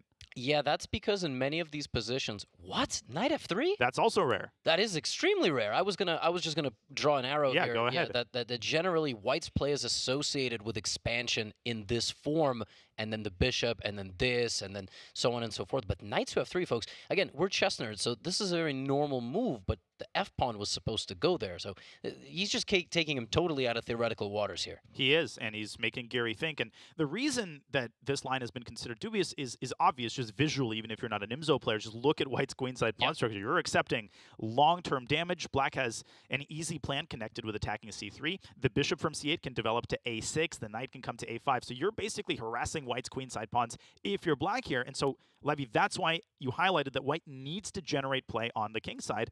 But maybe Giri wants to play this in a more creative fashion. Maybe get the bishop out to F4. Maybe play a little bit more on the dark squares in the center. We'll see. We'll see. It's fascinating that the move knight to F3 has been played. I think we've left 99.9% of known theory at this point. We definitely have. And now Timur is taking his time. I've seen people go G4 in this kind of position. I don't know how desperate he is. I mean, maybe on Krzysztof Duda will make a move for him here. I mean, you do have King D2, so don't let the Polish Grandmaster near your computer. Yeah, I was going to say G4 is a very interesting move. I'm sure the computer is going to hate it, and I like moving other people's pieces. We both were thinking the same thing. And the idea, by the way, is that after knight takes G4, some serious attacking possibilities on this G file. Absolutely, there are, and I think that's what he's contemplating. And we are going to contemplate the start of our final game between Nihal Sarin and Samuel Sevian, the battle of the young phenoms. It's been an awesome match between Sevian and Nihal. We haven't managed to cover it quite as intensively, but it's been some high-quality chess, and that's not a surprise when you have the likes of Sam Sevian. He is such a solid player. As my first coach would say, he has like an adult style. He's 2700, weird to talk about it that way. He plays like he's been playing chess for 50 years, but he's got the tactical prowess of a teenager. Yeah, and once again, I'll bring this back to the fun fact of the day, that he plays his best chess on Wednesdays. Well, just so happens that right now... What day is it? It's Wednesday in Toronto still. I mean, it's not Wednesday in a lot of the world, but it's still Wednesday in Toronto, 94%, and he's up 2-1. And I felt heartbroken choosing a winner in this match, because if he was going up against so many other people, I may have chosen him to win, but it's so hard to go against Nihal Sarin. I know. He's making us eat our words. Yeah, I don't remember the last time Nihal has lost a match. I mean, even the last time he has faced a deficit, you pointed out in the pregame show, he crushed Ding Liren. That wasn't even close. He made Ding Liren look like a fool. Yeah. So Nihal Sarin, he's not used to facing a 1-point deficit, and he also has the white pieces. So all three players who face that 1-point deficit have a chance to come back right now in this game, and a London system by Nihal, which he plays religiously online. I mean, this is basically all he plays against me in our blitz matches, and he doesn't play the London to make draws. He plays the London for a win. That is possible. Eric Rosen can confirm that. Yes, he defeated Ding Liren, I believe, with the London in the second game of their match. And of course, he didn't win because he played the London. He won despite playing the London. Let's put it this way. Yes, thank you for putting it that way. But Queen B6 is an interesting move order. Sevian is not developing the knight in the traditional way or developing the bishop. And now we have a prospect here of a queen trade. Neither side is actually going to take here, because both sides want to avoid opening up the accompanying rook on the A file. I believe, actually, Ding Liren played in a very similar way with black against Nihal Sarin. He had a good position, then he proceeded to lose later in the game. So yeah, and that's one of the things that makes Nihal so tricky. I mean, he takes these equal positions, and he finds chances in the unlikeliest of places. So Sam playing this in a very traditional manner. He plays the move E6. I think a lot of people might raise their eyebrows because that does block in the light squared bishop. But Levy, it's a closed position, it's a quiet position, and it's a position where, as I like to say sometimes on my stream, not every piece needs to be climbing Mount Everest at the same time. It's okay for your bishop to be on D7, but I know Nihal likes these positions. I don't exactly remember that game, but I think this is exactly how that game went. Really? Yeah, and I think Which would make sense. And then bishop d7, and then rook f to c8, and then a regrouping like this, and then an attack on the queen side, and he stabilizes. I think that's exactly how that game went. And you know what's super interesting is that strategy where you play something that a previous opponent played, but because Nihal won that game, maybe Sevian is hoping that he didn't analyze the opening as carefully. But as you indicated, Ding did have, at one point, I think, even a slightly better position. So let's see what Nihal can bring to the table here. The position's still very locked up. The queens still facing each other. You nailed it, Levy. Neither side wants to open up the A file for the other side. We have kind of a standoff type of position here. This is so funny. This makes me think that Sevian's preparation for this match was, oh, let me see what Ding Liren did. That's where it ended. He just went back and went, well, Nihal likes to play the London. So what happens if he plays London? I'm going to play exactly how Ding Liren... Look at this. Not a bad strategy. Hey, you're following the World Championship Challenge. Yeah, I mean, but this is so funny. I mean, Sevian was a last-minute replacement, and he knew what his opponent would bring to the table, so he's just said, oh, his previous opponent did a really nice job, so I'm just going to play the exact same way. Why would I reinvent the wheel? And here we are, all his prep on the board. Yeah, and rook fc1, Nihal copying that move. The position's still completely closed, and I think the first big decision, eventually one side will have to do something on the queen side. C takes d4, queen takes b3. Black can also play the move c4. That's very common in the London. One thing you see really frequently, and this perhaps is the most typical plan, you play c4, white drops the queen back, then you drop your own queen back, and you try to quickly run your pawn down the board, b5, b4. But the drawback of doing it here is that white can very quickly counter-strike in the center with e4. And if your pawn chain gets broken up, then you just are left with the worst sides of your position. You have a weak c4 pawn, passive bishop. So that's not in the spirit of this line. And that is the reason why, if we go back to live position, Sam Sevian continues his waiting strategy. And Ding, I think, also played the move bishop e8. Yeah, exactly. We're following that game, I believe, move for move. This is so funny. And white has run out of improving moves before black. So find a move here for white. I believe in that game, something like knight e5 happened, but to be honest with you, at this point, I don't remember. Otherwise, I would be playing in the event myself. But something has to give. White has to make some move. White just is literally completely out of options. And by the way, that's the idea of bishop e8. I think it's prophylaxis against knight e5, which no longer comes with a threat. And you can see Nihal plays queen c2. a5 stopping anything on the queen side. And expanding on the queen side, pushing the pawn to a4. I love the way Sam has handled all of the openings in this match. And the ball is squarely in Nihal's court. He's going to have to produce something because he can't let this game go to waste. And Sevian with more time on the clock as well. Things are looking pretty good here, Levy, for Sam Sevian. But let's check out all four boards at the same time. Yes. Sorry. Please, go ahead. I was going to say, like, help yourself. Hilarious example of going back and forth with the queen. Yeah, this is an amazing view, bird's eye view of all the games. Love this. And the cameras, look at that. I know. I could just stare at that for the entire coverage. Yeah, Do we have to commentate? No, can we just, like, wear our headsets but chill in the lounge so you don't have to have us on the screen? Levy, we have to go to the Hikaru game. I think the chat is going to go crazy. We have to update people on what's going on there. Yes. Let's go. Yeah, the instant recap of that game is that young Krzysztof Duda has lost 3 games in just the absolute worst bouquet of ways. And great. Wow, I love that term. And he played the Bon Cloud in this game. You know, if he doesn't, like, if he wins this game with white because Hikaru makes a mistake in overpressing, I mean, we might have to get security in there. I'm not. We would have to get security in there. Listen, that's why when Magnus played the Bon Cloud, Hikaru responded with King E7. So the face that Hikaru was making, I think he was trying to decide: do I want to go King E7 here and avoid the potential embarrassment that's going to accompany losing? But you know what I think swayed Hikaru? Let's say Hikaru loses this game. Guess what? People might laugh, but he's still going to be up 3-1. He's still going to be crushing it. So Hikaru cares about winning the match. I don't think he cares about impressing the crowd. And I actually really, really appreciate the fact that Hikaru responded objectively. He didn't throw a fit. He didn't play King E7. He just said, yeah, you want to play King E2 and get a lost position out of the opening? I'm going to go up 4-0. Is he going to go up 4-0? Dude actually hasn't done a terrible job of coming back. But Levy, Yeah, the thing about the Bon Cloud is you can make 20 good moves after you move your king, and then you're still going to lose. Only Hikaru can win so many games. Whoa. Some checkmating ideas potentially in the future. If there was something on F2, let me just show this really quickly. Queen takes F3, bishop E4. Almost mate. Almost mate. But the king has the F2 square. It's very much not mate. Yeah, very big aggressively not mate. You just blunder your queen. So how is Hikaru going to crack open the position? As long as the center remains closed, the weaknesses in white's position can sort of be squirreled away and hidden. Is Hikaru going to try to strike at the other side of the board? What appeals to you here? Yeah, I mean, It's a great question. If you look at the well, by the way, one idea is knight e4, not queen f3, but just playing knight e4 here with black. And I don't think the knight is touchable because it's mate if you take it, and queen f2 ideas maybe. Okay, let's analyze this. Knight e4, I take it. Mm-hmm. You take it. Yep.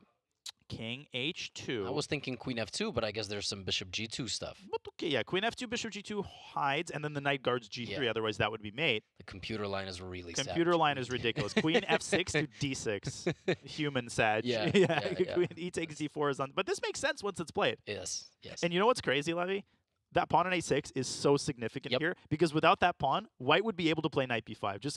I love Hikaru's pieces are always just in the right spot at the right time. Yep. So, for example, d5, you're playing knight e5 and knight f3. We Double don't check. Yeah, that's it. Let's not talk about this line anymore. I love knight e4. I think that could be what Hikaru's calculating, and he played knight c4. c4. Okay.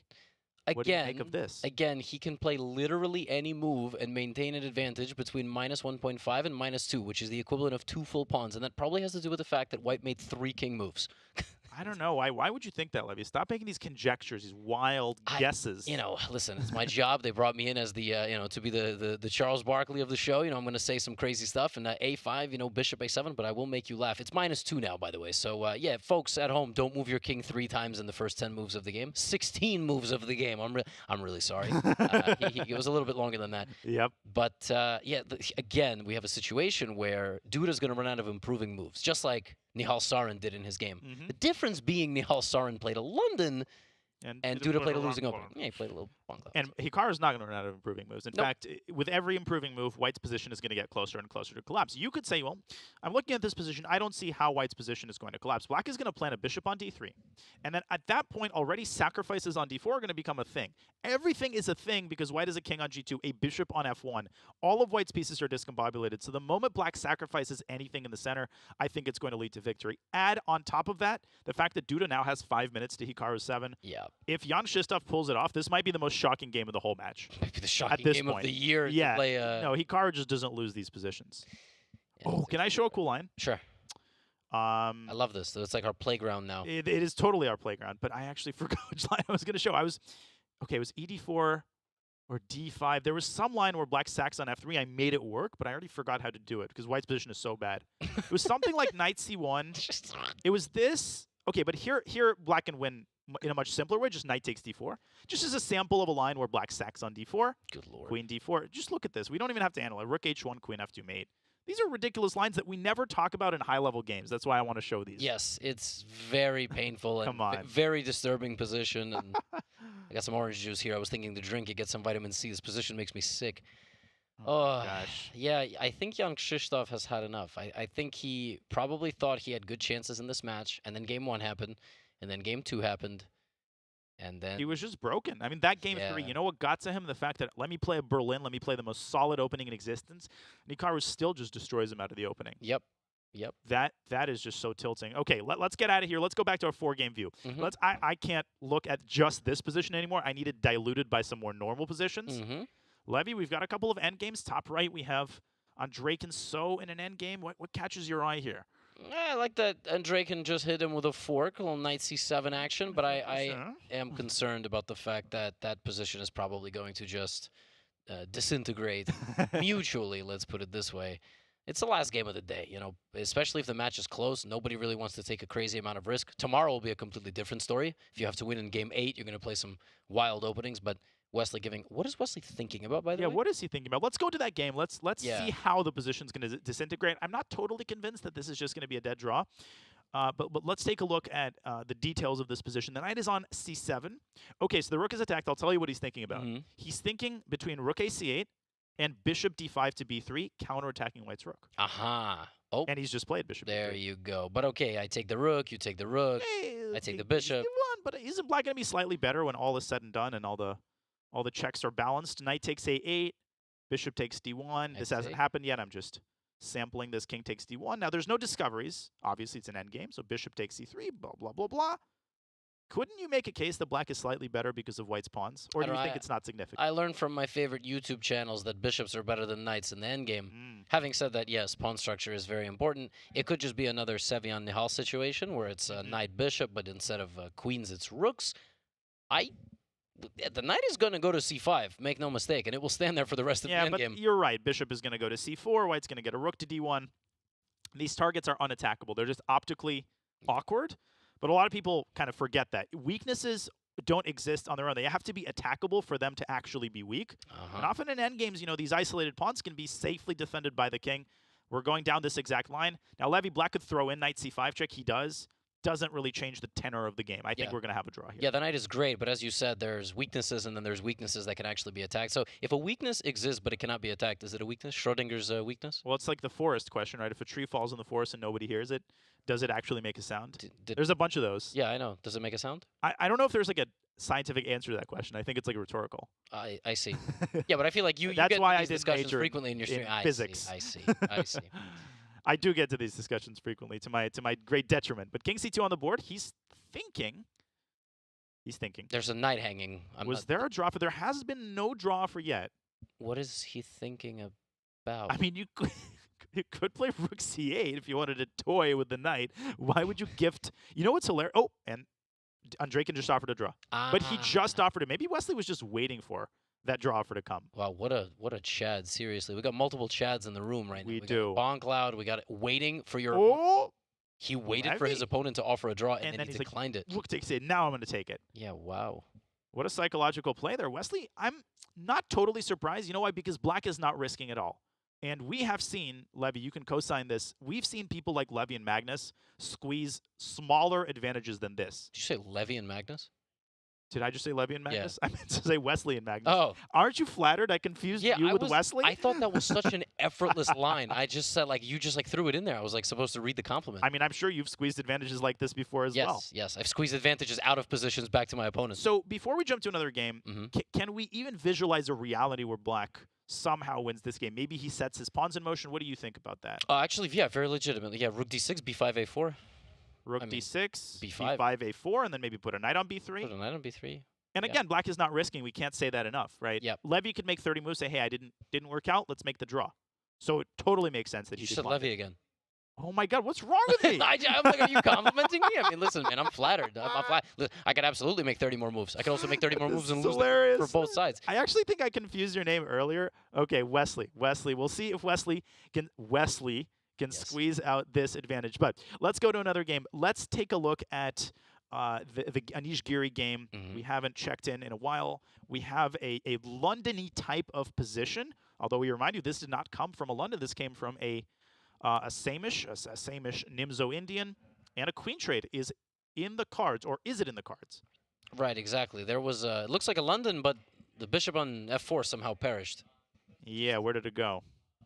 Very interesting position. What is Anish bobbing to? I heard producers or somebody involved in the show outside talking about if we can get the information of the playlists public, and we can like see what they're listening to. I don't know if we have that information. I would be very curious. Yeah. I'd be curious if somebody could actually guess. Okay, the queen trade has happened, and Timur follows it up. Oh, I didn't say Levy. I actually named the player correctly. Rook a2, preparing to double rooks on a1. So from a purely visual perspective, Levy, it would seem like white is better because the a6 pawn is a weakness. But there's a big extenuating factor.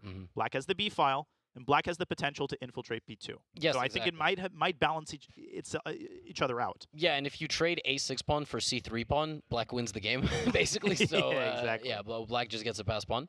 I just noticed that there's no way you can throw my name into these two players kind of when you're bringing them up, because there is no L anywhere on the screen. Exactly. That's, I think, why I was doing, because Wesley and Levy actually sound pretty similar. Yeah, here there's a lack of the letter L, so I think you're safe. And in this game, by the way, look at the time. Last game, it was Anish suffering. Now, this game, almost 3 times the time advantage for black. Yeah, 9 minutes to 3.5. The time was not moving there for a second. Speaking of tree fall in the forest, we can have a whole conversation about time being a social construct, but it seems like it has began moving once again. It has indeed. Now, do we think black is going to go... I'm pretty sure black is going to go rook fb8. Can we forecast what we think is going to happen? So let's say rook f8 is played. White responds probably with rook fa1. And let's say I play the simple move, rook b2, the obvious move. Here the problem is that black has no threats. And white could try to solve the problem of his back rank by shifting the king over to e1. And at the end of the day, not only is the a6 pawn a weakness, Levy, but there's also f3, e4 possibilities, much like there are in the London. Yeah, there's like some weird way black could get the a6 pawn to a4 and get a bishop to c2. That would be a really bad situation. Oh, but you're not in time. Yeah, exactly. If you had one more tempo. Wait, why is that position still okay? Rook takes it's like hardly better. I guess it's because of rook c2, maybe? There's a various... Oh, and doubling the rooks. Oh, and you called it. The c3 pawn is a big weakness. Yeah, that a pawn is disposable somehow, and you just use it to decoy the opponent into playing passively. Okay, so even if black sacks the a pawn in many scenarios, the activity compensates for it. And so Anish Giri probably calculating those types of lines. He's got plenty of time to do it. What's your prediction? You think this is going to be a draw, or you think something crazy is going to happen? Probably. I don't know. I don't feel like there's enough. I mean, if anything, you give white a couple moves, f3 and e4 is on the way. That looks really unpleasant, because if black loses the defense of the pawn on c4 and the pawn on d5 collapses, let me just kind of show what I'm talking about here. This is very bad. White could very easily go on to win the game. Literally, white gets 2 moves right now. White is probably just better immediately. Yeah. So this game comes down to 1 move at a time. You lose the d5 and c4 pawns. White has connected passers in the center. That's dynamite in these types of endgames. So Anish has good reason to be thinking right now, and we'll keep an eye on this endgame as it unfolds. But let's go back to our beautiful 4-game view. I think we can't look at that view enough. It's gorgeous. But Levy, correct me if I'm wrong, but we have to get back to Nakamura's game. Sure, We're not going to get another bonk cloud this tournament, so I think we need to go straight into Hikaru's attempt to dismantle it. Don't tempt me with a good time. I think he is dismantling it. What do you think? The knight is on f4. It's just a positional squeeze, and Duda's at 30 seconds. And you know what the worst part of this is? What the worst part of all this is? What is it? Duda has to play another game. Not today. At least one. Oh, at least one game. I'm just saying, like, he has to at least show up tomorrow and play one. You think he's going to play a bonk cloud with black? Well, okay, I won't answer yet. I'll make a confession to you as the last minor pieces are traded. And the problem, Levy, before I talk about it, is that white couldn't go rook e1 just so everybody's on the same page. Because here black simply takes and starts gobbling up all of the pawns. This is a lost queen endgame. Yep. Duda has to give up control over the e-file, and I think Hikaru is going to go rook to e3 and just start collecting all of these weaknesses. But when Danny mentioned that Aman mentioned that in the event of a 4-0 score, one of the good things about the format is that the players still have to play the next game. I was kind of laughing to myself and saying, oh, that's a hypothetical. It's obviously not going to happen. This is about to happen. Yeah. Rook e2. Wait, rook e2 just ends it, doesn't it? Yeah, rook e2 and... Rook e2, rook f2, g5. Goodbye. Go That's home. the end. That's the Dinner time. Look at this. I think, yeah, I don't know what to say. I mean, there's ways of going out when you're down 3-0, and this is stunning. Yeah, to just C2? self-sabotage. Wow. Ooh, he took on c3. He didn't even let me play rook e2. He took on c3, still completely winning. He's going to go rook c2 on the next move. Everything wins, right? Everything wins. Jeez. I mean, this was rook c2, trade the rooks, and go c3, c2, c1. Yep. Yeah, and Hikaru not even spending any time. He's just saying, my king is perfectly safe. It's over. What a day. Wow, I can't believe we saw bonk cloud. I don't like that. You know, we're supposed to commentate the games as commentators, not judge the games. I don't love that decision by Jan Shistov. I mean, I don't love it either. I mean, I feel like you need to fight. Yeah. It's strange. On the one hand, you could do whatever you want, and I'm not a huge guy about like respecting the game or no, neither am I. However, but like it's the CGC. It's the highest prize fund individual victory for the entire year. It feels weird to be here, fly out, and play a bonk cloud in game 4. And I'm totally laissez-faire. Like, do whatever you want. Screw around in the last round sometimes when it doesn't matter. But it does matter here. You're absolutely right. 200K prize fund. I'm shocked at this decision by Jan Krzysztof, and I think Hikaru dismantled it very professionally. The result of the game was never in question. I don't think Hikaru wants to win like that. And he leads 4-0. I don't think Hikaru wants to win the game like that. No, he does not. I think Hikaru wants to win the game and display signs of his chess style that are really, really good. Yeah. But not like that. No, he most certainly doesn't, but he did win it like that. Yep. And he's up 4-0. We have 3 more games that are remaining. They're all in the end game. Let's go to our Sarin-Sevian game because it's been a while since we've gone to that game, and the end game seems very, very unbalanced, Levy. Oh my! Weird position. Oh my! How did we get this from a London? Yeah, this is a London gone wild. Sam is advancing those queenside pawns, which, by the way, is the entire meta strategy of his setup, to rotate the F-rook over to where it's standing now on the C file. Remember, that's the F-rook. Oh, that is the F-rook. Yeah, that's the F-rook. So this whole strategy is absolutely fascinating, and he took it from Ding Liren, and he's made it better. Dude, Sam Sevian is on his way to being up 2 games here. This is... I really regret not picking him. I really kind of wanted to, but I just thought, but it was just the pressure. It's Nihal. Yeah, we got 10 seconds there to make a decision. You know what I mean? I was like, Nihal just beat Dingley Rent. No, this is what a show. Dude, Sam Sevian is amazing. He beat MVL. I hope Sam Sevian had his headphones on when we were making our picks and he didn't hear us, because I don't want to run into him over there. After. I was looking around the playing hall, making sure he hadn't arrived yet. He arrived like the second after he made our pick. Oh, Levy, I think some people would look at this position and say, wait a second, you're saying black is better, but look at these pawns on e4, d5, and f4. Why aren't these pawns that effective? Well, the simple reason is that they're totally and completely blockaded. Yep. The knight on b7 guards d6. If you push e5, you lose the d5 pawn. If necessary, black's rook could come into e8, the knight comes into c5, and just look at black's extent of queenside control. Yeah. The knight coming to d3. Continue, Levy. No, I was going to say that there's really, like, this looks terrifying, right? Like d6, then you move the rook. I was going to go to d7. Okay, you can even attack it from c6 as well. It looks like white just has a monster over here. But yeah, just f6. Yeah, just it. I mean, you cannot have 3 of your 4 pieces on the endgame on the back rank. Yeah, one of them is a knight. I mean, it's a queen, but it's a knight. Okay, It's like buying a nice car, parking it in the random parking garage, right? So it's... you're just going to start losing your pawns one by one. This rook will finally make its first move after 33 turns. So it will get in the game at the right moment. Well, the pawns on d6 and e5 are kind of like what happens when I try to parallel park. Pawns disappear almost immediately. Rook comes to e8. And Sevian just saying, I'm chilling. I'm applying pressure on white's center. I can't believe there's a 4-0 score on the screen. I know. It's the cognitive dissonance that's created by that. We see those scores maybe in round 1 of the CGC, entitled Tuesdays. We literally didn't. We never saw a score like that. Dude is like the 10th ranked player in the world. He just won a tournament. Yeah, just won AIM Chess. Yeah, just won AIM Chess. Like, he beat Carlsen. Yeah, exactly. And he beat me, which is more impressive. Yes, of course. No, certainly. And if I was there, oh my God, forget about it. But Hikaru won Fisher Random World Championship, which is... The pieces are not set up the right way, right? The right way. It's set up in a different way. You could make the argument it's not going to apply here. It's 4-0. Sorry, I know we got a game on the screen, folks. No, this is not supposed to happen. Nobody's going to begrudge us if we talk, extra about what we just saw in Hikaru Duda. But no, that was incredible. Nihal has to save this game. I think if he goes down 3-1 and he loses another game of the white pieces, I mean, the path to a comeback is going to be narrower than ever. Oh, absolutely. And Sevian hasn't lost control of a single game yet, which is what happened against Levon. Like, Levon's style was very provocative. Was the reason that he was able to defeat Sam. But Sam playing like he got nothing to lose. And very, very strong performance thus far. Game's not over, though. He's still got to win it, which is a skill in and of itself that's very difficult. I know. And I think Nihal might have to play d6 and e5. Right now, the pawn on e4 is hanging. And if you play e5, you drop the pawn on d5. If you drop one of these pawns, the game is over immediately. I actually think the only way to generate counterplay, Levy, if we go down this line, d6, rook d7, e5, f6, this is the position Nihal might be stuck on. c4? Yeah, I think you have to sack on c4. Oh. Now, it's not a panacea. It forks the knights technically, but one knight can drop back and defend the other. The other knight defends a4. You have a symbiotic relationship here, but maybe, okay, rook is White can try somehow to keep the pawns alive, but even if he finds all of these moves, with a minute 46 currently on his clock, I don't see him pulling this one out.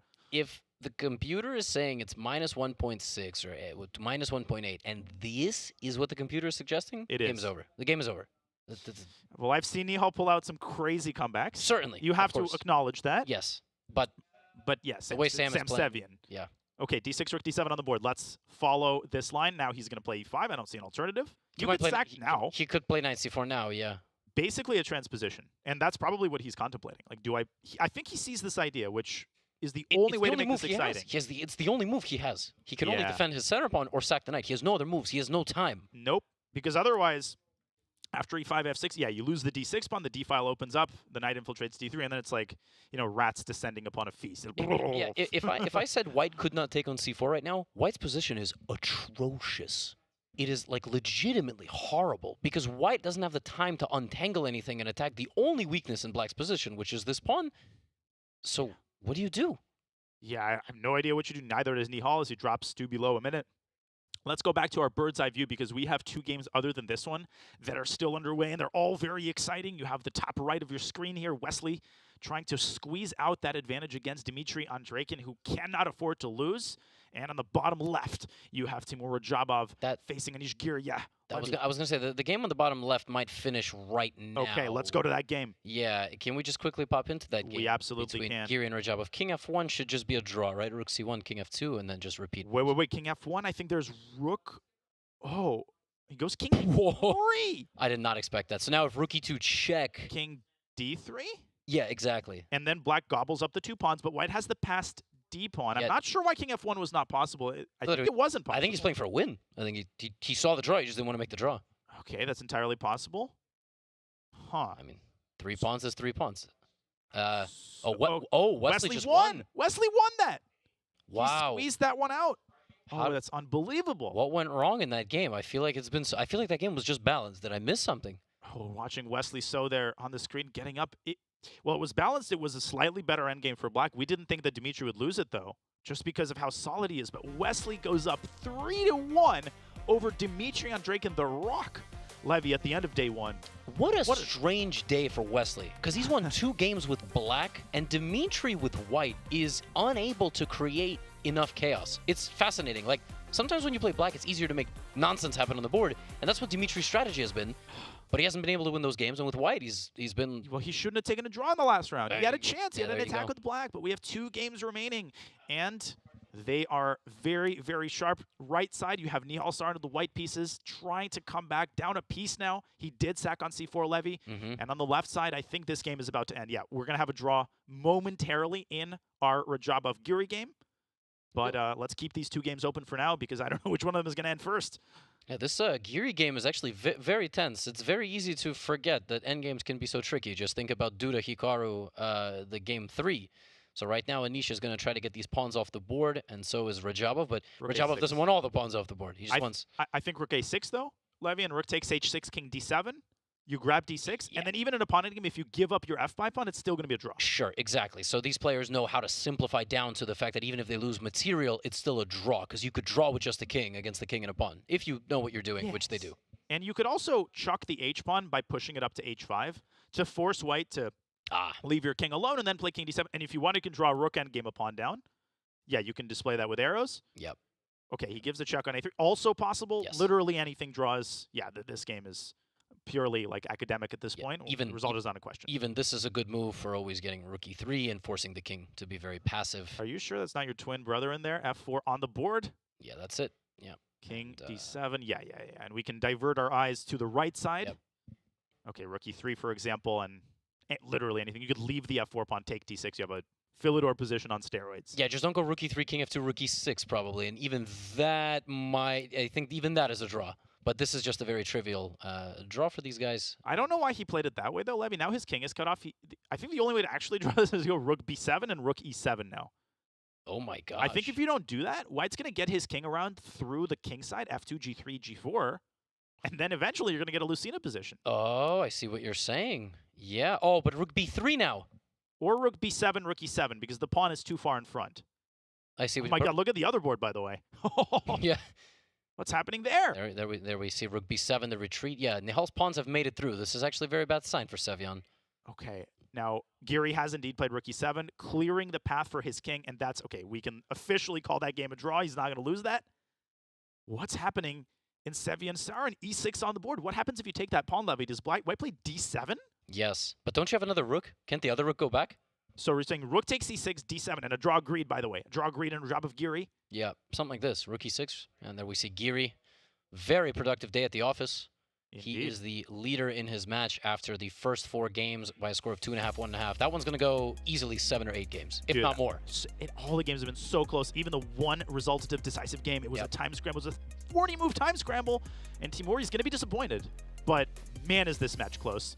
Speaking of close matches, we have a must-save game, essentially, for Nihal Sarin. e6 is on the board. Levy, pick it up from here. You were talking about a line.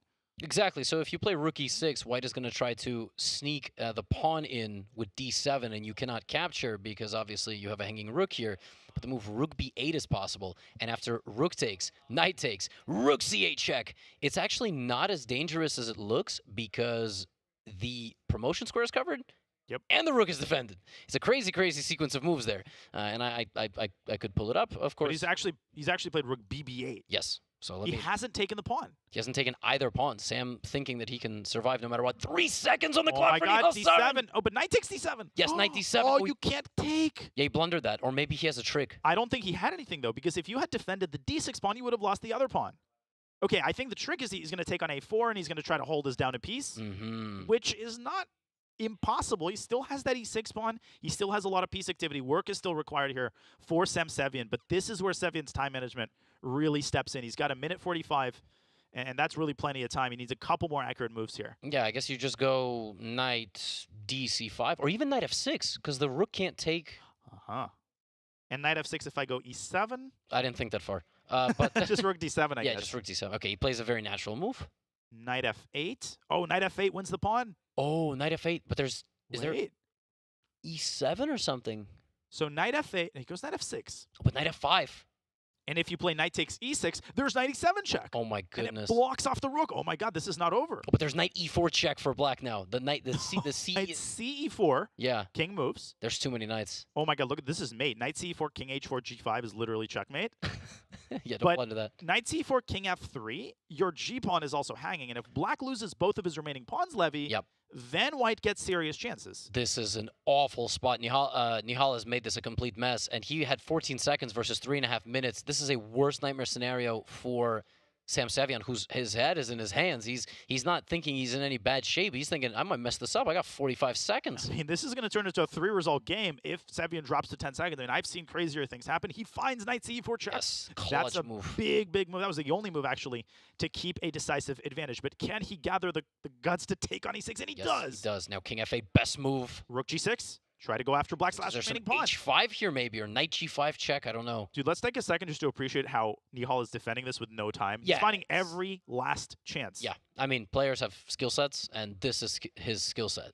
And Sevian getting more and more nervous as his clock ticking down. You can see the concentration. Knight e4 to g5 check might be the only way here to untangle your pieces. They're almost at the same time. This is a disaster. There's some chances that Nihal even somehow pulls this off, but I doubt that happens, but never say never. Oh my god, knight d5 check. Can Nihal get to that last pawn without blundering a fork? I think he can. I think he's going to win the pawn. Yeah, the pawn on h6 is falling. Oh, Sevian is going to be so frustrated here. That's it, h6 is falling. But it's not over yet because black's still up a piece. He can torture him for 50 moves here if he wants. Yep. Rook takes h6. I think it's safe to capture. 2 seconds. Rook d3 check. King's going to go forward. Oh, that's very important. Otherwise, you could get mated there. This is so absurd. King h5. How is he doing this? Levy, whichever knight gives the check on f4, the king has only one escape square. That's all it needs. Yes. It's just dancing between h4 and g5. Sevian has 5 seconds. Oh. Rook f6 check. g5. Nihal is the one making progress. I know. This is completely ridiculous. Just sublime, superb defense here by Nihal Sarin. King g4 still not over. Knight d5. Still not over. There's some knight e3. We'll get the knights off. Yeah, that's a draw. It's a draw, but he should make 50 moves. Yes. Actually, you might not even be able to win the pawn. Like, this might be an even easier draw than it is without the pawn. This is... Okay, Nihal offering a draw. Obviously, Sevian declines it. Yeah. But I think Levy g6 just forces black to give the knight away. How exactly? Like, how is black going to make progress? Just king g5? Oh, I see. And yeah, that's it. Is this a... Nope. He's still trying. Knight f4. If Sevian wins the pawn, this game goes on for another 50 moves. Yes. And I think he actually just might. Knight e7. Pawn made it. H6? Pawn made it so far. You could get mated here. Yeah, Nihal just gives the pawn away. Knight f. Okay. But the good news, buckle your seatbelts, folks. We're here for another 50 moves. Yes, you get to hear our voices. A little ASMR there for you as we talk over this fascinating endgame here. Yes, Levy. Well, but this endgame is much easier to defend than rook and bishop versus rook. Yes. I remember when I defended it against Robert Hubner in the Dortmund tournament in 1975. Rook g4, and you should play this out, of course. And the reason it's so hard to defend, imagine the knight was a bishop, it would cover the king's escape. It would be checkmate. It would. In a few moves, you know? So it would, yeah, you're right. Rook h1 would literally be checkmate if the knight were replaced with the bishop. The only way I've seen King the G6. side of the knight lose this... King g6. If rook h1, king g6. Oh my god, did you just have to... It's been a long day. I didn't say my sentence because I saw the same thing. Yeah, no, I see why you stopped there. But the only way I've seen people lose this is either on time or you blunder a fork. Yeah. It's almost impossible to blunder checkmate because even if you set up a quote-unquote mating net, the rook will always have a lateral check to dislodge the king. It's exactly what it is that black could set up various checkmating ideas, and if white allows them, well, then you deserve to lose, and if you don't allow them, then good job, you held the draw. Now, Sevian is completely he's not doing anything wrong.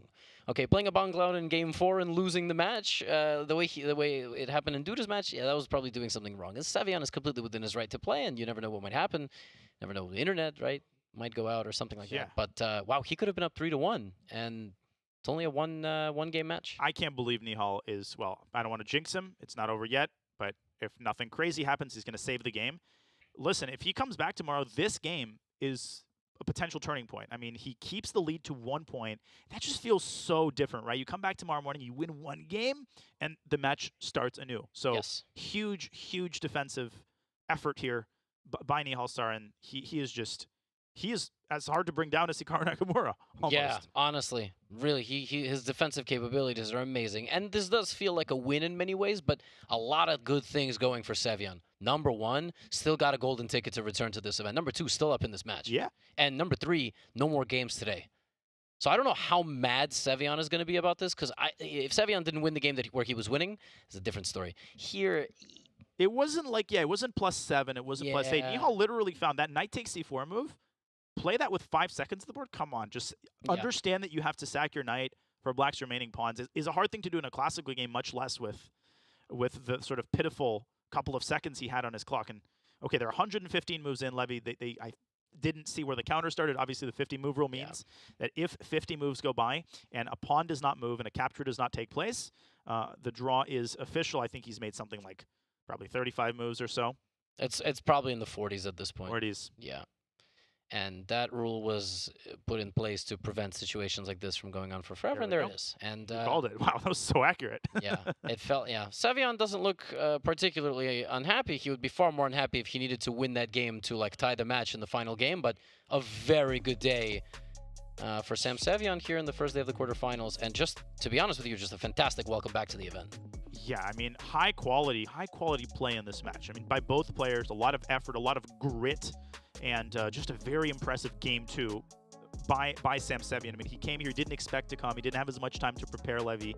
So let's tip our hats to Sam Sevian. And the guy is he's 21 years old, and like I said earlier, he plays with the positional acumen and the confidence of a seasoned 50-year-old Soviet grandmaster, but he has that tactical prowess and the opening preparation of a 21-year-old. Yeah, it's amazing. You got two young guys playing in this event who bring absolutely different styles to the table. And I said this in the pregame show, and here we are at the end of day number 1 of the Chess.com Global Championship Finals. And the question remains, when's the last time you saw a Final 8 where the guy in one of the seeds just got knocked out in his back? We'll see. He might take this all the way. He might, and it's the first time Sevian has experienced something like this, so he's determined to make it count. Imagine what a story it would be if he wins the whole thing. I'm sure that's going through Sam Sevian's mind. I'm sure he's playing that scenario through, and he's saying, hey, I got to give it my all. I've got to give it a shot. Yeah, it's super exciting to see what happens in tomorrow's second day of the quarterfinal, but thus far a fantastic start for him. You can't ask for much more. 1 win in potential 4 against Nihal Sarin, who hasn't lost at all in the Chess.com Global Championship. Good for Sevian. I know. What a crazy match. Can't wait for the second day. And we, folks, will be back in a bit for our brave move of the day. But for a recap of this entire day of epic action, let's kick it back to Danny, Robert, James, and Amon in the playing hall. Danny, we go to you.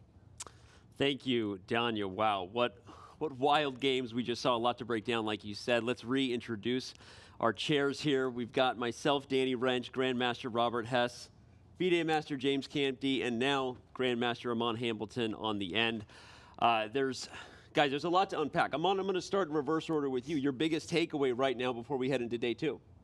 Sam Sevian, underestimated. You know, I'll even eat my own words there. I had Nihal Sarin in this match, Danny, and I can say that his performance right now is the most surprising, and in some ways it's the most consistent, because we've seen a lot of blunders, uncharacteristic from some of these other players. Mismates, material hanging, and just conversions failing. So I think Sam Sevian is playing one of the cleanest matches so far. Canty, I'm going to ask you in a second for your biggest thought. I want to quickly point out that we do have all 4 of the match scores before you. Of course, Amon just talking about Sevian and the surprise performance right now that is. Giri also has the same lead that Sevian does over Sarin, over Radjabov. Wesley So with a 3-1 lead, and surprising, almost just it ended so quickly fashion. And then you have Hikaru Nakamura with an absolute dominant performance at 4-0.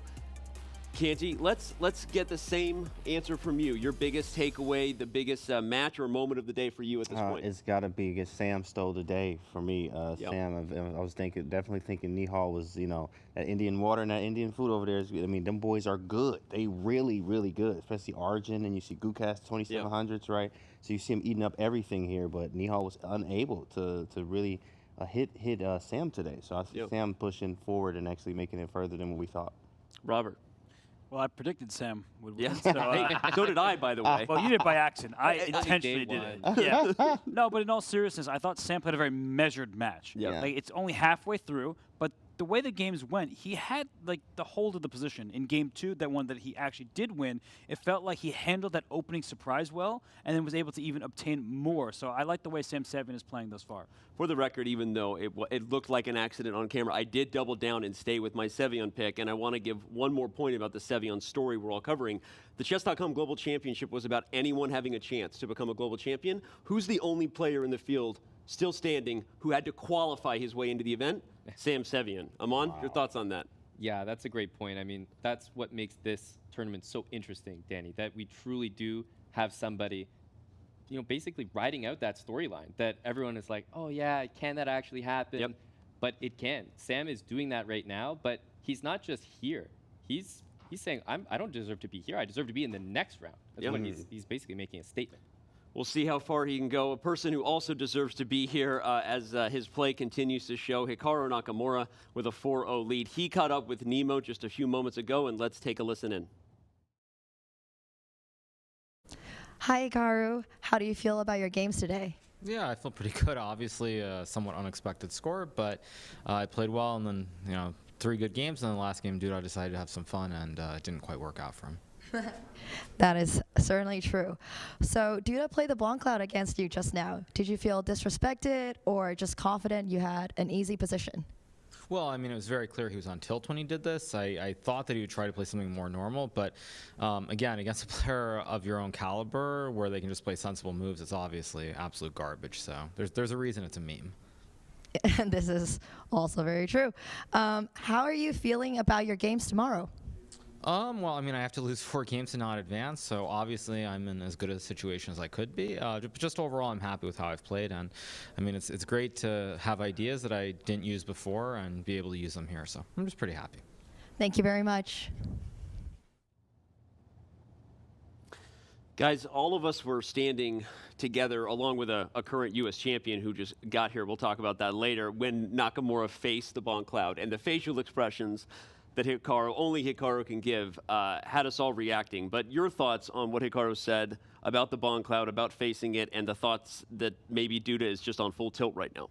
Well, I think Hikaru is proving that he won't be distracted. That there's going to be a lot of conversation, oh, this meme, this and that. He's like, I'm here to win the global championship. He just won the Fisher Random World Championship. Why not make it 2 in a row? And it just goes to show how professional he is when he sits down at the board or the laptop and plays these chess games. Canty, your thoughts on facing the Blanc Cloud with $200,000 for first place? How would you have reacted in that moment? First off, I thought it was a board glitch. I was like, I looked at it, I'm like, no, yeah, hey, get the security. Like, something's wrong with the board, right? Yeah. But it was nothing wrong with the board. He definitely played the Blanc Cloud there. You saw Hikaru's facial expression, and he's checked out, I say, Duda is at this point. But of course, Hikaru is playing great chess out of his mind. Just won official random. He's hot off of that right now, hot hand today. It's really tough, and it definitely got to Duda today. Yeah, I agree. Like, the other thing is, I think Nakamura has an opportunity now. Now, hear me out. He's a professional, total. And the way he handled that was exactly what you should do. You got to punish people that play the Blanc Cloud. But now he's up 4-0. Right. I say he comes back, first game tomorrow, Blanc Cloud.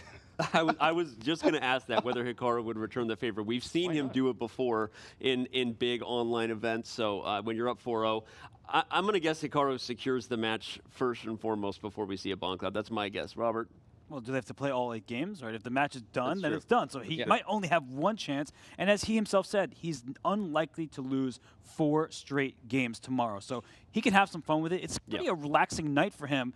And then he's going to have to start preparing for either Wesley or Dimitri, likely Wesley at this point. Well, we're going to talk about all that will be tomorrow's matchups in just a moment. But before we do, let's send things back over to Danya and Levy for the Brave Move of the Day. Thank you, Danny. That was an awesome recap. It is now time for the Brave Move of the Day, in which we highlight a key move or set of moves that decided the outcome of one of our matches today. And it really wasn't a decision at all. There was one move that we absolutely have to highlight. We dig into Game 3 of Hikaru Nakamura's match against Jan Krzysztof Duda. And the position in front of you is an opposite-colored bishop endgame that stemmed from some impressive Berlin preparation by Hikaru Nakamura Levy. Hikaru's up a pawn here, but we thought at this point that Jan Krzysztof has excellent drawing chances. And then, lo and behold. Yeah, and then here came the one remaining trick of the position, bishop to b5, with a seemingly just innocuous passback of, let's trade all the pawns, we both understand what's going on here, and then savagery. I'm locking your bishop away.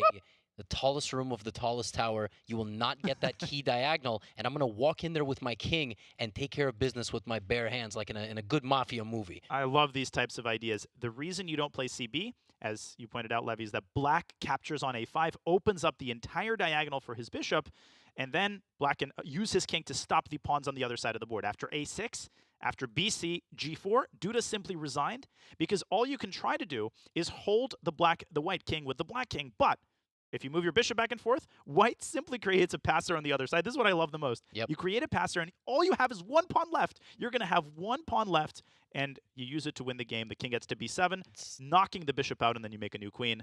Ladies and gentlemen, yeah. Such a disgusting idea, and I was just completely stunned when he found it in basically 3 seconds. That's the whole reason he played bishop b5. He could have retreated the bishop basically anywhere. And again, it just goes to show the level difference. It's this tiny little sprinkle of salt at the ending point of cooking the full meal. And Hikaru will find that nuance better than any other player in this field. It's a nightmare to get that deep into the game against him. That's why his playing style is classified as intense, because that was an intense game. It most certainly was, and that, folks, was our Brave Move of the day. Remember, it's time to make your move from Chrome to Brave. Try it now at brave.com/chess.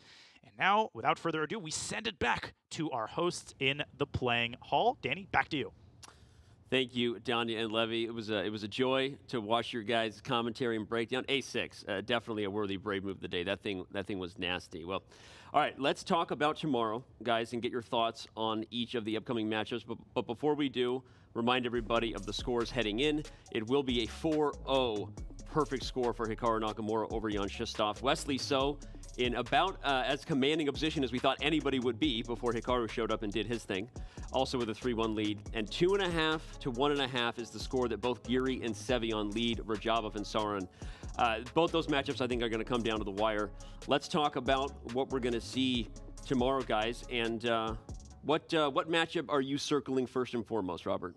Well, I think I have to look at the newcomer or the re-entrant in Sam Sevian against Nihal Sarin. It's been the talk of the day outside of the Nakamura matchup against Duda. I think that Sam has proven himself. Yep. And it just goes to show that anybody in the Chess.com Global Championship from the round of 64 to the end can beat anybody else. And he may have lost to Levon Aronian. Does not mean he's going to lose to anybody. If he wins, are you still going to say I picked him by accident forever? I'm going to let you figure that one out. Okay. Canty, your thoughts. What matchup you have circled? Yeah, looking at the Wesley So Andreikin match, of course. Andreikin's actually I love how he plays, like the tactics and the stuff that happens in his games. Of course, it didn't work today, Wesley So, but we do have a bounce back. We got 4 games tomorrow. Maybe he gets back and like looks at some lines, maybe make some corrections and some better things, and then come in here, stronger tomorrow. So, yeah. What chances you give Radjabov to turn things around against Giri? I think he has great chances, Danny, honestly. I think, first of all, I think we're going to see all the games played. I think we're going to see 8 games in that match. It does seem to be the most even of all the matches that we've seen. Giri has obviously played well. He's got the edge, but I definitely think that Radjabov can make a comeback in that match, and he definitely has better chances than some of the other matches, which are a little more one-sided. Yeah. I'm not going to pick an epic comeback in the only matchup we haven't covered yet for Jan Krzysztof. Down 4-0 is crazy. But I am going to say that you really need to be careful if you're Sam Sevian not to allow an epic comeback. I think you need to start off well tomorrow. You need to make sure that you come as poised and as focused as we saw him today. I think that Sarin was the favorite for most people for a reason. And if that matchup starts with an early win for Sarin, Sevian, he's got that shadow in the back of his head too, right? Do I belong here? I'm here by accident. I think if he starts strong, though, we might see the upset that the people's champion everyone is looking for, given that he qualified his way into the event. So, all right, well, This has been awesome. Thank you, guys. This has been quite the day, the first day of the Chess.com Global Championship. We got so many more ahead, 5 to be exact. But before we head out, I want to give a reminder to everyone that the women's candidates has also kicked off already. It's reached the semifinals for Pool A, in fact. Lei Tinji versus Anna Muzichuk. Who will make it through to the finals and one step closer to that coveted seat across from world champion Ju Wenjun in the 2023 Women's World Championship? You don't want to miss a thing. Game 3 is Friday, November 4th here at twitch.tv/chess. Type the command women's candidates in the chat for all the details and make sure you tune in. All right, everybody, this has been awesome. That is going to complete our coverage of opening day at the quarterfinals of the CGC from Toronto. Thanks for the head bob, Hikaru. Thanks for joining us, everybody. Our thanks to Robert, Canty, Amon, and all of our commentators here. This was a great day one. Make sure to join us on Thursday. That's tomorrow, in case you're lost. On Twitch and YouTube for our coverage. Games 5 through 8. How many matches will go the distance? We're going to find out. Our live stream starts at 2:30 Eastern Time. That's 11:30 a.m. Pacific. And the chess starts at noon Eastern, 9 a.m. Pacific. Lots of exciting moments today. There are some players in good shape for tomorrow, others fighting for their lives. I'm Danny Wrench. This has been awesome, and this is Good Night from Toronto.